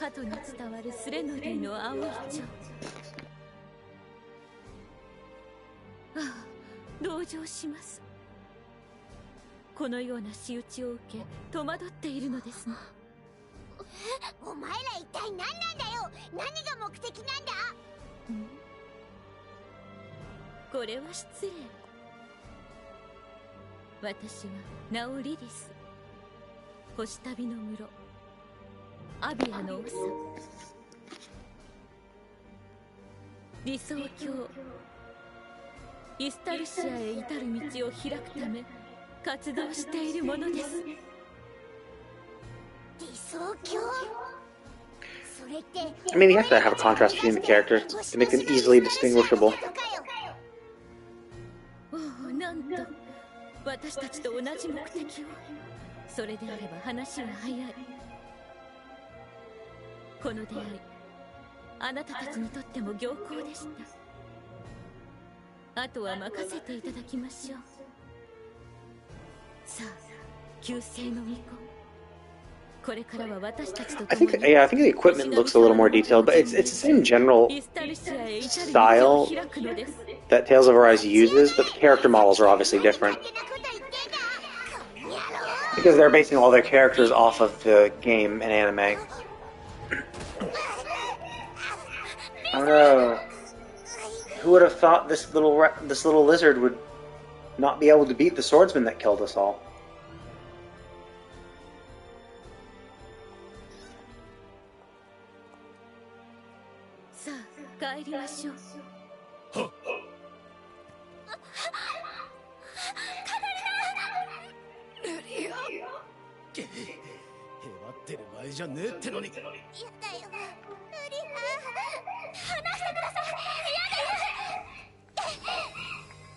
Nah. I bet they're the ones that use that purple mark or whatever. Oh no, I guess she didn't. I bet she's gonna use the, yeah, she knew it, called it. She's the one doing this shit.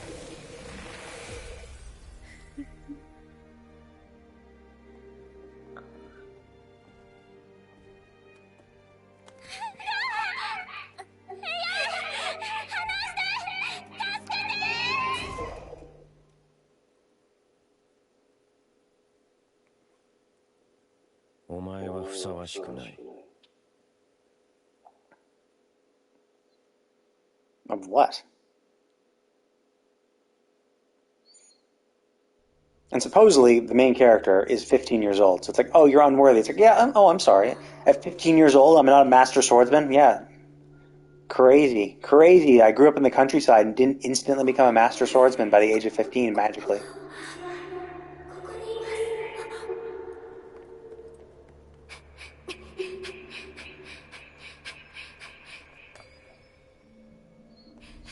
Still, I think that's a pretty good, strong start.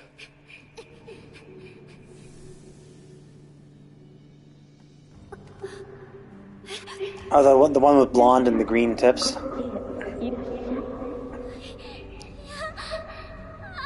But yeah, like, this is the first kind of story quest you have to do.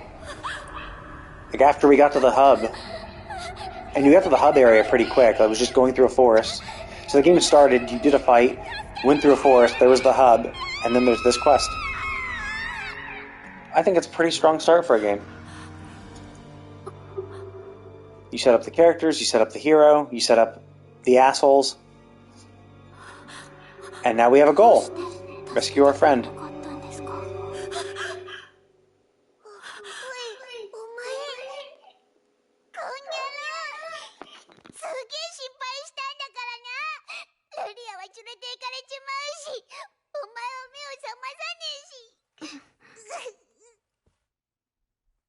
大丈夫なのか？ Yeah, it looks nice. That's the cool thing is when you go for a stylistic approach like this, you don't have to go for realism. You can if you make it this, yeah, like you see like how the the eyelashes kind of look painted on like brush strokes. Tales of Arise had exactly that. I like that style. It's a cool aesthetic, and it ages very well. Because like even 10, 20 years down the line, even when we have the super realistic graphics, this will still look good because of the style. That's why like people still play like the pixel remasters of like the old Final Fantasies because there's and like or Octopath Traveler for instance. Yeah, sure, Octopath Traveler is in sprites, but it's because it's a sprite style. People like it ages well, and people will still play it 10, 20 years from now. So graphics don't make the game, but yeah, having super realistic graphics can help. But if you're able to like make an interesting or unique style that ages well. Well, I mean, like the pixel remasters are becoming popular. They've bundled like Final Fantasy 1 through 6, and people still play them and love those games. Octopath Traveler just came. Well, I mean, Octopath Traveler 2 just came out. Those are sprite games. I mean, people. I mean, even like Sea of Stars, which just came out last year, it's not like as basic a sprite as like the Final Fantasies, but like they're still essentially like 2D sprites in a 2D background, and that game will probably age well, and people will play it. Whereas, like, if you try to go for realism, then once it like if you're trying to go for realism in like a PS2, there's going to be a limit to how good the graphics could be, and you're just gonna it's going to show its age.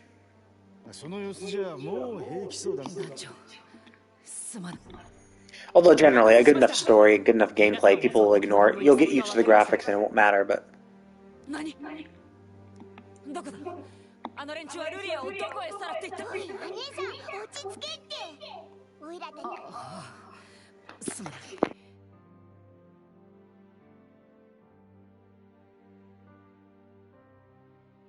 大丈夫ですよ。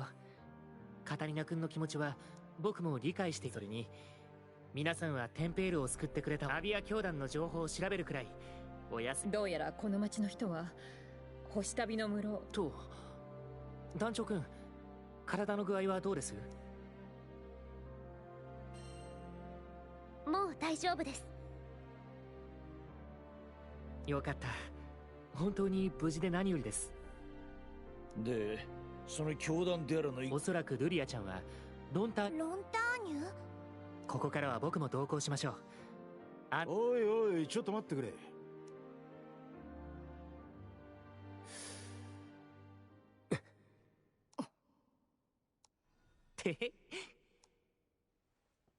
アビア教団の活動は連中がテンペールの地で武力を使い旅人のルリアちゃんを連れ僕としても見過ごすわけにはいかないのです。それに分かってもらえたと思いますが、剣には多少のこの空域じゃクセモンってわけか。ま、追いかけそれで皆さんが乗ってきたという青くて大きなグランサイファーな。そう、そのグランサイファーの修理ですが、もちろん僕もお手伝いしましたよ。ちゃんと最新式のあと何でもありません。こっちあとは団長君に新しい剣と防具を用意させ、ボロボロで使えなくなってましたからね。すげえな。皆さんがいなければ今頃はこのフォルカもこれでもまだ感謝し足りないくらいなんですよ。ありがとな、便利屋の。ローランです。協力に感謝する、ローランド。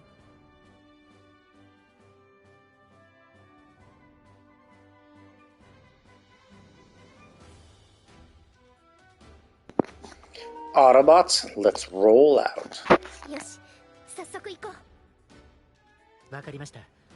僕も準備してまた後ほど。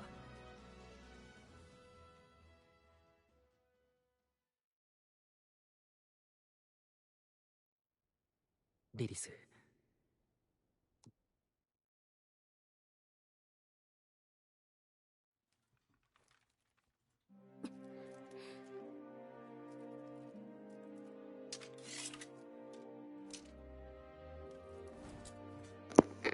よし。Aw, she's more covered up.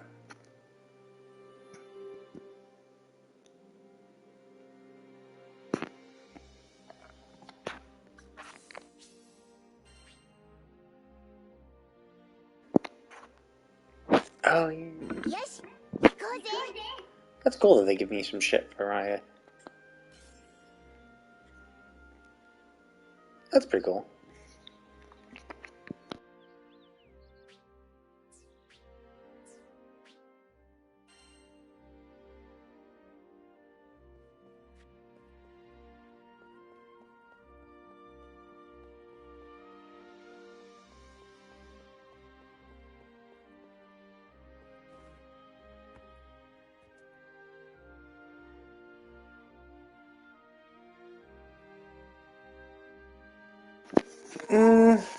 I mean, they both have different aesthetics. I think this is will be definitely more appealing because this is very, this is very anime. This is very. I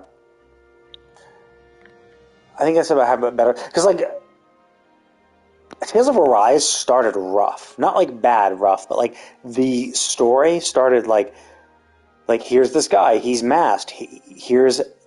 Here's a country full of slaves who are literally being worked to death so that they could extract the Astra from them, which is used to power this thing that the tyrant ruling over this kingdom uses.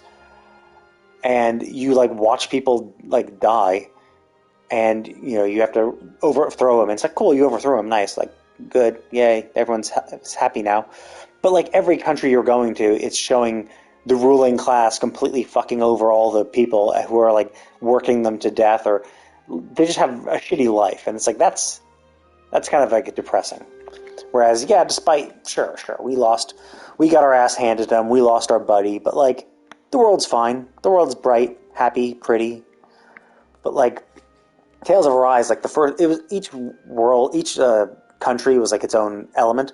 So like the fire one was this deserty, cragged rock with like nothing alive, which is like depressing. And then you go to the ice one, and it's like everything's frozen over, which is pretty in its own way, but still like is pretty foreboding. The water one was fine. The water one looked cool. I think there was water and some. Wind was okay. I guess, yeah, earth, wind, and water were fine. But, like, the first two were pretty foreboding. Sets the mood. And regardless of how the environment looked, the world kind of sucked. Like, lots of the native people getting fucked over. Like, that's depressing. So, obviously, it's gonna... Like, that's why Final Fantasy 16 story didn't have as big a wide appeal. Because, again, that world... Like, it sucked to live in that world. Like, you wouldn't want to live in that world if you were a bearer. If you were a bearer in the Final Fantasy 16 world, that blew. I mean, I don't know. I think I like Vesperia more. But I wouldn't say it's bad, but I wouldn't... And actually, I think... It's not like I hated the story, and I think the pacing was good. But it was kind of like... It's just not as fun and easy to get into, because it's a pretty serious topic. Same for like a lot of the Final Fantasy 16 stories. A lot of seriousness that happened with some levity. Whereas this is like has a lot of levity. We had a lot of jokes. Yeah, sure, we lost our buddy just now, but like, the enemies look comical for the most part. Like Tales of Arise had like these like more horrific monsters, more frightening monsters. But we fought like goblins. The goblins look kind of funny. Even the big goblins, it's like, yeah, it's a big goblin, but he's still kind of funny. Still funny looking. That big boss we fought looked, over the top, but it didn't look frightening. It just looked like powerful. Whereas like, Tales of Arise had like a lot of frightening monster-like aberrations. And on top of it, kind of a depressing story. So it just wasn't bad, but it didn't have it doesn't have a wide appeal, I would say.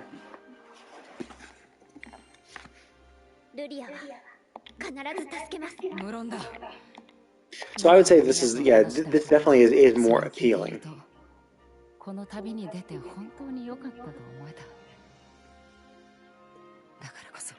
I mean, the stories were good. I mean, I really liked the Final Fantasy XVI story. There were a shitload of depressing moments in it, because it's a depressing world, and people trying to make the best of it and improve their situation and save the world. But like, people it portrayed people at their worst very well.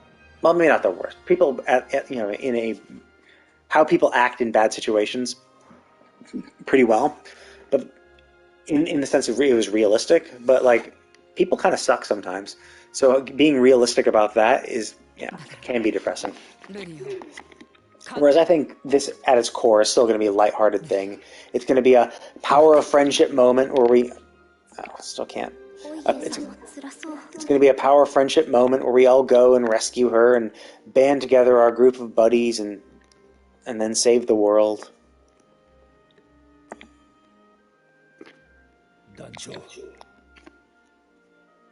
Yeah, sure, you're fine. いや、今回ばかりは軽く済ませるわけにはいかねえ。あの赤い船を見たとき、嫌な予感はしてたんだ。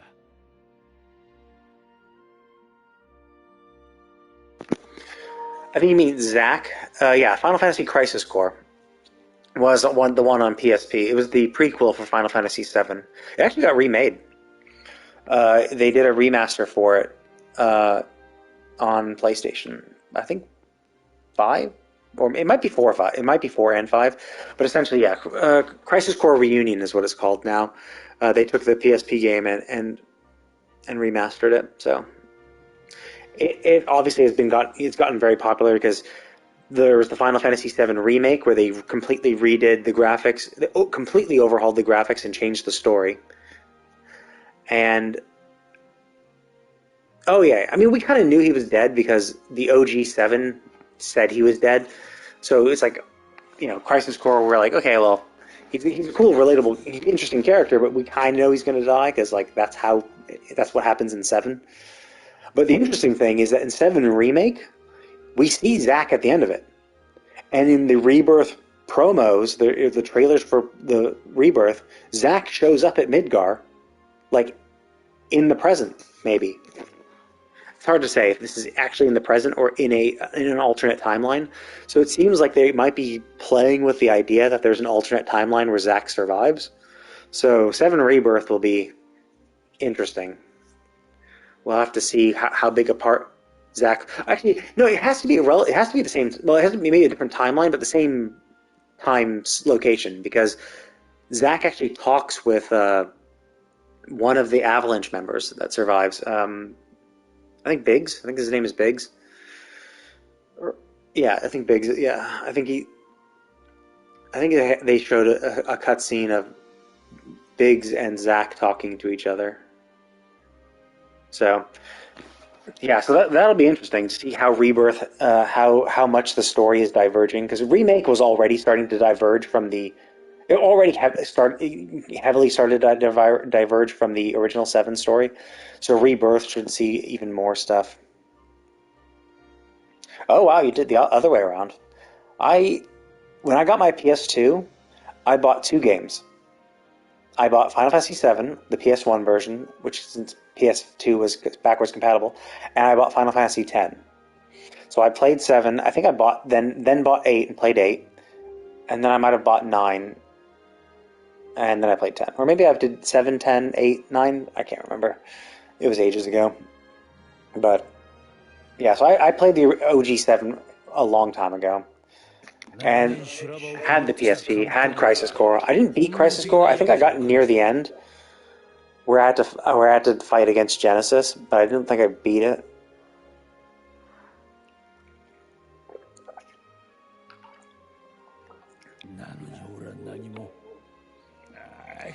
But then I played 7. I was thinking about playing Crisis Core again, like the remaster, but I was kind of waiting for the price to go down, like when it goes on sale or something. If it gets down to like $20, maybe I'll buy it and probably play it.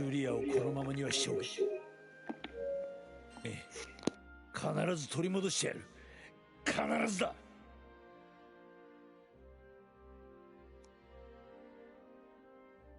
負けたまんまじゃいられねえよな。菊牛の意地ってもんを見せてやら。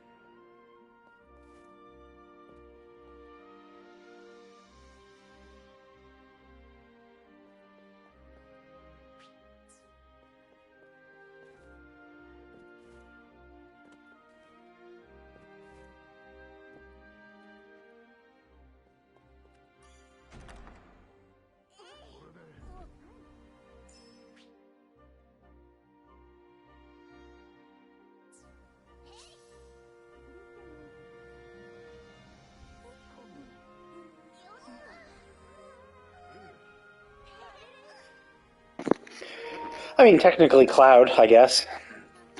In the OG7, they were flirting a lot. Because obviously, Cloud was kind of mimicking... Cloud was kind of mimicking Zack. Not like intentionally, but because of what happened, he was experimented on and got Mako poisoning. So essentially it kind of like broke his psyche, and he kind of just like latched onto what he could remember, and he could remember Zack, so he pretended he was Zack. He pretended he was someone who did a lot of what Zack did, like, so he was a soldier first class, even though Cloud never was a soldier first class, but Zack was, so. Yeah, I mean, she's an ancient. That's just how ancients are, weirdos. But I mean, I would say in 7 Remake, she's a lot more personable. I think they did a really good job at expanding the characters in the... Oh, I can turn this in right away. They did a really good job at expanding the characters. So... I don't need leveled up. So, like, Tifa feels more realistic, feels more like a real person. Aerith feels more like a real person. She seems really nice. Like, there are a lot more... Oh, could I just turn this in right away? I could have turned it in right away. Oops.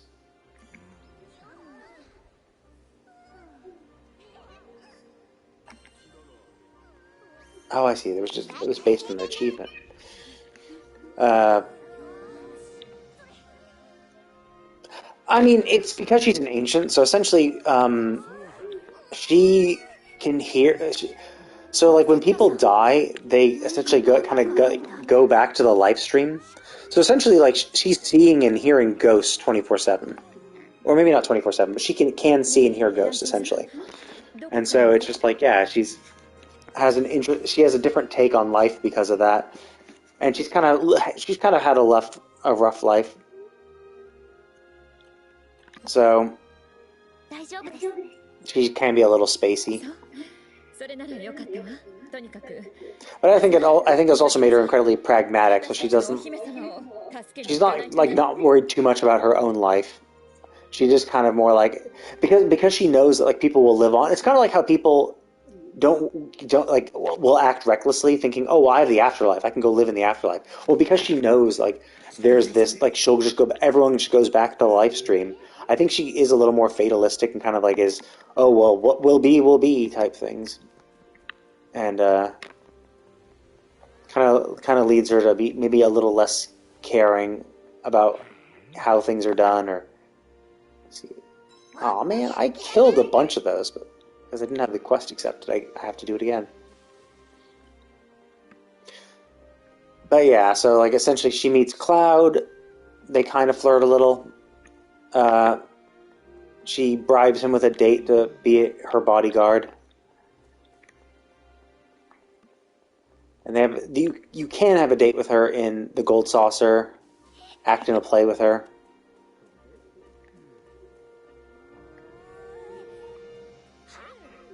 Oh, yeah, yeah.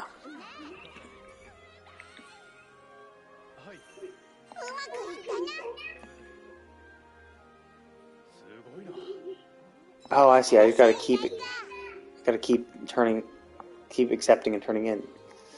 Crap! I would have been able to if I had picked up that crab, I would have been able to finish this quest. Shit.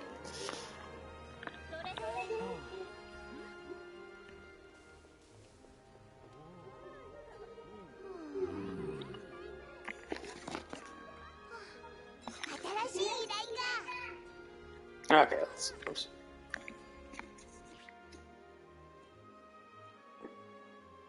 話を聞こう。どれを強化するんだ。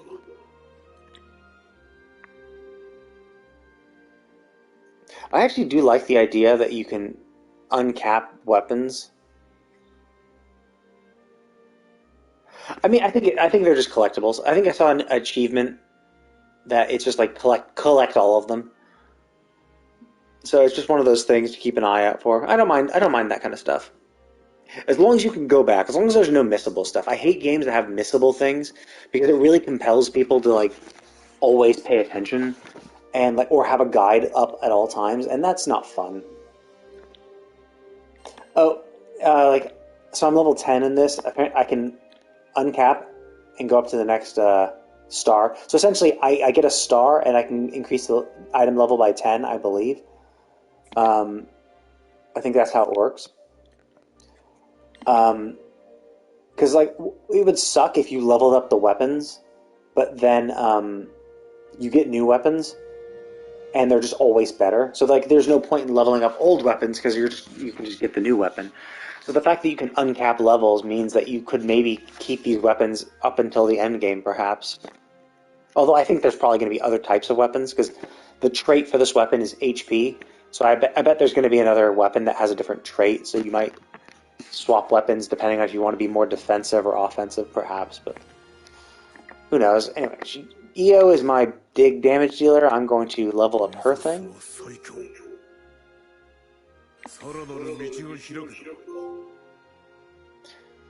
Oh shit. One star got me 30. Oh, it gets me 20 levels. So max level is 130? That's so weird.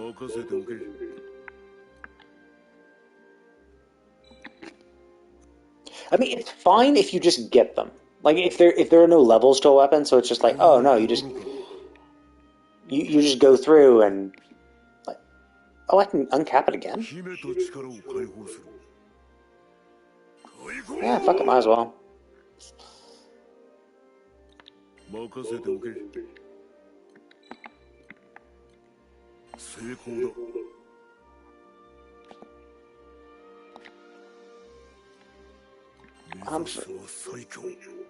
Okay, so I need those refinium is the kind of. Oh wow, 25 levels this time. So it's probably going to be like 150 or level 200 for weapons. Anyway.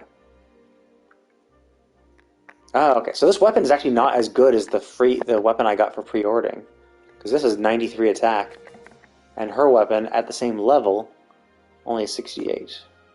Well, not a huge difference, but. Oh yeah, shit. I used up all my shit. I can't uncap anymore. Whoops. Ah, whatever. EO is my big damage dealer. She has spells. She should be able to hit monsters even when they run away.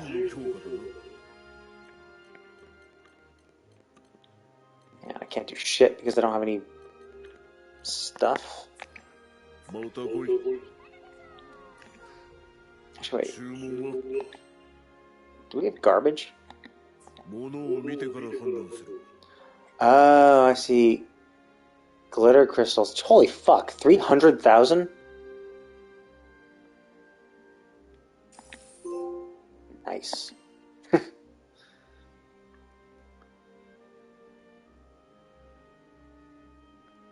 Oh, you don't see my trophy. I got a trophy for that called I Like It When Numbers Go Up. Okay, so probably don't want to sell that. Guess I could sell some of these. Guess I don't. really need these level 1 attack power ones. Those are... I'll keep one, maybe.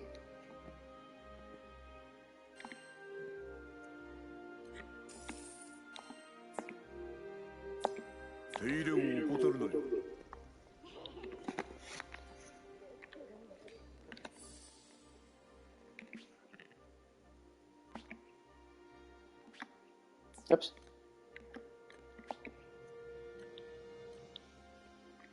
Default is pink.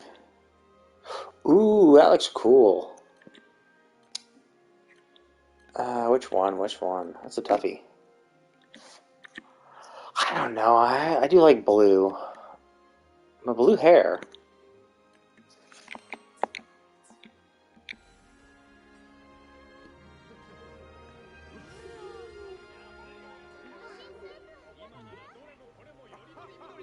I don't know. The hair looks a little weird. A little too light and blue. It's a shame, too. I like the blue eyes.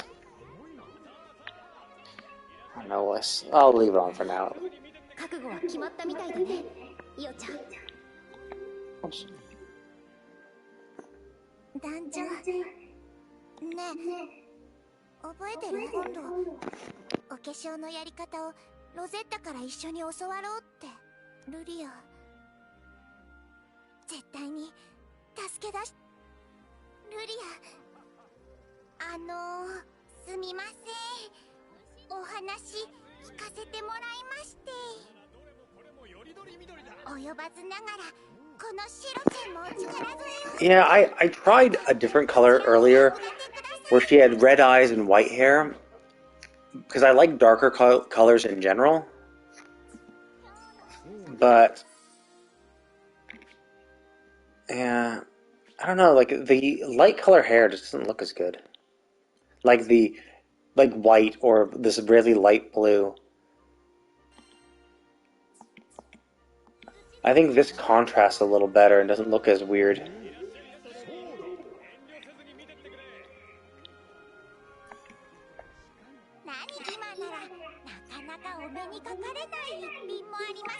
No, I mean I was just trying it out. I was thinking about swapping back anyway. I was just seeing how I looked in a cutscene or like an interactable event. I was already saying thinking the hair color was a little too off-putting, and I don't like the red sash. So I was like, well, let's see how it looks in the event. I'm like, man, yeah, it doesn't look as good.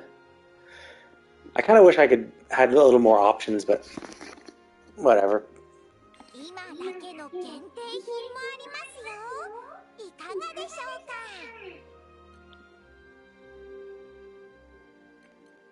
I don't... Like, okay, so I guess I can't get this all the time. Like, well, I don't know if I should get these.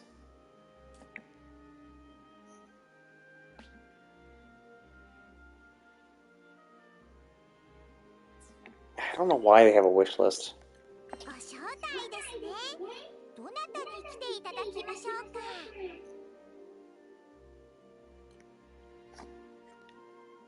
But I mean, she's the... Who should I get? She's pretty hot. I think this playstyle looks really fun. I like the hack and slash type thing.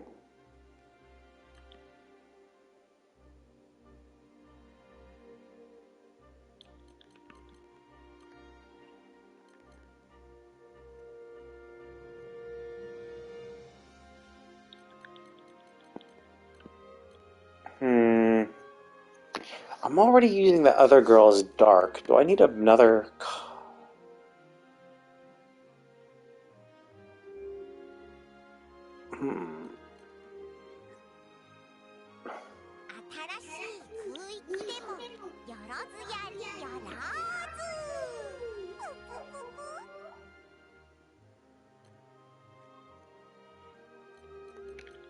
This one... Her as a spear user is kind of cool.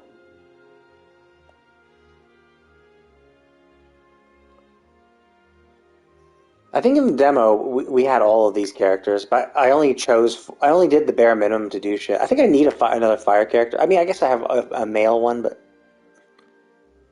yeah, there's some pretty cool. Like, look at that huge scythe.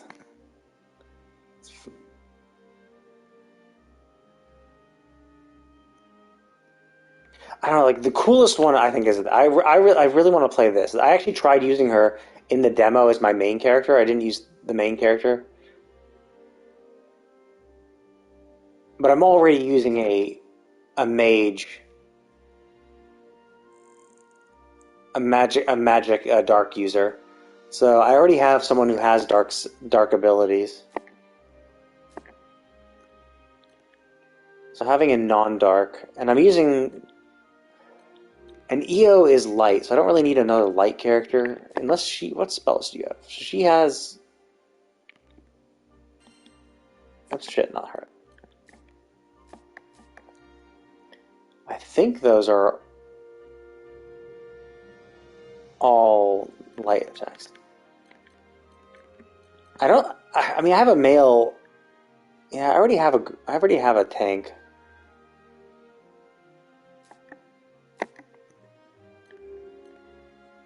I could probably use her more.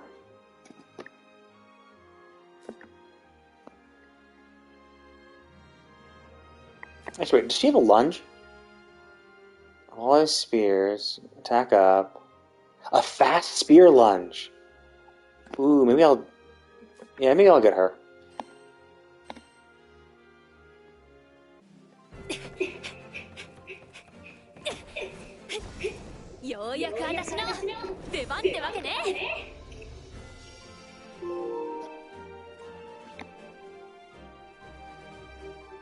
Oh, cool, I can use her.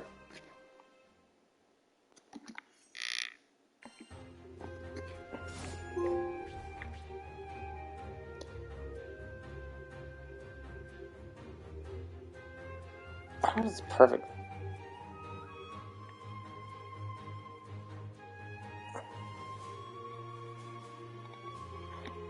I think I need a fire kit. I probably won't use her right away. I'll probably get her. I'll probably get the Earth Girl, just so I can have better type element type coverage. And then when I'm ready to actually replace my main character, I'll probably get the Dark Girl. But we'll see. Like, it depends how easily I get those character cards. If I don't get them that quickly, then I might go Dark next, just so I have her right away. But at the moment, I still kind of want to use the main character a little bit more.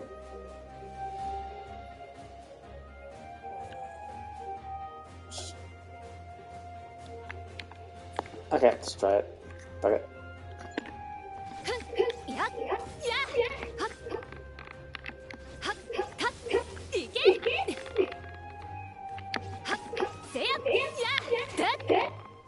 Oh, that was interesting.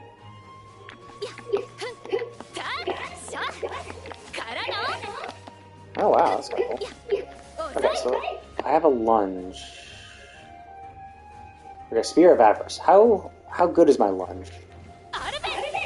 Oh, that's a good... Oh, fuck, it takes me all the way back anyway. Shit. Such a great lunge, but you fucked it up. Oh, that's pretty cool.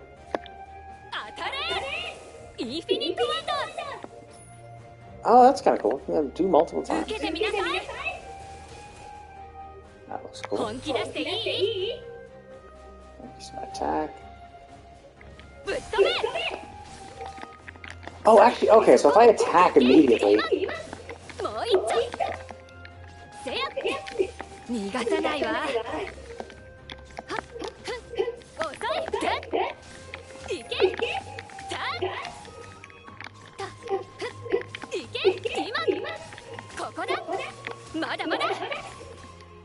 Oh, okay, so I gotta keep pressing X at the right time to...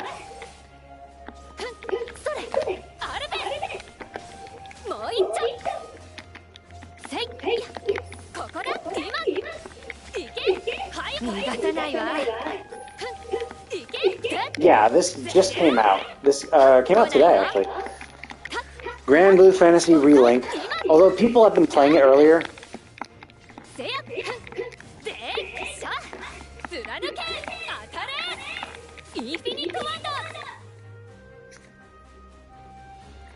How does that work? Oh, wait.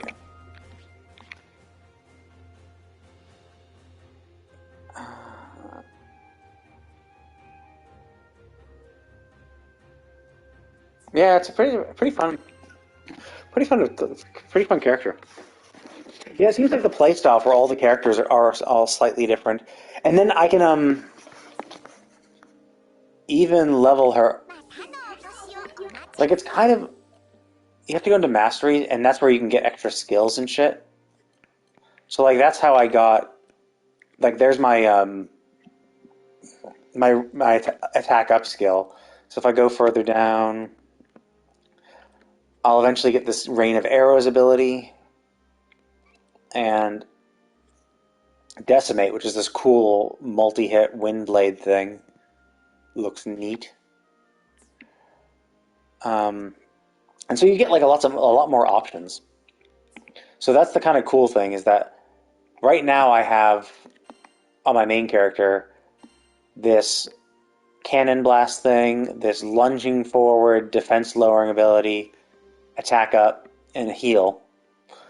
But I could replace the heal and even the attack up with more damaging abilities, depending on what I want to do. And I can set these for my NPC allies too, so I can make them into what I want them to be.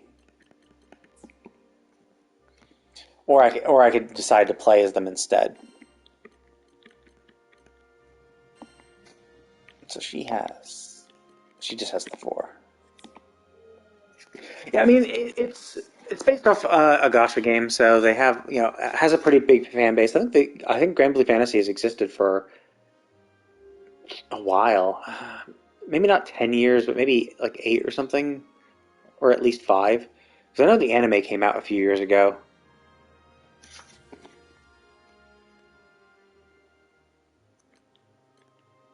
Okay, so that'd be pretty cool. Yeah, so ideally I'd want more type coverage. Because that's why Io is so good. Is she has a heal. I gave her some light abilities, some fire, some dark. I have an ice one too. I guess I should do that. This gravity well looks so cool.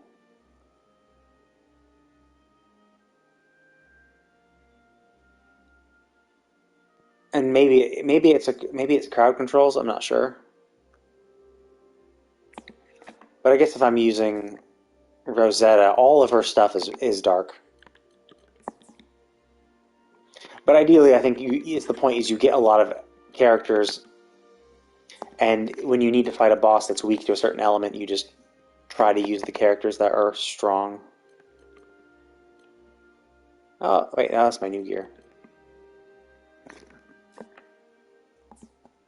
Yeah, I mean it's a good choice for them.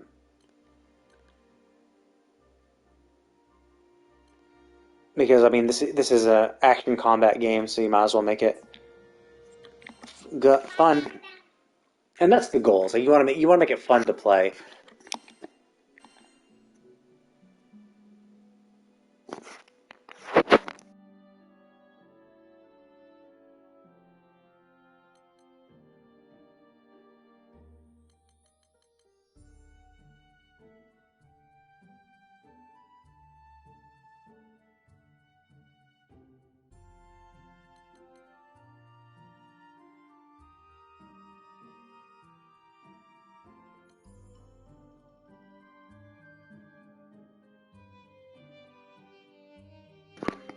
Oh no, she's hot.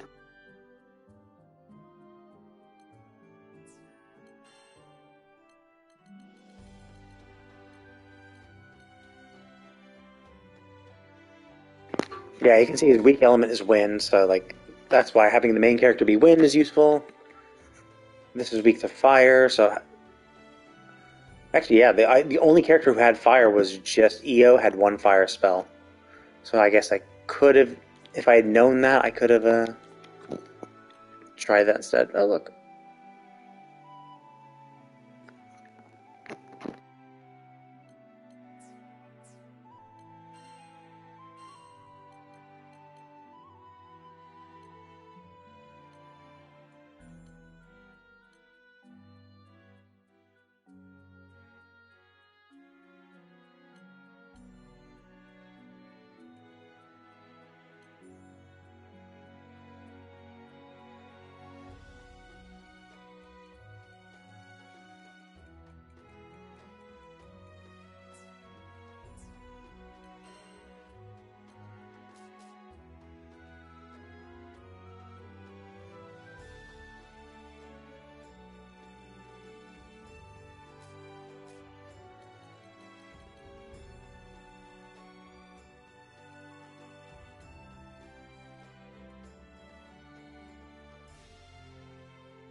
Yeah, I definitely will.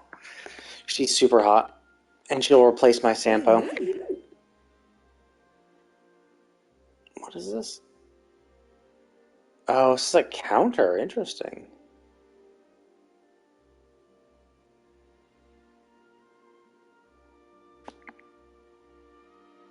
Interesting. さすが私。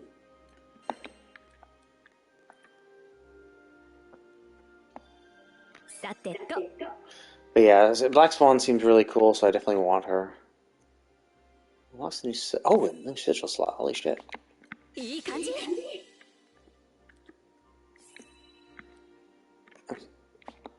よし。 I should probably use her now. Yeah, she seems really cool. I definitely want her. So it's tough because there's some. I think in one of the trailers they showed a bunch of like tarot cards that Black Swan was holding, and people are speculating that the order she was holding the cards was the order that the of the characters we're gonna get. So the one on the far left was Sparkle, and then it was Acheron, Adventurine, Firefly, and then I forget who the last one was. Which is rough because it's Black Swan, Sparkle, and Acheron back to back, which is like shit. I want all three of them. What is this collection? Because yeah, the one on the far left was Sparkle, so it's like, oh, that could be interesting. And we already kind of expected, like they've already shown. I think they already did the drip marketing for Adventurine and Firefly, or they showed some splash arty thing. So like he was obviously expected to be the next one, or an upcoming one. And then of course they showed Acheron in a few trailers ago, and she was in the newest trailer as well. So it's like she's probably going to come up pretty soon too. Oh, I see. That's how this works. So could I do this? Oh, I can't get... Oh, I guess this kind of tells me how many weapons I'm going to get. She gets a fish weapon. Interesting. So I get the weapon, and I have to level it up, uncap it, and by uncapping it... So 150 seems to be the max level, then. And then I can get all these bonuses. That's... I don't know, that's kind of dumb.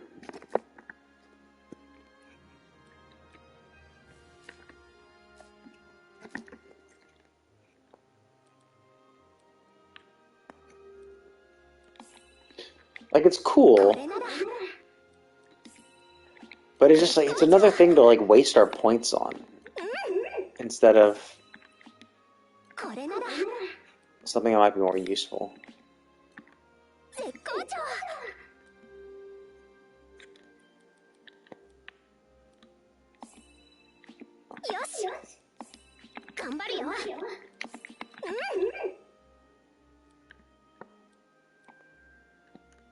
I could aim for one of these. Do I want that one? Or that one? An attack lowering arrow one.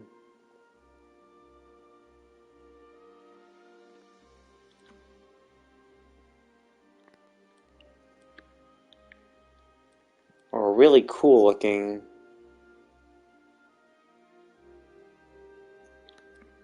That's great, let's just get that. Let's get rid of this. I don't need to heal, I just need to dodge.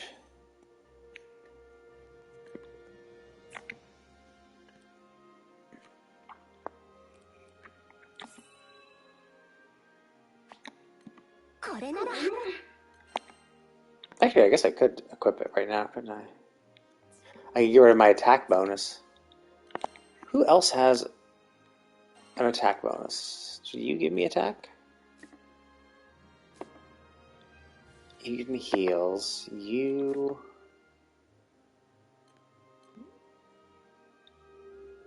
of poison.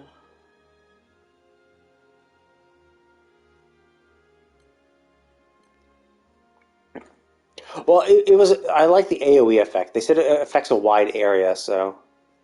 And I think I might swap my attack. I hope that I was checking if any of my other buddies had an attack. I guess if I put her in the party, she could give the attack boost, and then I could only have attacks. That's actually probably a good idea. I keep forgetting to use this, so I'm just going to do this. I'm going all in on attack, and I'm going to bring her into my party. I think I'm going to replace Rosetta, even though she's super hot. I guess I don't really need her.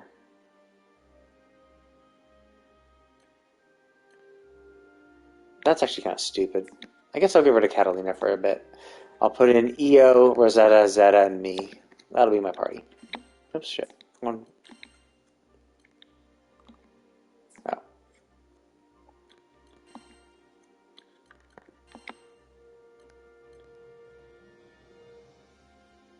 But this is the same. Yeah, I mean, I think the art is mostly pulled from Granblue Fantasy, so I think that's just the art style of that. So they might have gotten the same character artist, the illustrator, to do these as well, but I'm not sure. Unfortunately, the game is only in Japan. Nah, I don't like fighting games. As I said, I play games for the story. So it's like there obviously is no. I mean, well, technically there is a story in Tekken, but like the main point of Tekken is fighting, and so it's PvP, and I'm not really much for PvP because like, what's the point? Like I'm relatively skilled. I'm not terrible. Like I play with my friend in like Mario Kart, and I like win like 80% of the time. So it's like I'm just better than him at Mario Kart. And it's like I could and especially like fighting games because it's just like you have to like memorize the button combinations just to do your own abilities, and I just don't want to have to do that. I don't have to memorize fighting patterns. I just don't care. Like Mario, at least Smash Brothers and like Mario Kart are easy. You just accelerate, you grind, you break. Usually not even break, just accelerating and grinding, and that's it. Yeah, but and it's just like it's just not worth it for me. Like, sure, winning is fun, but like I'd rather just play a game I actually enjoy. And it's only fun if you win for the most part. And so it's just I don't enjoy it. Oops, there we go. Give me some stuff. Oh, here you go. Here's some rocks I found on the side of the road.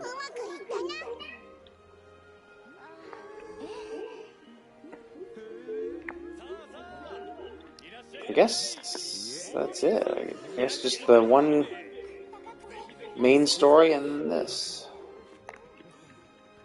Oh, okay, never mind then.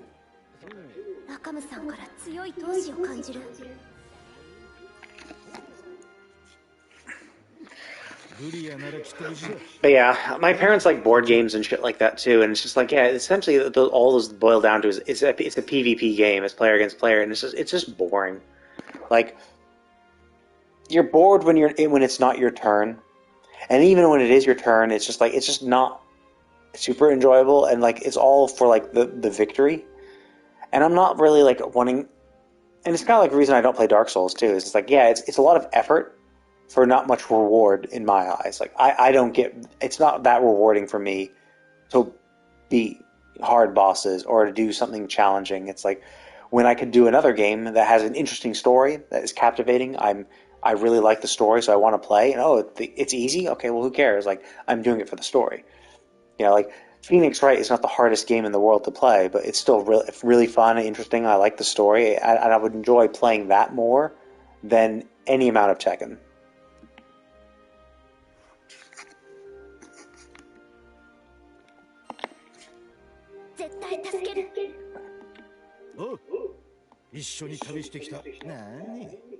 So if I'm going to do PvP games, it would be something easy. So if I'm like hanging out with a friend and we're going to play a competitive game just like to kill time and I would probably want to do something like Mario Kart because it's easy and simplistic. You don't have to pay too much attention, and it's not too sweaty.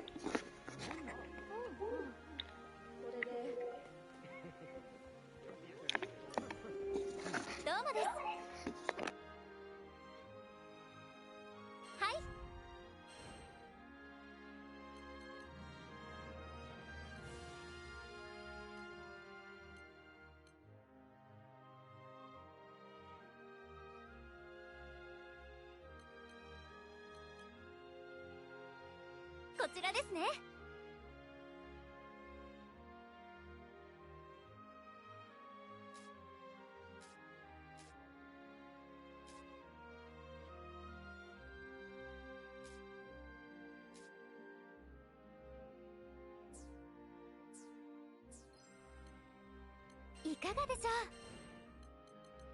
この依頼を受けますか？お願いします。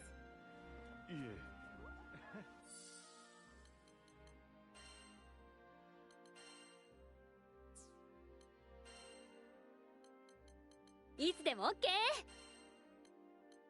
私の力が必要？賑やかな顔ぶれね。God damn, EO has like twice as much power as everybody else. I guess that's what happens when I maxed out her weapon and no one else's.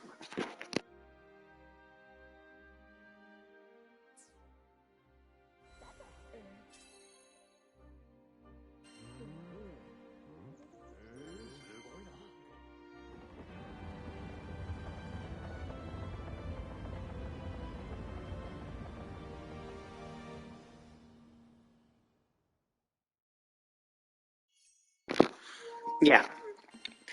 It's short for Eleonora Viltaria. She's from Madon o Vanadis. I think it's Lady Vanadis and the Marksman? Maybe? I forget what the English name is.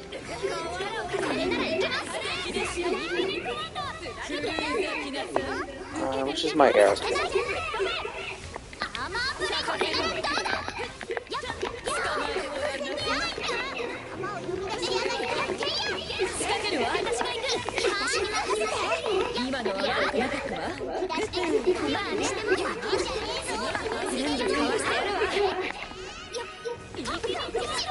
Oh, like that. A follow-up attack? Are you kidding me, dude?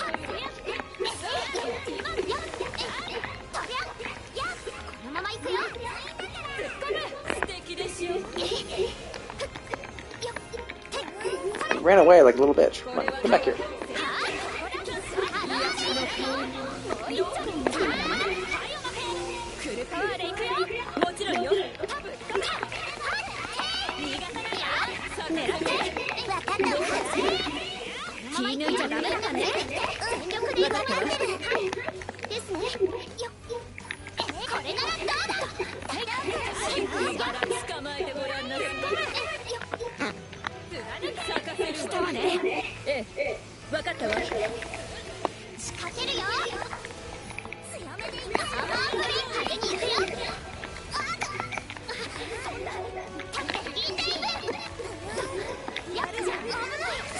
Oh, damn it.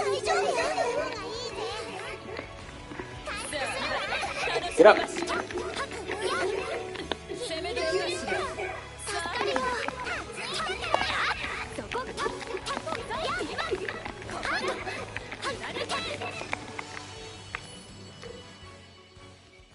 Yeah.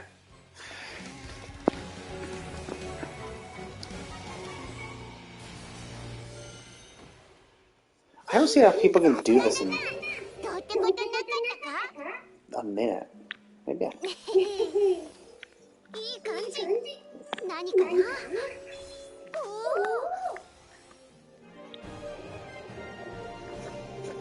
Yay. Oh shit, that's why I'm weaker. My sword is... They auto-equip the other sword. Shit.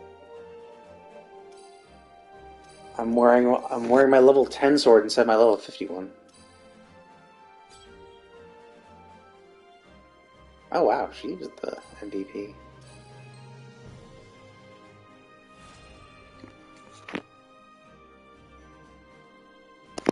But yeah, Eleonora Viltaria is the character I am in.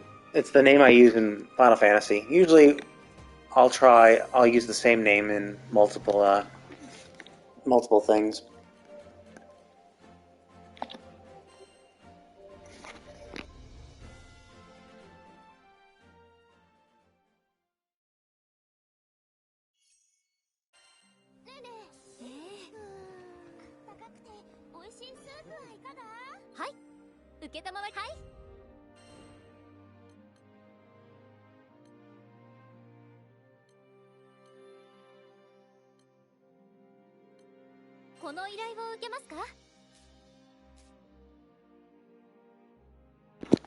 Oh, Eleonora Viltaria. It's from Madonna o Venidis.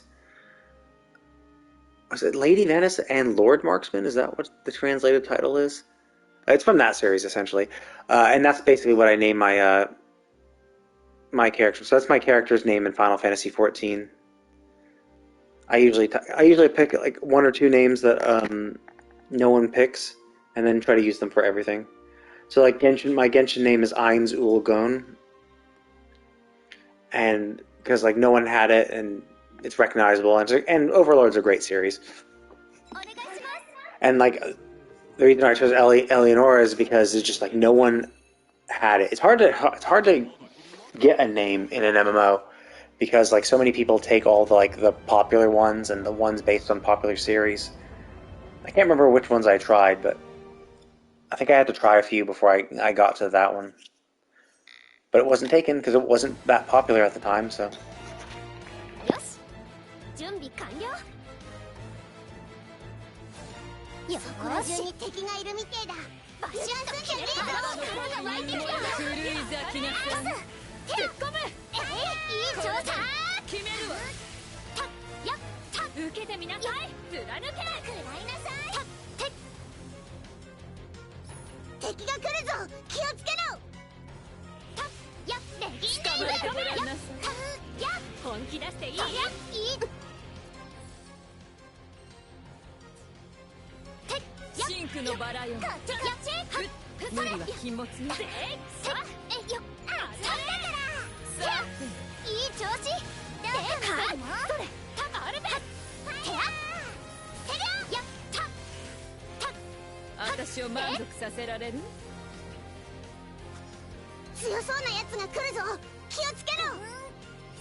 い調子だな。このまま押し切ろうぜ。さあよっしょ。バシッと一発決めてくれたままじゃやばいぜ。大胆に行きましょう。離れたとこにも敵がいるみてえだ。アイスやったレギンレイブシンクのバラン僕から狙われてるぞ。狂い咲きなさい。それこれはどう？こっちを狙ってる敵はまだまだ残ってるぜ。気合い入れてけ。これなら爆睡だから。そこのまだまだ回復した方がいいんじゃねえか。強そうなやつが来るぞ。気をつけろ。やるぞ。もう一踏ん張りだ。頑張ってくれ。レギンレイブこれはどう？狙って了解。やっつけちゃうんだから。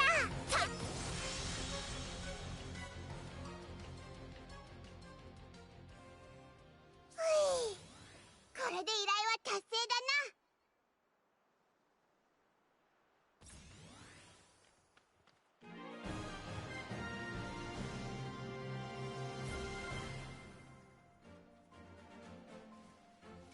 これが私たちの力だよ。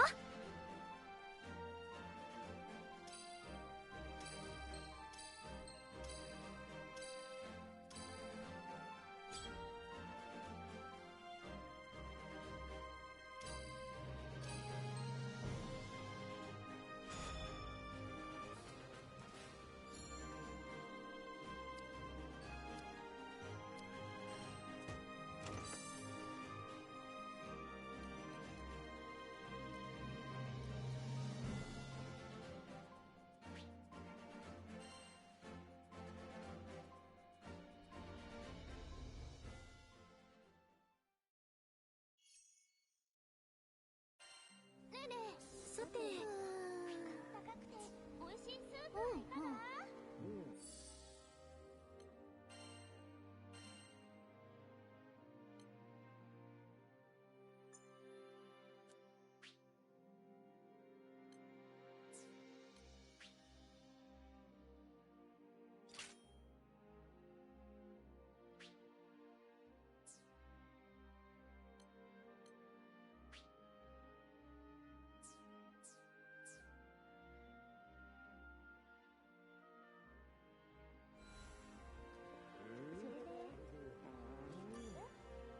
依頼をご覧になりますか？こちらになります。こちらですね。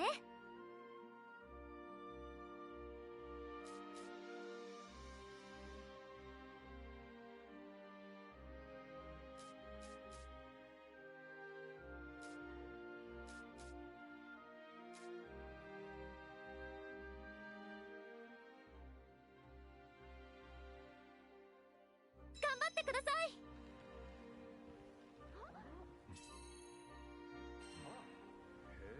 今日の昼食は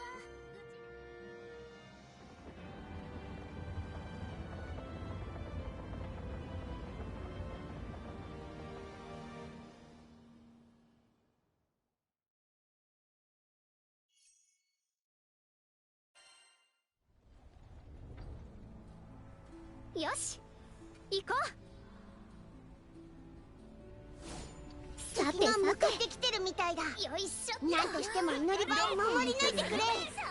私を満足させられる？力をに応えなきゃ。きなさい。燃やしちゃうから。やっ咲かせるわ。よっしゃどんなもんだ。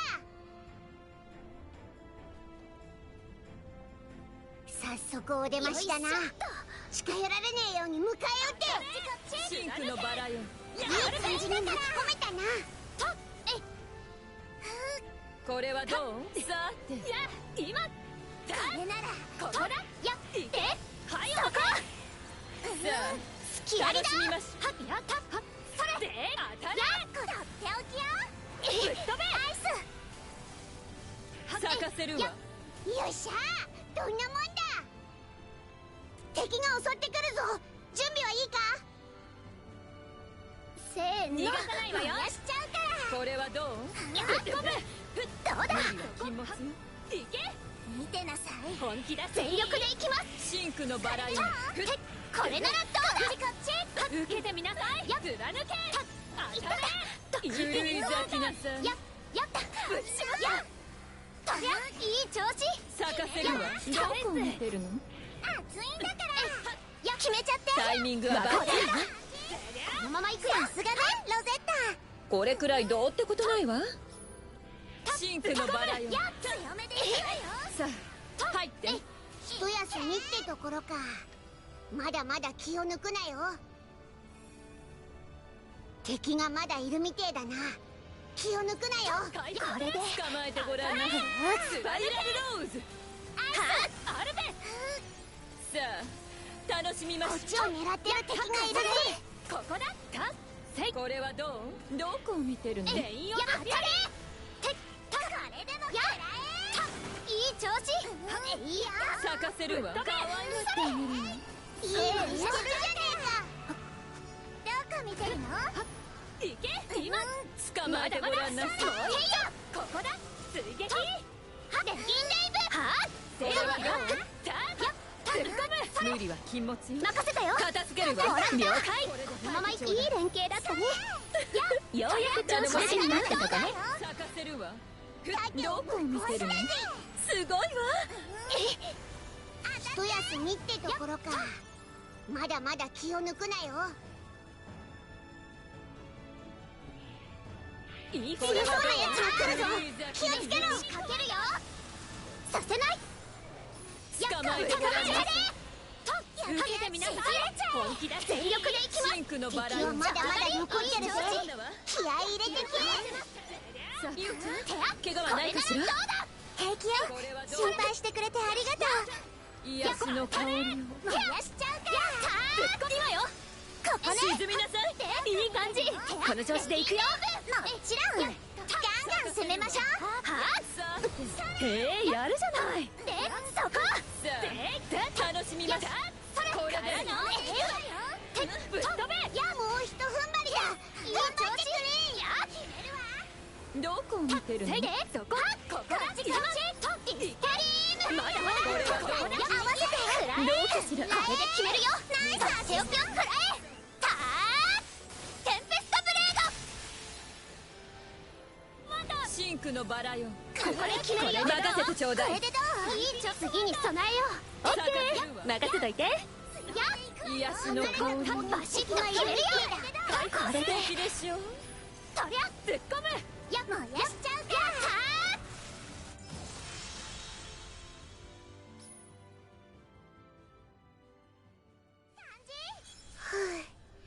なんとか守りきれたな。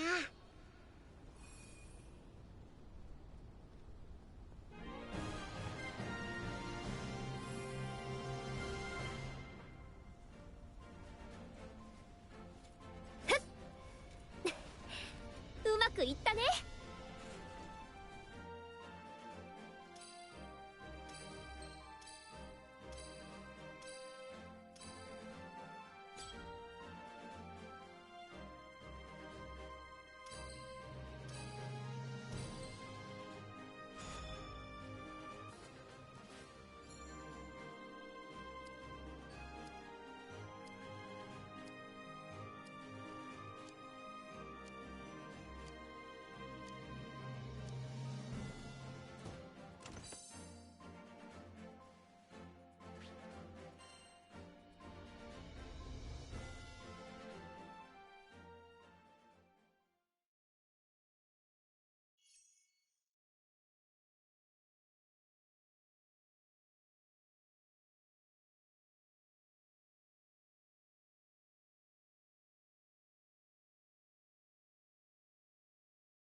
準備ができたら発着場に行こうぜ。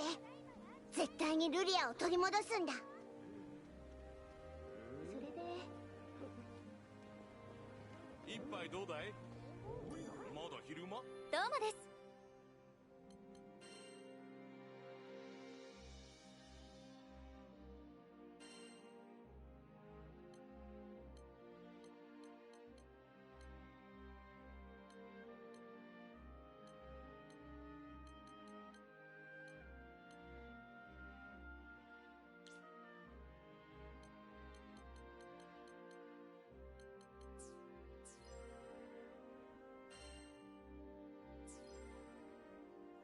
それではまた。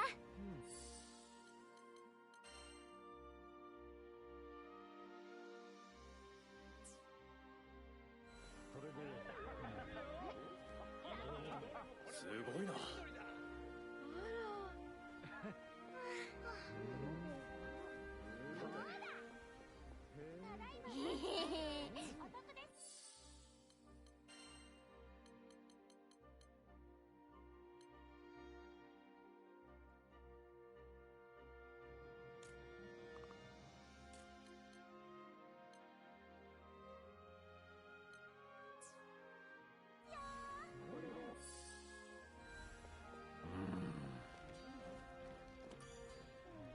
気空士か。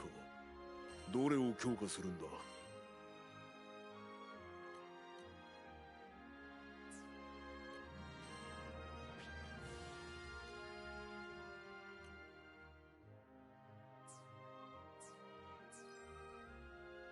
ジーンを磨くか。また来い。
よし、いい感じ。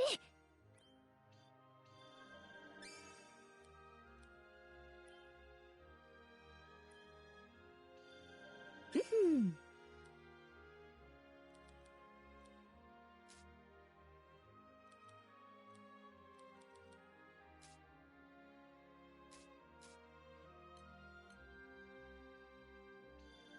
よし、これなら魔力充実。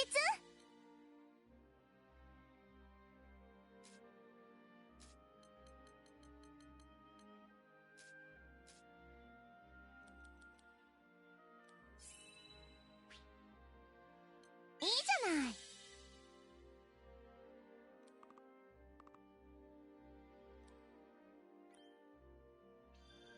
これが新しい力。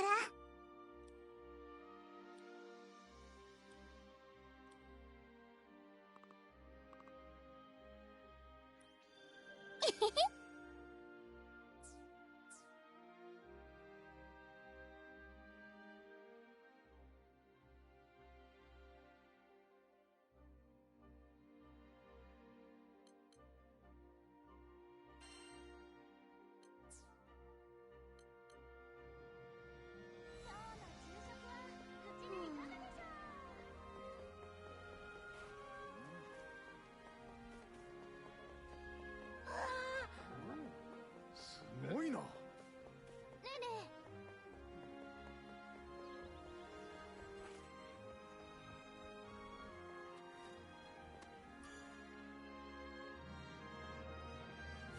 そろそろ出航しましょうか。僕はいつでも。準備完了です。では行きましょう。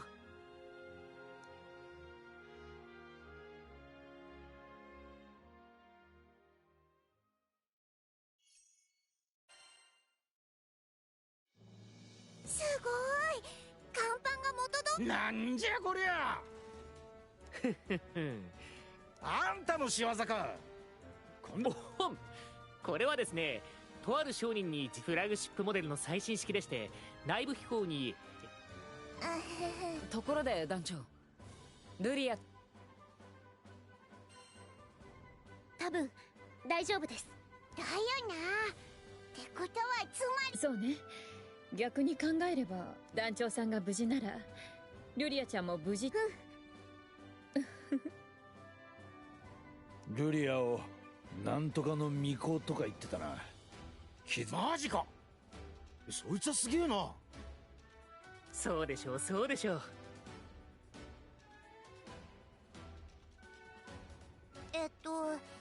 そっちの話はもう。ああ、このエーテル砲ってやつが。やれやれ、ローラン殿にうまく乗せられているような気もする。さあ、目指すはロンタ。標的はおい、便利。ローランですから、名前。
よし。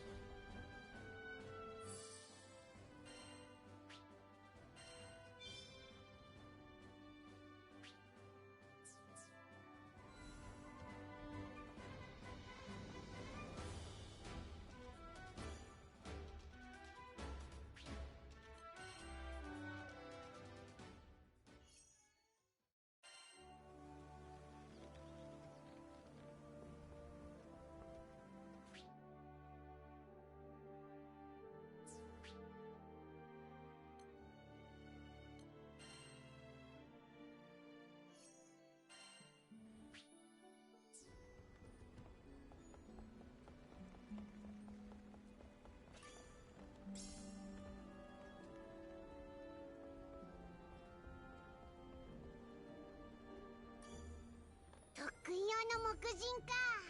技の練習にもってこい。特訓終了だぜ。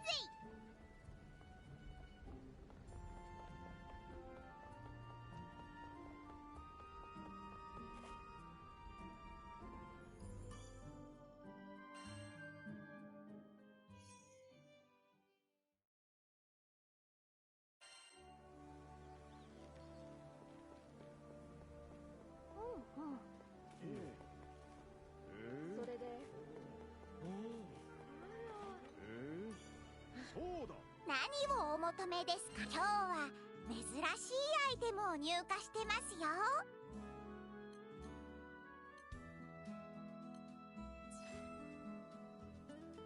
ご招待ですね。どなたに来ていただきましょう。またのお越しをお待ちしてます。安いよ安いよ。今ならどれもこれもよりどりみどりだ。よいしょ。これはなかなか。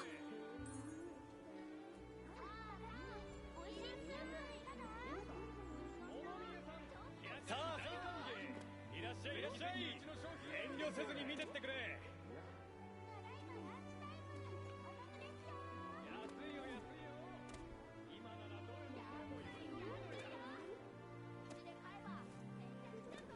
さあさあいらっしゃいいらっしゃい。遠慮せずに見てってくれ。今ならどれもこれもよりどりみどりだ。ですが。さあさあいらっしゃいいらっしゃい。遠慮せずに見てってくれ。冷やかし大歓迎。ぜひぜひうちの商品を見てってくれ。安いよ安いよ。今ならどれもこれもよりどりみどりだ。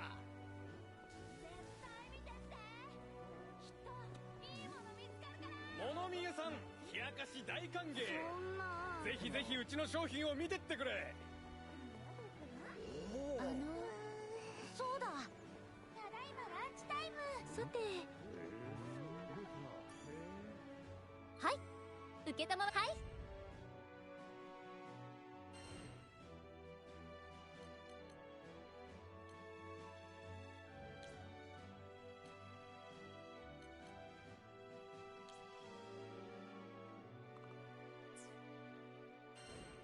こちらですね。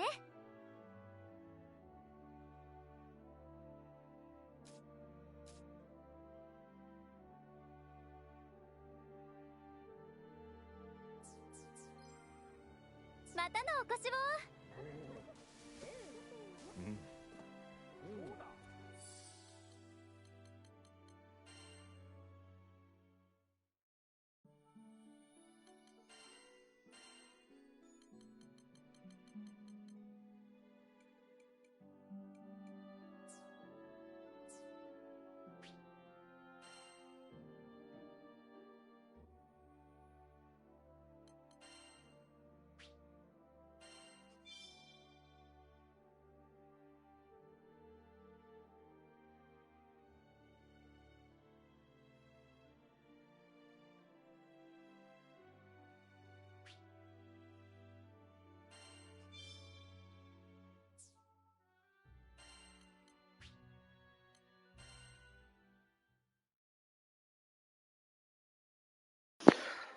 Okay, well that'll be enough for today. I got a lot of playing done. Well, probably not. I fucked around a little bit. Didn't really actually get much progress into the story. I mean, I got some decent progress, but still. Still, it's pretty fun. Yeah, I guess the only thing I'm kind of a little annoyed at, is targeting, and targeting is kind of finicky and weird to get the right enemy when you have so many all around you, and the fact that there are some enemies that will leap backwards away from you, and there's no easy way to get close to them again. I find that really frustrating. We have no lunge, we have no real actual gap closer, which I think if you're gonna have enemies, if you're gonna design enemies that lunge away, it'd be one thing if they lunge slightly back, they just if they could dodge back as much as my dodge is, then that's fine. I could dodge into them, no problem. But they're going 5 dodge lengths away from me in one leap, or a few dodge lengths, and it's anything more than one dodge away is just annoying because